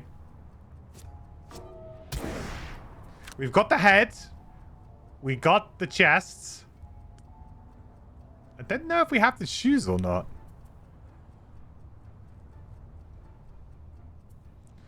Don't think we do.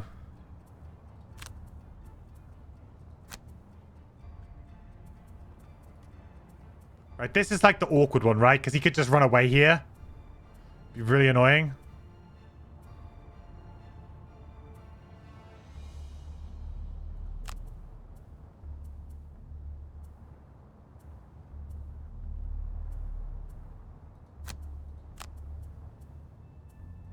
Let's find out what he does.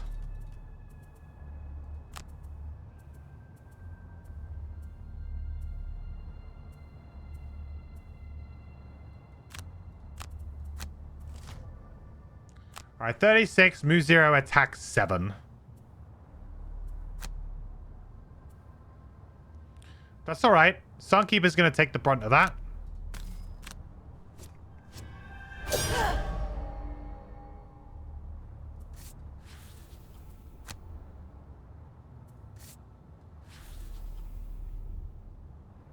I am happy to stay put. Now, the Zephyrs won't be able to get us here, which is nice.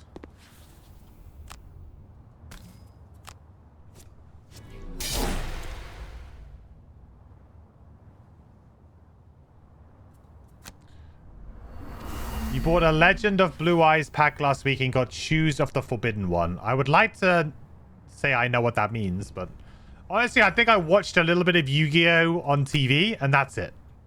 My Yu-Gi-Oh! Knowledge is not good.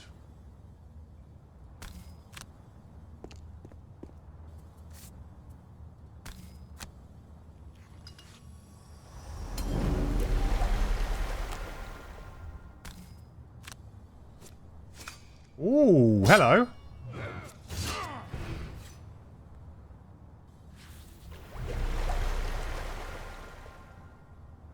Hey, I'm liking that.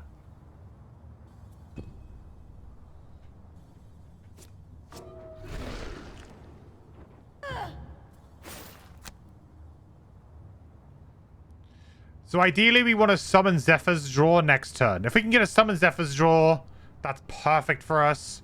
If not, we're going to end up kind of getting caught out maybe by this 11 again. It's possible. Wouldn't be terrible because we're actually in a fairly nice sort of state right now, I would say.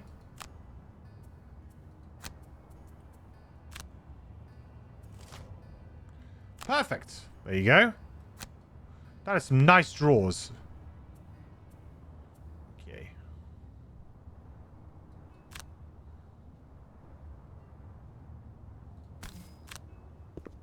Let's go here. Draw the inevitable miss.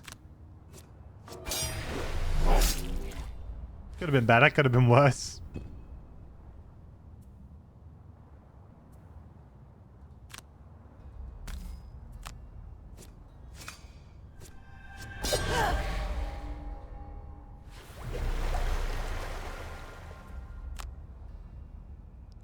Right, it is going to go over here now, so...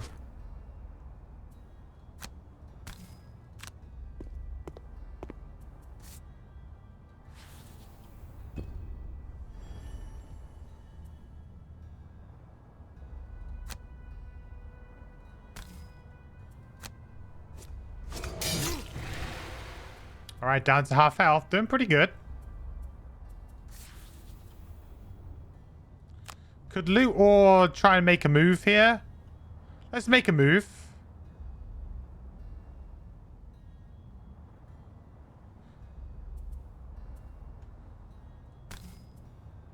I don't want to get boxed in.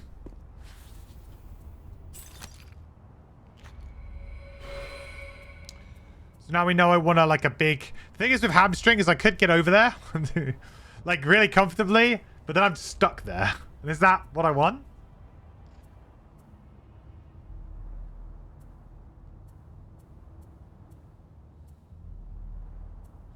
I mean, maybe. I mean, it's pretty good. If I go invis here, I prevent a Zephyr attack as well on me. It's only an attack of 3, so maybe it's not worth it. Maybe it'd be better to go in, hamstring, and then go invisible when I'm, like, sort of stuck. I'll take the hit. Will I do anything other than long rest after I'm stuck there? Well, I mean, this scenario is like quite short, so it's all just about short rests, really. It's not the kind of scenario where you can take long rests. Any kind of single room scenario, there's no point in long resting, really, in my opinion.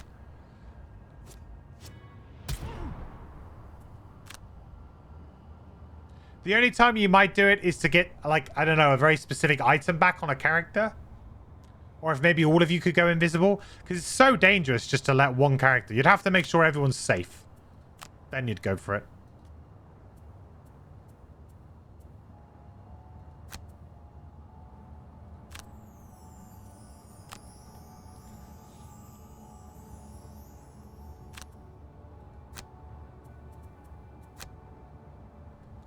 Similarly here, like I don't have a great turn, so I think I'll just short rest.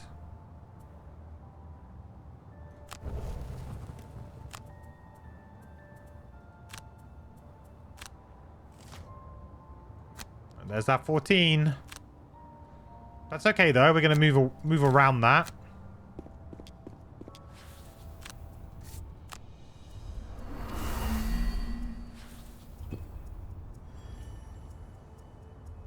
nothing from the Elder Drake.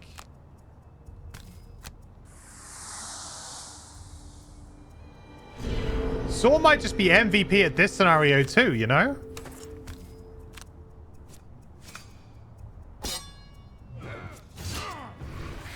Look at this.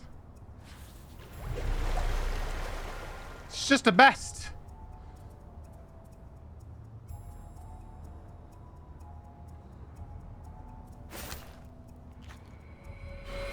Like, I could long rest. I'll give myself the option. I'll go invis and I'll give myself the option.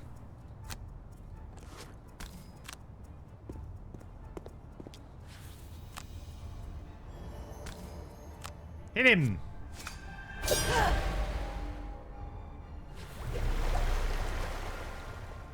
We are drawing those cards like champs right now.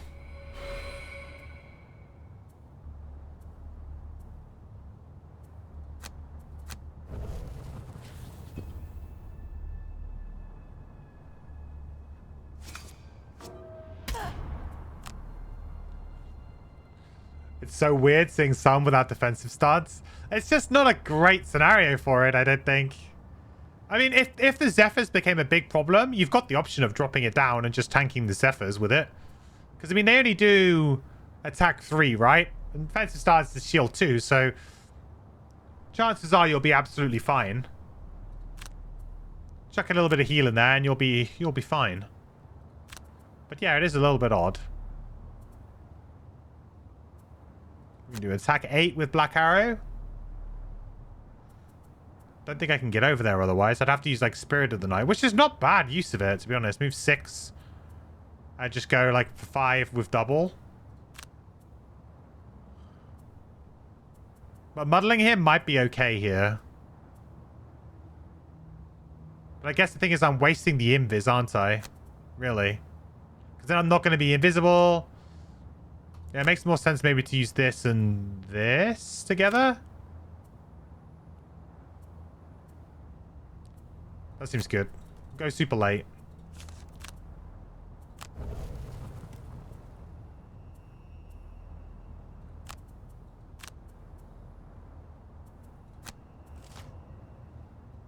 Summon Zephyrs again. That's a good draw for us.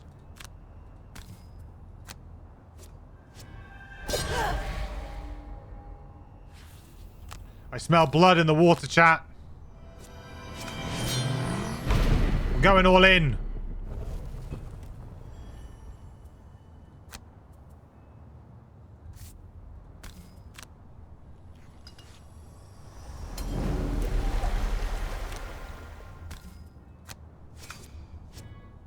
Ooh. +2.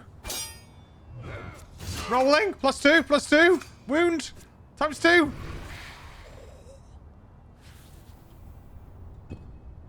Absolutely wrecked.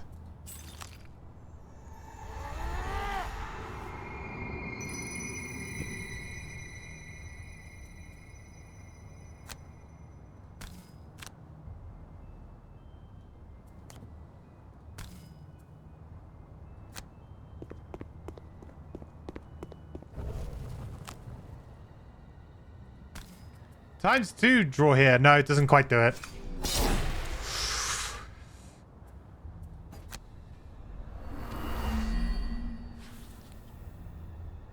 That poor Drake did nothing to deserve this. Do you remember how confident he was? Oh, you will most certainly die. I think you'll find not, sir.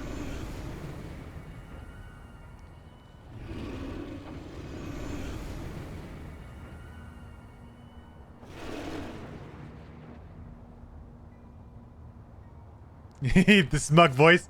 Yeah, whenever you feel sorry for him, just think of the smug voice.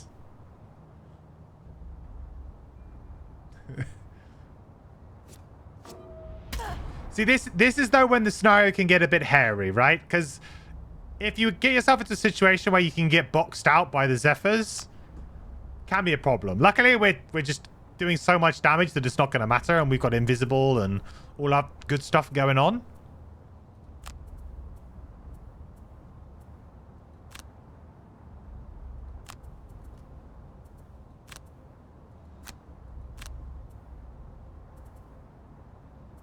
Oh no, I need to move 3.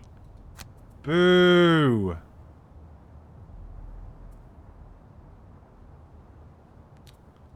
No.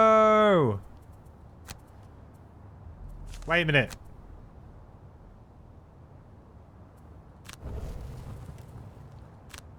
Yes. Toss me.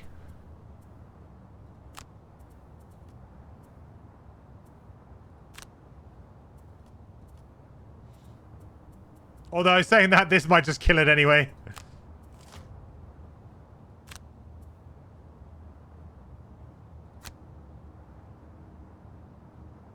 Hasn't managed to land that attack once yet.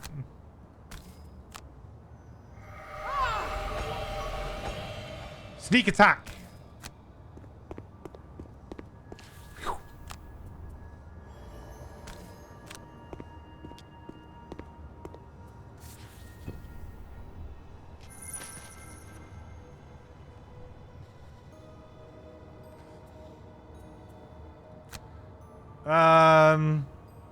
I'm just going to assume I've got it. I like to live dangerously. What can I say?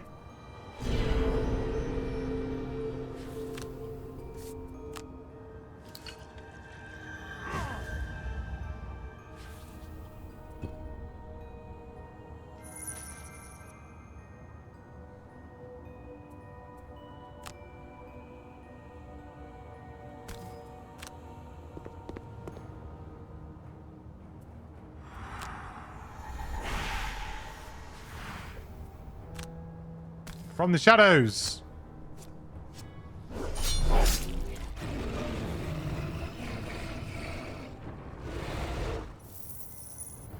Back to the pit.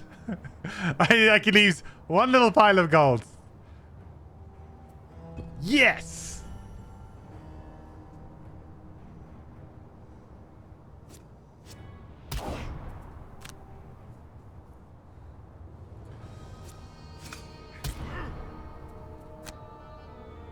Easy. I would say we had some pretty nice draws.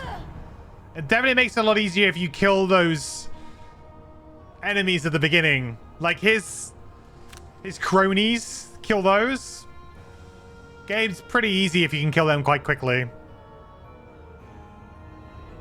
With one final blood-curdling screech, the giant drake falls off its perch and crashes to the snowy ground. It appears to still be alive. Nice. But its breaths are weak and shallow. Bloodthirsty and obtuse. I don't know why I should have expected more, the drake whispers. Congratulations on your stunning success. Thank you. I'm sure you will be heralded as heroes upon your triumphant return. Adorned in crowns of gold and cloaks of silk, riches will be laden upon you, and 5,000... The drake's whispers trail off, and the breathing stops. Yay, we're heroes. Yay, we're definitely heroes, not the villains, right? We killed the dragon.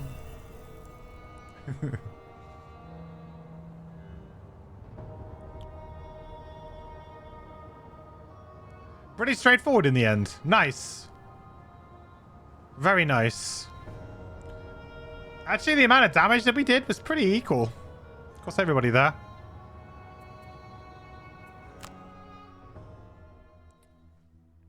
Are we the baddies? Yeah. Might be one of those. If you recall, he was very friendly if you helped him. Yeah, if you help him, he's great. Achievement unlocked. That's what I've been chasing, actually.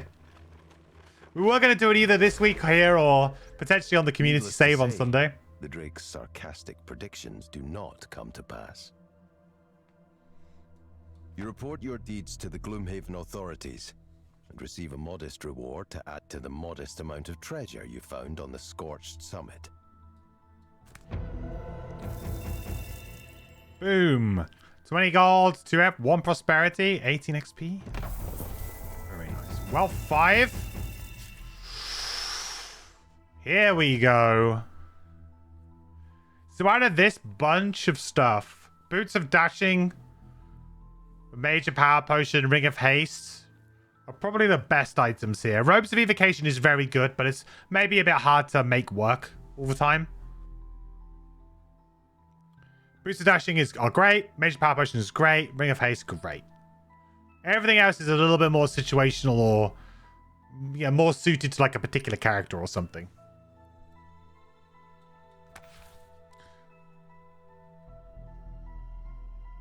Very nice. All right. I mean, let's buy something, right? We've got so much gold. Let me get them boots.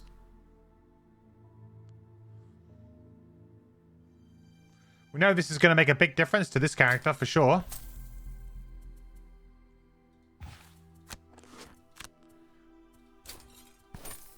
Also, the best thing about Boots of Dashing is it frees up another set of boots to somebody else as well. Boots of Striding going back to somebody else. Ring of Haste. That's player bottom. Really good, probably on the saw. So potentially we could consider playing that on the saw. We also have a free slot here, really. And we have a lot of stuff to sell here. Let's sell some of this stuff.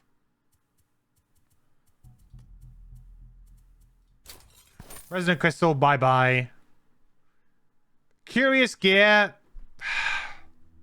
Maybe I should just keep it in the sideboard. I mean, I'm not gaining anything by keeping it, really.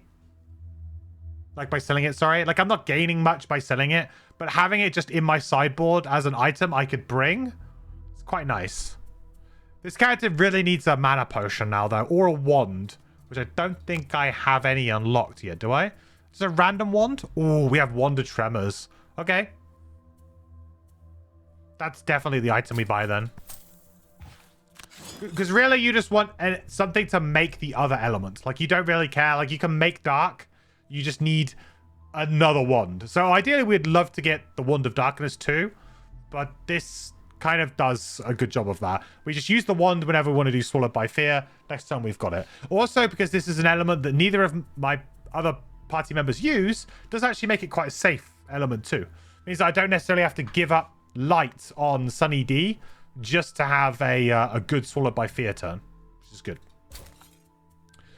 I think we're going to go back for the long spear here. This was nice that we had on our first Sunny D. I think we'll re-equip it. Volatile bomb, eh? So they're back to the shop.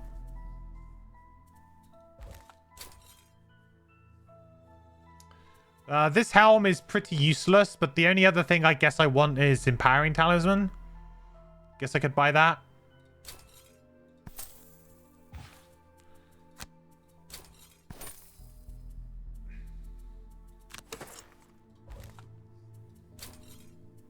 Okay.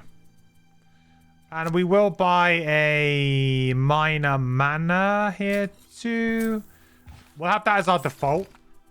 And then if we really want to ever swap into the gear, we've got it. We know we've got it. As like a nice sideboard item. Good. Anything else here? I don't think so. I think we're pretty happy. Like, I'd love to use the Ring of Haste on one of these guys, but I'm just trying to figure out, like, what do I drop for it? I guess I could drop the Minor Mana Potion now. It does allow me some really nice turn 1 combos, though. Or maybe the Stun Powder. Let's drop the Stun Powder. Drop the Stun Powder for the ring. That's a good idea. Could buy money. Yeah, a lot of things we can buy here.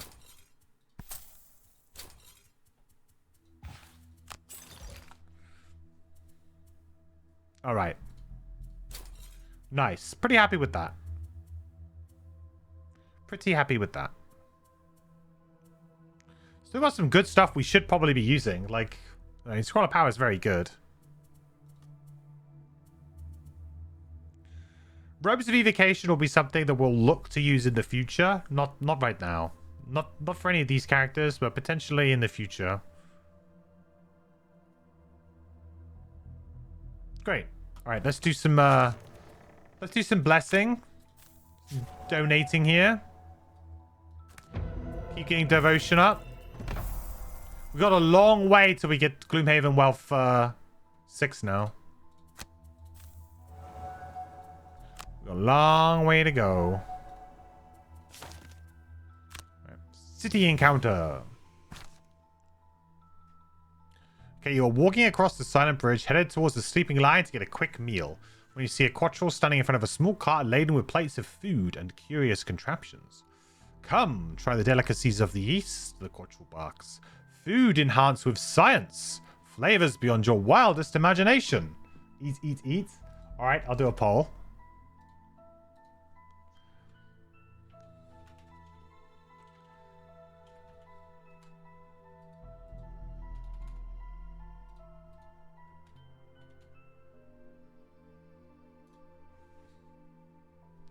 I will do a poll. Eat the contraptions.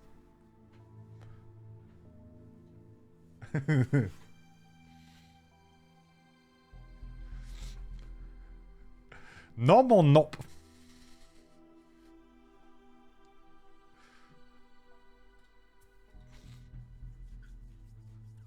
Team Nom. Nice. Made from plants.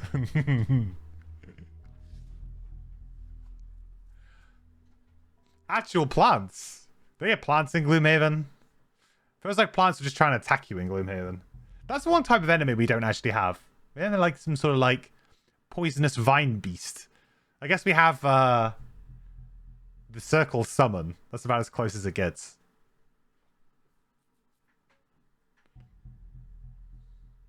Some kind of like killer pumpkin or something. Halloween event.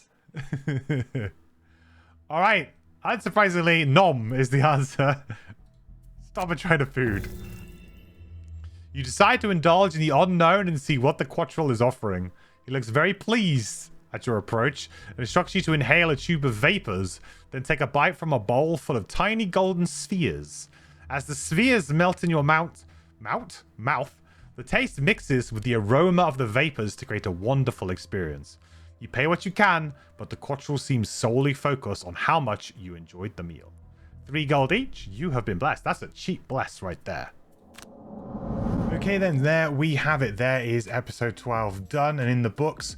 I really like this episode. I thought we had some really good sort of scenarios to play through. Made a little bit of a mistake on Icecrag Ascent. I think that goes to show you that you make one very small mistake in Gloomhaven and sometimes you can get punished. Like I literally just should have short rested at a point in time where I long rested and that cost me the scenario. And that can happen sometimes. So you learn every time you do that. You make that kind of mistake where you just maybe assume that the enemy's not going to be able to attack you, or you're kind of hoping that the enemy's going to draw a card that's, you know, not really going to matter or is only going to target one thing. And then of course they draw the card that you really didn't want them to, and you end up losing. So you live and you learn on that one. With the bosses, I think it's pretty obvious that the bosses in Gloomhaven for me have always been one of the more easiest scenarios. It doesn't really matter on the difficulty. The thing with difficulty in Gloomhaven, I find it comes from having to deal with lots of enemies and also dealing with your stamina over a long period of time for a long scenario. Boss missions generally tend to just drop you into the boss quite quickly, and then you sort of just have to deal with that one boss mostly.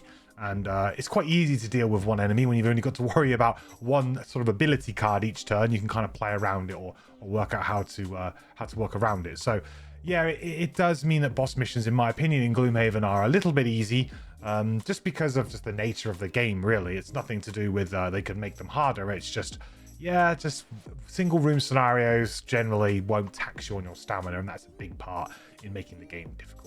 Hopefully you enjoyed this week's episode, and if you did, please do toss it a like and subscribe. I really appreciate it if you do. And also come over to twitch.tv/MandatoryQuest on a Monday or on a Wednesday, where I'm streaming the Deadly playthrough, but I also stream on Sundays as well, where we do community save playthrough. So if you'd like to play multiplayer with me or with other members of the community, Sunday is the best stream. Okay, then all that's left for me to say is, again, thank you all so much for watching. I will catch you in the next video. Bye. I think it's still, yeah. Oh, Scout that's the blessing from Scout. Yeah. That's the blessing from.